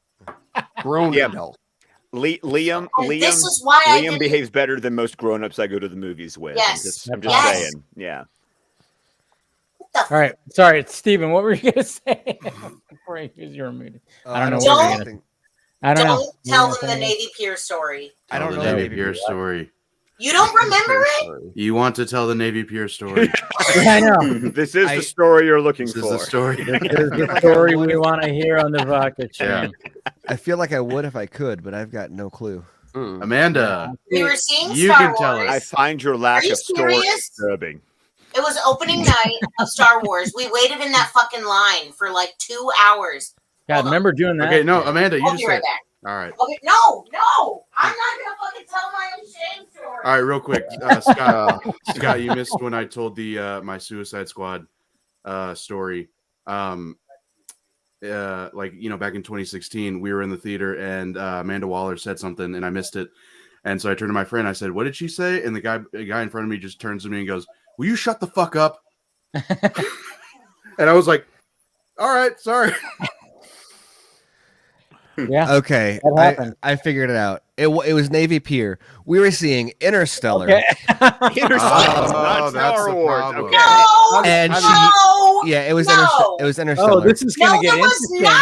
Yes. Man, it was Interstellar because we were sitting back up in the corner, and you got like really emotional because it was Interstellar, not Star Wars. No. And she yelled at an autistic kid who kept on talking. Oh, Jesus Christ.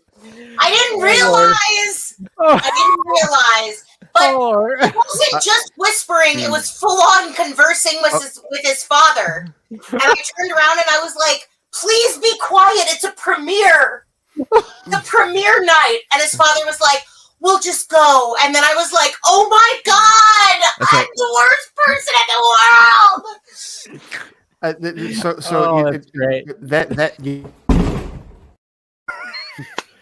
You know what that is, Amanda? I think I brought up Christopher Titus before, the stand-up comedian Christopher Titus. Yes. So one of his stand-up routines, he told a story about how he's like, if you really want to like mess with the mind of a comedian, don't heckle them, just sit there and not laugh. And he said he went to a club, like for this women's club or whatever, and he was performing for them, and there was this one woman that was just stone-faced the entire time that wouldn't laugh, and it messed with him so badly that he like screamed at her and was like, like just completely went like, what is your fucking problem, lady? Right? And when he left off the stage, like his buddy was like shaking, like he was like pouring laugh. He looked at him and he was like, she's blind. You were screaming at a blind woman. Nope. Fuck it. I'm not going to share the next part of that story. Yeah, that is my most shameful moment in a movie theater. Not the one where Steven thought I was going to throw a drink on someone. I wasn't. I was just thirsty. It was the one where I yelled at the autistic kid, like, for the 3rd time. And I was like, will you please stop conversing at a normal volume directly behind me? Please. And his dad was like, it's okay, buddy, we'll come back another time. And then I was like, oh my God, even though he is a 20-year-old human being. Yeah, you just never know. Six. Just never know. Yeah. Oh man. Be A kind. bad person. Be kind. Be kind. Rewind. I was about to say rewind. No, Joey, it was premiere on an IMAX. They don't rewind those. Oh yeah. After this happened, I was like, "That's fucking wrong. They should have showings that are specifically for you people." became like who the have number sensory one issues. advocate for special showings after that. You were like, all theaters should have special showings for like. Because I don't fucking want anybody else, me included. I don't want fucking anybody else to be like, "Oh, I can't take my kid who might talk through the movie to a fucking opening premiere." I want your kid to be able to fucking go without fucking up everybody else's experience too. So like, everybody should get to have the opportunity. Yeah, when I saw Ford versus Ferrari, for some reason, like, I mean, people in the chat were actually talking about like when people bring their kids, like why? I mean, when I saw Halloween Kills, I heard an infant up because I was like more towards the Candyman. I was like, are you fucking kidding me? Like, Django I'm Unchained. amazed. I'm amazed when people. Jeez, oh my! I am amazed when people bring like infants to fucking R-rated movies. We literally just brought an infant to Star Wars. Man was like giving his infant a bottle at Spectre. Yeah. What the fuck? Why do you do this? Do not do this. Stop. When I went to see A Quiet Place with my mom a few years ago, some mom brought her toddler in. I'm like, this is the worst. Again, the worst movie because there's no sound. Bring a toddler in. Yeah. Also, of course they talk the whole time. You should not be showing. Okay. Anyway. Yeah. Anyway. No, you know what? You know what? We were talking about Final Destination earlier. Final Destination 2, which I saw in the theater. Mother brought her 2 and her 4-year-old with her. They sat 6 rows up from me. I'm like, those kids are fucked for life. Those kids are messed up. Not even to mention like the amount of kids in like both Deadpool 1 and 2. Oh, dude. Oh yeah, trust me. Who showed at the fucking drive-in, and it was like, I still remember Dad, you gotta press the mic button, Dad. We saw Solo and Deadpool 2 in a double feature at the drive-thru, and so Shepard watched Solo most of it with us, sort of ish. He was probably 3, maybe not even 3 yet. No, I don't even know if Rory. Well, no, Rory was there. And then we had him like go to sleep in the back of the car, and we were watching Deadpool. And he was a huge Spider-Man fan at the time, specifically because he was like 2, and that was like the only superhero he recognized. And he woke up during the third act, at like the very end of the third act of Deadpool 2, and he looks up and he's like, "Daddy, Spider-Man," and I'm like, "Yeah, but you got to go back to sleep." And then he's like, "Spider-Man, what's happening?" Oh no! He's like, actually, it was the first one where he had the limp hands. But I mean, he was like, what happened? The second one, he's like impaled and like just everything. Like, oh man, why is he cursing? I was like, I don't know. Exactly. He was why like, is he shooting people? Spider-Man. The tone of his voice. Oh God, I will never forget that. Oh, Dave. By the way, I want to report back to you. Finished episode 6 of Squid Game last night. Yes. Oh my God, dude. Oh, yeah. So which one are you? Which player are you? I still haven't dug in. I haven't dove into this yet. Oh, dude. Dude. I mean, get the fuck on it, Ray. The game is awesome. We won't say any spoilers, but yeah, episode 6 is like one of those where you're just going the whole time. You're just like and it's like an hour long. It's like the longest episode. You're just going, what the what? How? What is? Remind me what that was. Make it stop. Marbles. Yeah. Yeah. Oh, dude. Well, and that ending, like right before the credits. Oh God. I just want to say. I haven't seen Also, it. I was just guessing. another one where what the fuck? That's right. He hasn't seen it. Fuck you. Right off stage left. Exactly. He's here. You point at me. Yes, right. Him. Not Darren. Yeah, that. Not Darren's fault, guys. Yeah, not Darren. Oh, boo. We're doing a It's a very fucking Brady Bunch all of a sudden. But Ray, do me a favor man. though. When you do watch it, please do not do the English dubbing. Don't Listen insult me. Why You know would I wouldn't anyone watch ever any choose fucking that? English I watch dubs. it dubbed. I watch it dubbed. I don't care. No. I don't care. I don't No. care. No, I don't care. No. do the Stop, Korean Joey. with the English subtitles, The please. only thing, and I mean the only thing I've ever watched dubbed is the original animated Cowboy Bebop. That is it. Anything live action, fuck dubs. Also, Dude, literally, it's well, animated. So, how about that? that? How about that Cowboy Bebop trailer? Oh, it looked really good. You know what? That show I looks super a didn't hell watch of a it. lot better than I thought it was going to. It really Definitely does. does. Because when they were Hey. like live action Cowboy Bebop, I'm like, this is gonna. I don't know how the fuck they're gonna do this. And then Hey, Steven, why did you get so unfocused? You're like blurry.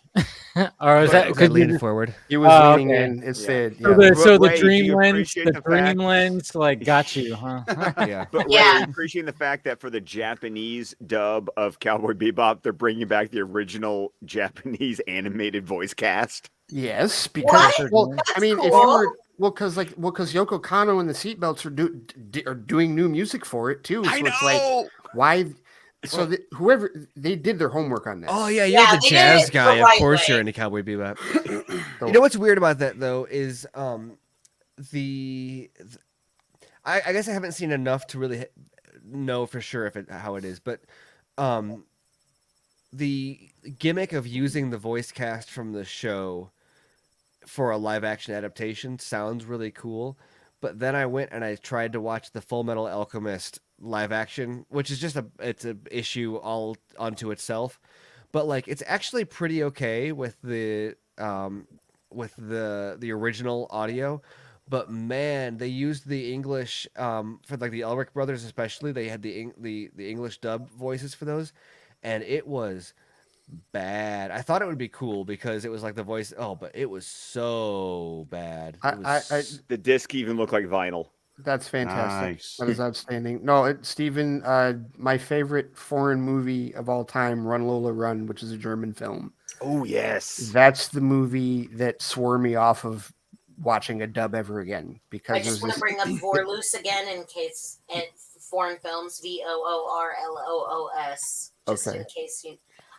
Every time Ray brings up a film, I need to like And take I it was- in a completely different direction. and I always want to throw in The Lives of Others because that was an amazing. The movie. Lives of No, but there's a scene where like it's a realization that like I don't know if you've seen Run Lola Run. So good, But so excellent. But it's a very simple plot. Lola's boyfriend Manny has 20 minutes to find the 100,000 marks that he lost or he's going to die. And as he's telling her the story over the phone about how he lost the money, Magically, it takes 4 hours. well, no, it's an 88-minute long movie. I know, There's a realization that he left the bag on the subway. And so it's that realization where it's like, you know, loosely translated, it's like they both realize the bag. And when they say it in German, it's like, Tatash, Tatash, Tatash, Tatash. And it just sounds so awesome. But then when you hear the dub, it's like, the sack. And it's, as soon as I heard that, I was like, fuck this. And I have not watched a dub ever. Take care of the sack. I've liked dubs for a long time, like because of anime specifically. Like because I watched all of Dragon Ball Z, and then I started watching it through because I got on Toonami and stuff. But then I started watching it through with subtitles, and it was like, oh wow, that's like there is like some serious story changes on the way it was subbed versus dubbed, and then and I've heard that that's the case with Squid Game. So weird. So people have said that that's the case with Squid Game. And so since then, I started. If I'm able to sit and read subtitles instead of just having it on, I will. And then I watched Infernal Affairs, and I was watching it subbed, and that was the first time ever where I fully realized I was like, you watching without me. Infernal Affairs. This is years ago, but I mean, Infernal Affairs is what The Departed is based on. Mm-hmm. Oh right. Yeah. And It's a trilogy. it was a really kind of sad moment, actually, because I was enjoying it, but there were parts of it where I was like, oh man, unless I learn this language, will never like even the subtitles, like I am missing, because especially I was a huge Departed fan. Literally and I was lost watching in that translation.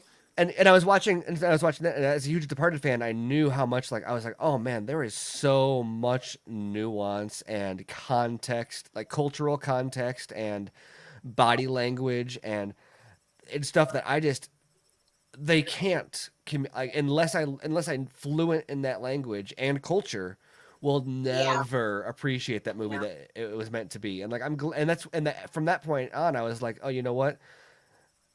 When we talk about like these Americanized versions of movies like that, like I get it, yeah, go like watch Infernal Affairs or whatever, but you know what? Departed is always going to be better for me because I know the culture, I know the body language, I know like there's You so understand much the context. I understand. You mean you require context? There's always going to be that lot. Yeah, exactly. And Infernal Affairs, not because it's a better or worse movie, but just because I don't have the capacity to absorb the cinema.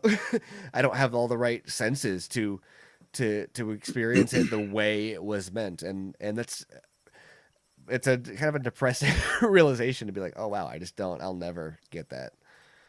Yeah, I do that with Squid Game too. Like, yeah, because there's a whole thing. They made a whole big deal about how like the dialects of the people talking. It's like there's North Koreans and South Koreans. And when they brought up the North Korean refugee plot line, sorry, spoiler, I was like, why did I never think? I don't know why I've never thought about that. Probably because in my mind I was like, oh, well, North Koreans are all brainwashed to not realize that they're like in North Korea, But then I was like, oh, fuck, of course. There's got to be like a few people who are like seeing it for what it is and who are like, I'm getting the fuck out, yo. Like that, of course, that's a real thing. That really does happen and exist.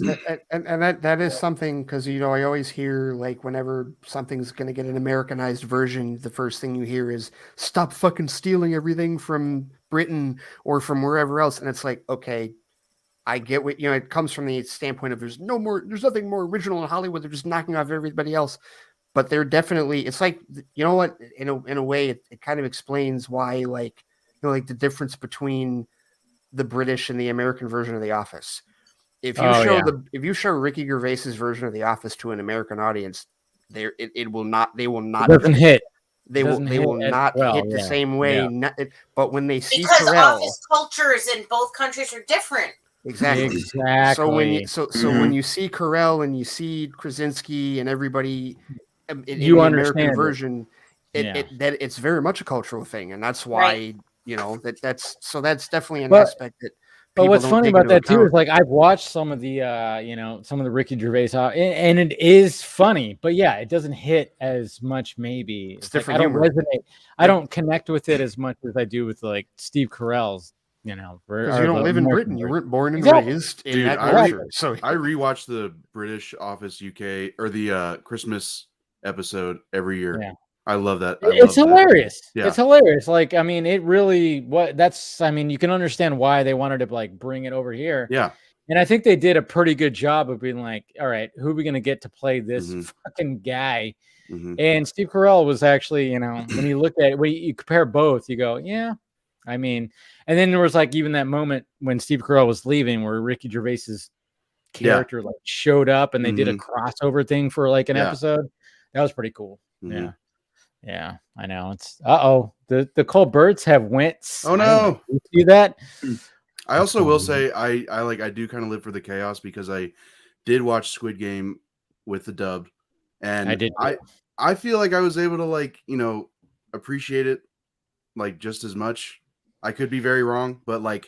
No, for me, Joey, it was just because my wife and the proudest moment I had was my wife was that my problem was that I couldn't stand the dubbed performances. Sure. No. And okay. Yeah. Totally see, that's the thing is like, you gotta it could take away from the performances. Yeah. That's the thing. Yes. And I could see that. But to that point, I heard that a lot. People said it sounded like they were being held against their will. And I was like, it wasn't perfect, but it also wasn't that bad. Like it wasn't that bad. It was like you could still feel the moments of like peril or terror, whatever. Like well, I don't know. Again, it wasn't perfect. I understand people didn't appreciate and once again, Troy, I'm not judging you. I'm saying I am someone who I have always been able to handle like even my parents, like they don't like subtitles. They don't like they have a hard time with even British movies because of accents, and I'm like, I don't know what's up with me because it's like, please show them Snatch.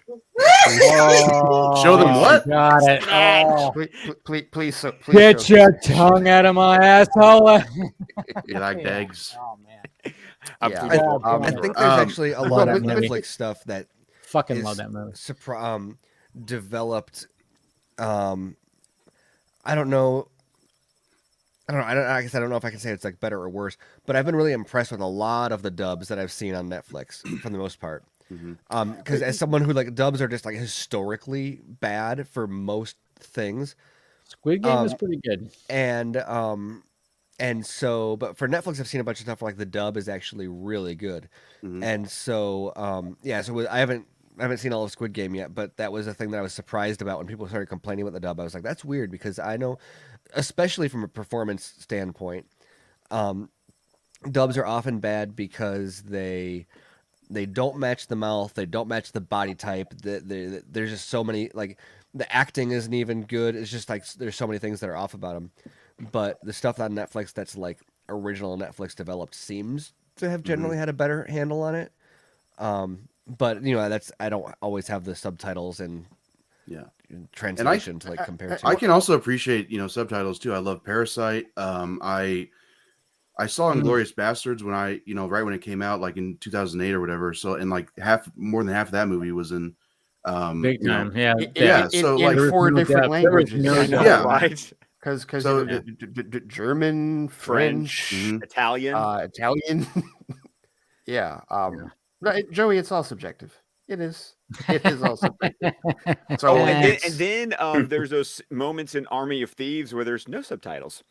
And you know what? Yeah, that's right. Actually, okay. How did you see it? The virtual premiere. Okay, because I don't remember points where there weren't in the virtual premiere. Well, I guess there were. But nothing like. There were subtitles for like when he's speaking German. Like, right, but there was a lot with the Interpol people. Yeah. Oh, well, okay, yes. There were 2 scenes where I was like, I'm just rolling with this because I got no subtitle. I got the general context. I think that was partly like they wanted that. I know. I think they did. I know it was intentional. But I'm sitting here going, I don't know French, so. But that guy is really mad. Yes. Yeah, that was. Yeah, we're staying spoiler free on that one, right? Well, we're doing. Yeah, because it just dropped today. Yeah, it just dropped today. No, it was just I had actually no. I said this in my review. This isn't a spoiler. That particular character was like, I just approximated him as like a poor man's John Hamm from The Town. Yes, that's right. And there was a moment where I went, The Town. Like there was a Town homage in there. Not as good. Not as good, but it was there, and I was like, Matthias. Well, we were talking about how like the tropes are all there. I mean, I loved it so much. Oh yeah, see, it's like you can enjoy it's like, oh yes, I haven't posted my review, but I even said, I was like, yeah, maybe some people might think it's over the top, but it's like that's what they're going for. That's the point. It's like you literally have a character named Brad Cage. I even made fun of that yes, before. he's named Brad Cage. For a reason, yes. For a reason, reasons. There's a reason. There's a reasons, and I love the reasons. I absolutely did. I was like, thank you. I'll tell you the biggest thing that I really dug about the movie is that it wasn't just because something like that, especially when you hear like, okay, we have a prequel to Army of the Dead. EA could have totally just mailed it in and been like, okay, this is just filler to get you to where he's at in Army of the Dead. But no, the movie actually world builds further. Yes. Like it actually pushes Well, like with the safe. Right, exactly. And so now after watching Army of Thieves, you totally get his really like personal fascination and like love for the God of Damarong. It's like you completely just like, okay, there was a point in the movie was like, okay, I get it now. That's why he was just all over that. I'm going to say this. There's no spoilers. No spoilers. No, there's no spoilers. But this is something I want to say. There were moments in this movie where they made safe cracking as suspenseful as Casino Royale made Texas Hold'em. Agreed. Yeah. You know what? You know what? Another thing that I say too is like, it's like, because there's more than one, of course, which we all know. No spoilers right here, but it's almost like a level in a video game. Yeah, that's exactly how it felt. That's exactly how it felt. Because each one gets, especially with where the third one ends up being. Yes, that's all I'll say about that. And there's also a part of me that I'm going to admit there was that nerd level of the fact that Matthias's character, that's what I'll say because no spoilers, you know, basically gives you like the summary of every opera. It's like, it's fantastic. I was sitting there going, I love this. I love this. I watched that. I watched that knowing that would be your jam. I was like, Scott is loving this right now. Oh, so was. Earlier I said I wish Scott was here so he could tell us how it's actually an opera, not just a movie. There's many times where I'm like, Scott knows more about this than I do. Yeah, I was like, they literally made the heist the hero's journey. Yeah, I'm just like, it's like you take that whole Campbellian hero's journey quest idea that we know that Snyder loves, and then you layered it on top of a heist movie, and it fucking worked. And I'm just like, good on you, Shay. Good on you, Shay, for writing that script, because it was like I made a bold statement about it in my review. Is it dropping tomorrow? Yes, it is dropping tomorrow. It's going to be dropping early in the morning because I will be entirely too nervous after the noon hour to drop anything. Why? Because it's the fucking game. That's why. Yeah, Michigan. Oh, yeah. But I compared it to because I was thinking like I was just impressed that it wasn't paint by numbers, that they didn't just like go like, you know, very like I said, like filler with it. And I was comparing it to another, you know, like I was talking about the performances, like there wasn't any, I didn't feel like there was any character in the film that was like just, you know, phoning it in or mailing it in. Even the Interpol guy, like he's not the best actor in the world, but he's trying. You know what I mean? So it was like, oh, are we talking about Momoa? I'm sorry. What Momoa? No. Thank you, Joey. God, I love my son. God, I love my son so much. But I was thinking about how like the Italian Job, like one of the biggest things that we said about Italian Job was the original remake. The remake. Okay. We were like, Edward Norton phoned that in.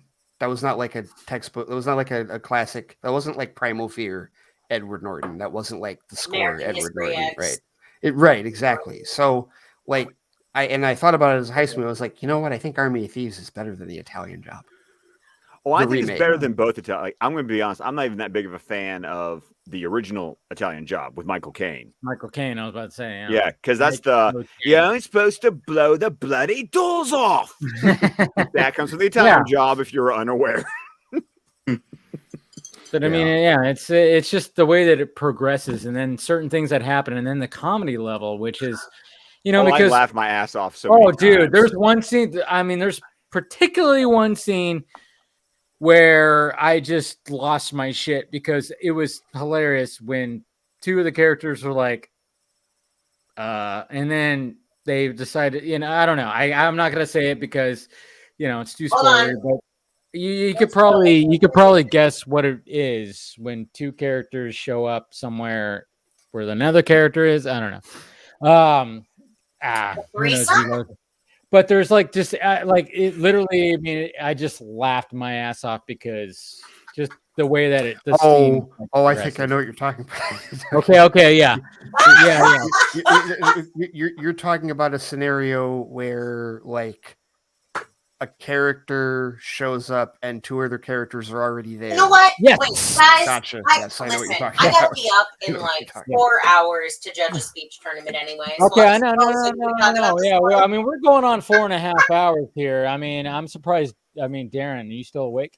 I have no fucking I'm trying. I'm shocked Darren has not replaced himself with a screen grab of himself.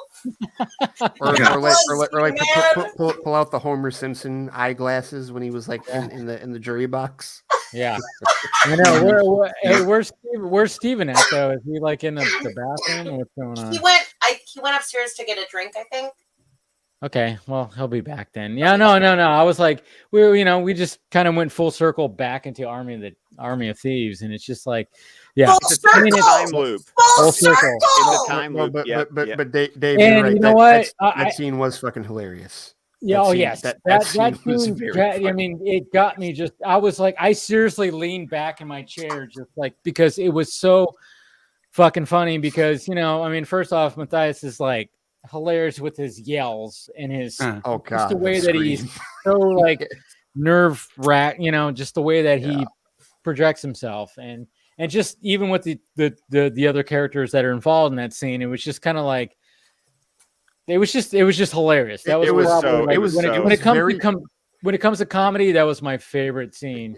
It was very organic because I feel like there was definitely like a synergy and a chemistry between just about everybody, especially those characters that you're talking about, like Matthias and the other two. Was like, yes, totally. We're talking about the two ladies. Maybe. Then I do hope it's a threesome. No, there might be. There are two guys. There's the two guys the too. Two dudes too. Yeah. No, but everybody in the in the cast really does. Everybody sucks. Sorry, Thank you, Dave. All I know is that I am so happy for Rachel right now because she has been having like the time of her life. Oh yeah. Oh my god. For her. Before we started talking about the fact that he's like not just in a relationship, but he's in like a road trip ready relationship. I was like, is he single? Can we please hook him up with my dear friend Rachel? I have a very good track record as a matchmaker. I just need to say, y'all don't even know. I feel like Rachel and Matthias should just be together forever. Happily. Nothing would make me happier. When you were like, he just seems like such a nice guy. I was like, and Rachel is such a nice girl. But she was like a one-woman hype PR squad for that movie. Yes. I mean, that's all she did. So when she finally was able to secure an RSVP for the European premiere, I was so happy. I actually Skish21 at Skish21. Yes. Go follow her. Because I think I literally DM'd Meg when I saw that she got a code for the premiere, and I went, it's about GD time. Right? I'm sorry. Right? Putting in work. Matchmaker, give me a match. There you go. It's make me a match, dude. Come on. Oh, it's make me a match. Shit! I said give me a match. It's the vodka. Get a lighter instead of a match. Scott, you got him. I'm just saying, if you're gonna start singing show tunes around me, you better fucking get it right. I know. Scott was straight up wrong. Wait, after we go off air, Scott, I need to talk to you about the 1982 Tony's performance of Dreamgirls because I just discovered it the other day and I am gagged. I'm still gagged. Woo! All right. One of the oddest sentences I've ever heard. That's thank you, Joey. That's exactly where my brain was going. It's like, well, there's Steven, your mic's off. Said no one ever till now. Steven, your mic's off. You're just uncultured. He's not talking. I didn't say anything. I know. No, I know. I just wanted to let you know. Amanda, Joey is world's finest. It's true. He is the world's finest. Fuck me, right?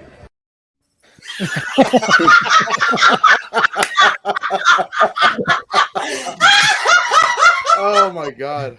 I was like, oh man, I was like, perfect. I was like, I have some drops right here. Perfect. Boom. Yep. There you go. There you go. Oh, Anyway, all right, let's go ahead and wrap this up. This has been a hell of a fun God, I'm one. about to pass the fuck out. I know. I think a lot of us are kind of. Well, you got to talk to Scott dude. about the 1982 Tony Awards or whatever. You're gonna love me. Saying. God, it's so good. Man. Oh, it's so good. Yeah. I mean, I don't know if you guys are dressing up tomorrow, but I'm I will saying. be. I think we know what she's gonna dress up as. No, but yeah, I'll be doing a Halloween stream tomorrow, and we'll figure some other stuff too. Scott will probably have to figure out maybe something with the Batman stream. I'll talk to you. Okay, good to know. Yeah. Thank you. Tiffany and I are dressing up as Wonder Woman, dressing up as Harley Quinn, and Harley Quinn dressing up as Wonder Woman, which has actually been done in the comics as well. Yes, it has been. I think I have that issue actually. I was like, so. wait, that's interesting. If you guys were doing a fan animated stream, it'd be a great time for a Scarecrow episode, wouldn't it? I know, wouldn't it? But we did one last week. We did one last week. Yeah. Fear of Victory. But it was perfect because Dune came out, Fear is the Mind Killer, but we had Fear of Victory, and it was like, perfect. Is that the one with Grayson? Is that the? Yeah, that's the one with Grayson. Yeah, sports betting. Yeah, sports betting. Yep. Great. I blew Dave's mind with the He blew Dave. So many. With the additional voices. So many voices. I spotted one of them, and I was first like, one. I was like, I got this, and then all of a sudden, Scott, every other fucking every 8 minutes, it was like, oh, you guess the voice. I was like, what? Oh shit, another one, and I didn't guess, and it was like, damn it. And do you want to tell them the ultimate sadness of who two of them were? Mark Hamill. Jesus Christ. Mark Hamill was like two of the voices, and I didn't recognize him. I was like, okay, no, see. I mean, but that's fucking great, Mark Hamill. Good job. I was gonna say, don't feel bad about that. That's just how fucking brilliant a voice actor Mark Hamill is. Exactly. Because how long, when you were a kid, how long did it take you before you saw the really fast end credits and saw that he was the Joker? I didn't even get it in the end credits. It wasn't until the promotional material came out for Mask of the Phantasm that I saw it, and I looked at my dad and went, Luke Skywalker's the voice of the Joker? Yeah. And my dad was like, I saw that. When I was originally watching it, I didn't know that it was Luke Skywalker, the voice of Joker. What? I had recorded like a couple episodes, and like one day, because I like reading credits, right? And so I freezed it, and I didn't believe. I was like, it's got to be a different Mark Hamill. Like that was my first thought. It's got to be some other Mark Hamill somewhere. And then, like as time went on, it was like, no, it's that Mark Hamill, because Mark Hamill. But it's also amazing. Like he'll just do random other voices. It's like, yeah, that makes sense. You already have him on your payroll. You might as well just be like, hey, dude. Yep. Can you do this guy? Do that guy? And then he'll just change his voice. It's like, all right, yeah. Wasn't he? What's his name in the Mr. Freeze episode? That was actually his first. Yeah, that was before the Joker. Totally. Yeah, because he went back and re-recorded some of those Tim Curry episodes. Yeah.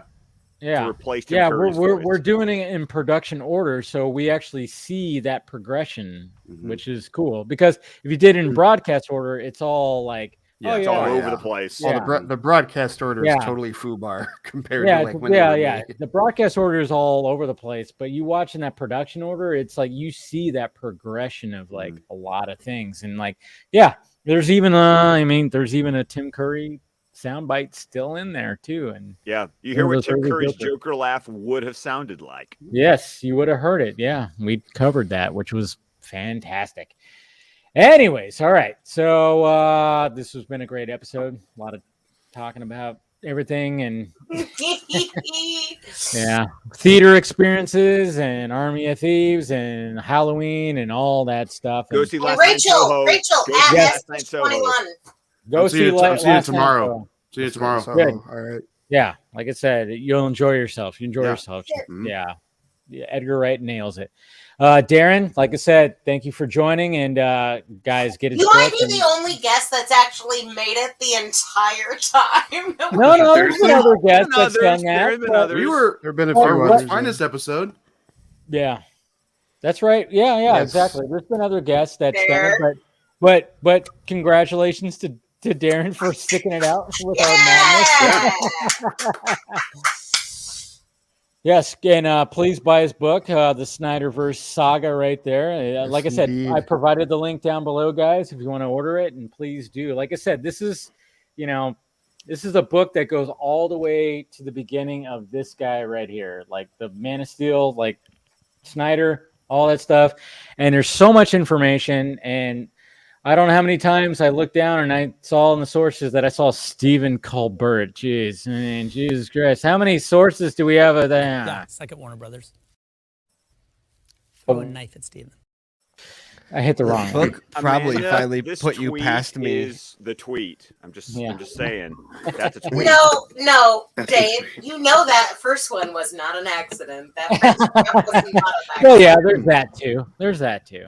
Suck at Warner Brothers. Yeah, Amanda, this is quite the tweet. I'm just saying, check Amanda's Twitter feed right now because that's a tweet. I'm kind of scared to see what it is. Don't. Where... I'm just talking about my boobs. Oh, okay, yeah. Nice. Is that where you put the jacket on? No, I put the jacket on because I was getting ready to go outside. Oh, okay. But now I'm like 2:30 in the morning. tired, and I'm just gonna go the fuck. No, it's like 3:30. No, well, here it's 3:30. Listen, some of us live in safe places where I can go outside at 3:30 in my backyard. I'm just fucking with you. I'm just throwing shade on Michigan. I got to. Oh Lord. I don't. Okay, I don't live. I just act like I don't live where. I don't live where Enosh lives. No, he should not. Where do you live? Because show us on the mitten. This is Michigan. This is Michigan right here. Right, where do you live? like right here. Okay. Like right now, like right around here. Not as low as Sturgis. No. Like like if this is Genesee County, and then like this is like Oakland County, and then like Wayne is here, and then like Monroe, and then you get into like Ohio. Fuck Ohio. But wait, Scott's gonna fuck Ohio. Scott's gonna pull something out of his magic bag. I was trying to find this for Dave. So I'm just trying to find this for Dave. I was looking for it in the other stack over there. So I really want to know what your parents think about Brad Pitt's character in that movie. Ask them to transcribe what he says. Yeah, look at the size of that guy. Because I still don't know after all these years. Yeah, I know. Right? Great. Scott, what's a rough estimate of steelbooks that you have? Actually, I think we've actually Ray and I've counted at one point because I've shown them all. Yeah, I think there's even at the episode of the Vodka stream that Addie was on. I think I literally showed every single one in progression. You can go back and watch. Did yes, yeah. Yeah, you were pulling hey, this one, that one. Yeah, it was. And crazy. everybody in the marketing is send email to this guy. Yeah. Mm-hmm. All right. Well, Darren, go ahead and promote yourself, man. Please. Thanks. Yeah. So thank you to everyone who's gotten the book so far. We've had over 900 downloads, which is super awesome. Nice. I hope people like the book. Nice. It's like a labor of love, and I have the book right here. Physical Look at copy. that thing. Look how thick it is. It's a nice heft. That is thing, nice. Man. Yes. It's a little over 400 pages. 411. That's about home defense level, I think.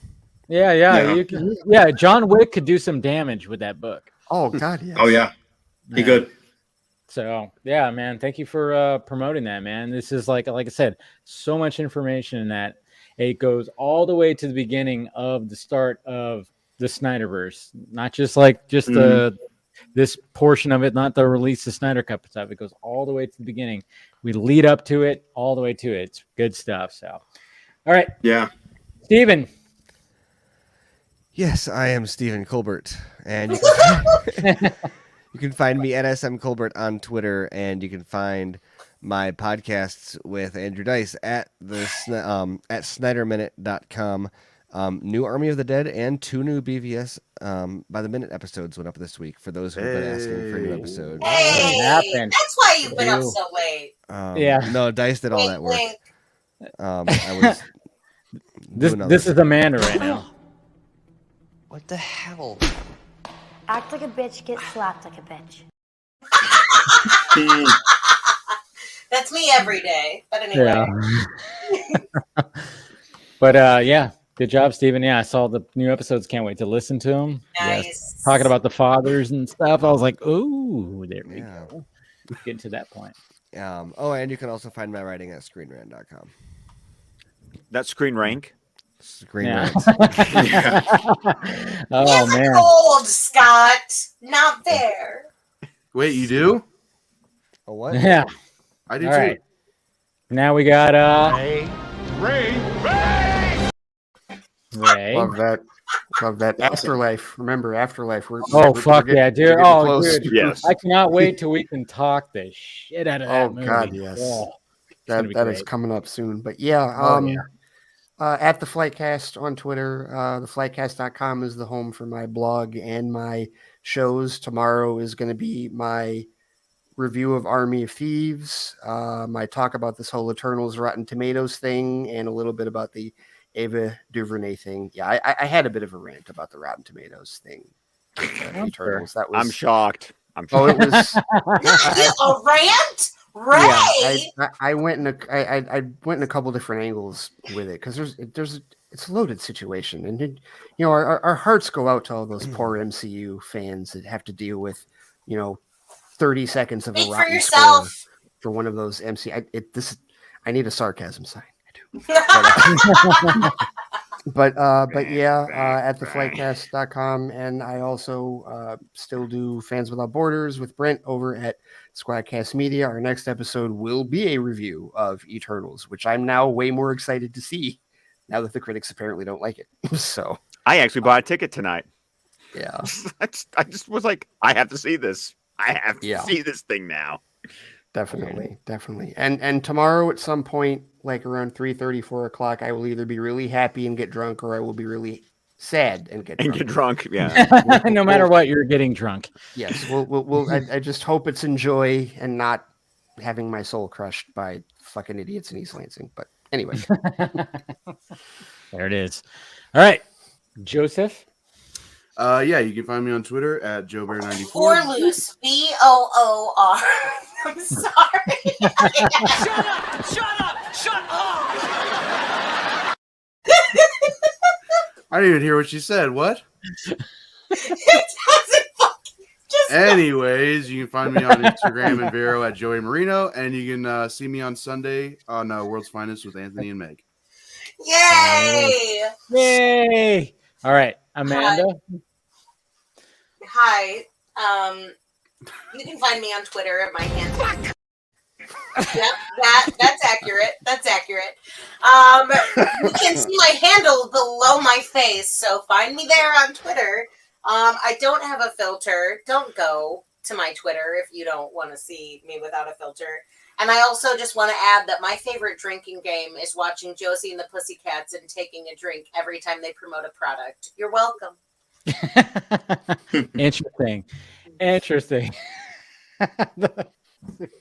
I'll have to play that drinking game. All right. And then we finally, to wrap it up.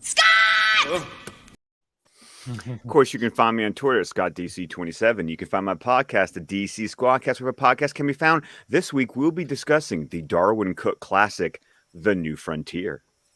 We're also on Facebook, Vero, YouTube. You can find the entire network shows at squadcastmedia.com. Whenever Dave and I do our next episode of Batman the Animated Stream, we will be discussing a underrated classic, The Clock King. Cannot wait. Oh, man. Oh, good for you. And how was it? It's going to be great. That episode brought so much justice back to that character. Oh, man. That's a villain that, oof, man. Oh, he was, that's so good. I love that villain. Love it. Rather, All right, guys. Yeah. Scott is Dave's mom's favorite child. That's what I meant to say. Hi, Janice. We love you. Hey, Dave, can I throw in a quick plug? Go ahead. Okay, so I also have an Ink to the People apparel campaign. If anyone wants to go check it out too, where all the proceeds go to AFSP. Yay! Yeah. All right. Oh, so and follow Darren. and while Darren's doing that, and then I'll also Yes. say that my wife and I are doing a Out of the Darkness walk with AFSP. Yes. Next Saturday. So look on my Twitter feed. If you can donate, that would be great. We are walking in honor of a family member, so anything would be appreciated. There it is, man. Love it. Love it. Everything AFSP, man. And you guys know there's always a link down below that you can actually donate to Zack Snyder's AFSP down there. Always under every video that I have. So whatever, every little bit helps. Every little bit helps. Anyways, guys, we appreciate you sticking with us for this time. This has been a fun vodka stream as per usual. And yes, hit that like, thumbs up button if you could. Subscribe, join if you want to join. We got the Patreon, all that stuff, Film Junkie Closet, everything down below. And yes, look forward to tomorrow. Thank you We got to our some bartender, streams Dave. tomorrow. Exactly. So it's been a great time, and we love you guys. And happy Halloween for sure. It's going to be this weekend. So. Halloween. This is Halloween. Oh man. What's the Season of the Witch song? Oh man. I don't care what anybody says. I like the Season of the Witch. Just saying, when Halloween was trying to be an anthology series, I was like, good for you. But then everybody's like, no. And they said, all right, we'll bring Michael Myers back. But what can you do? Anyways, guys, we'll talk to you later.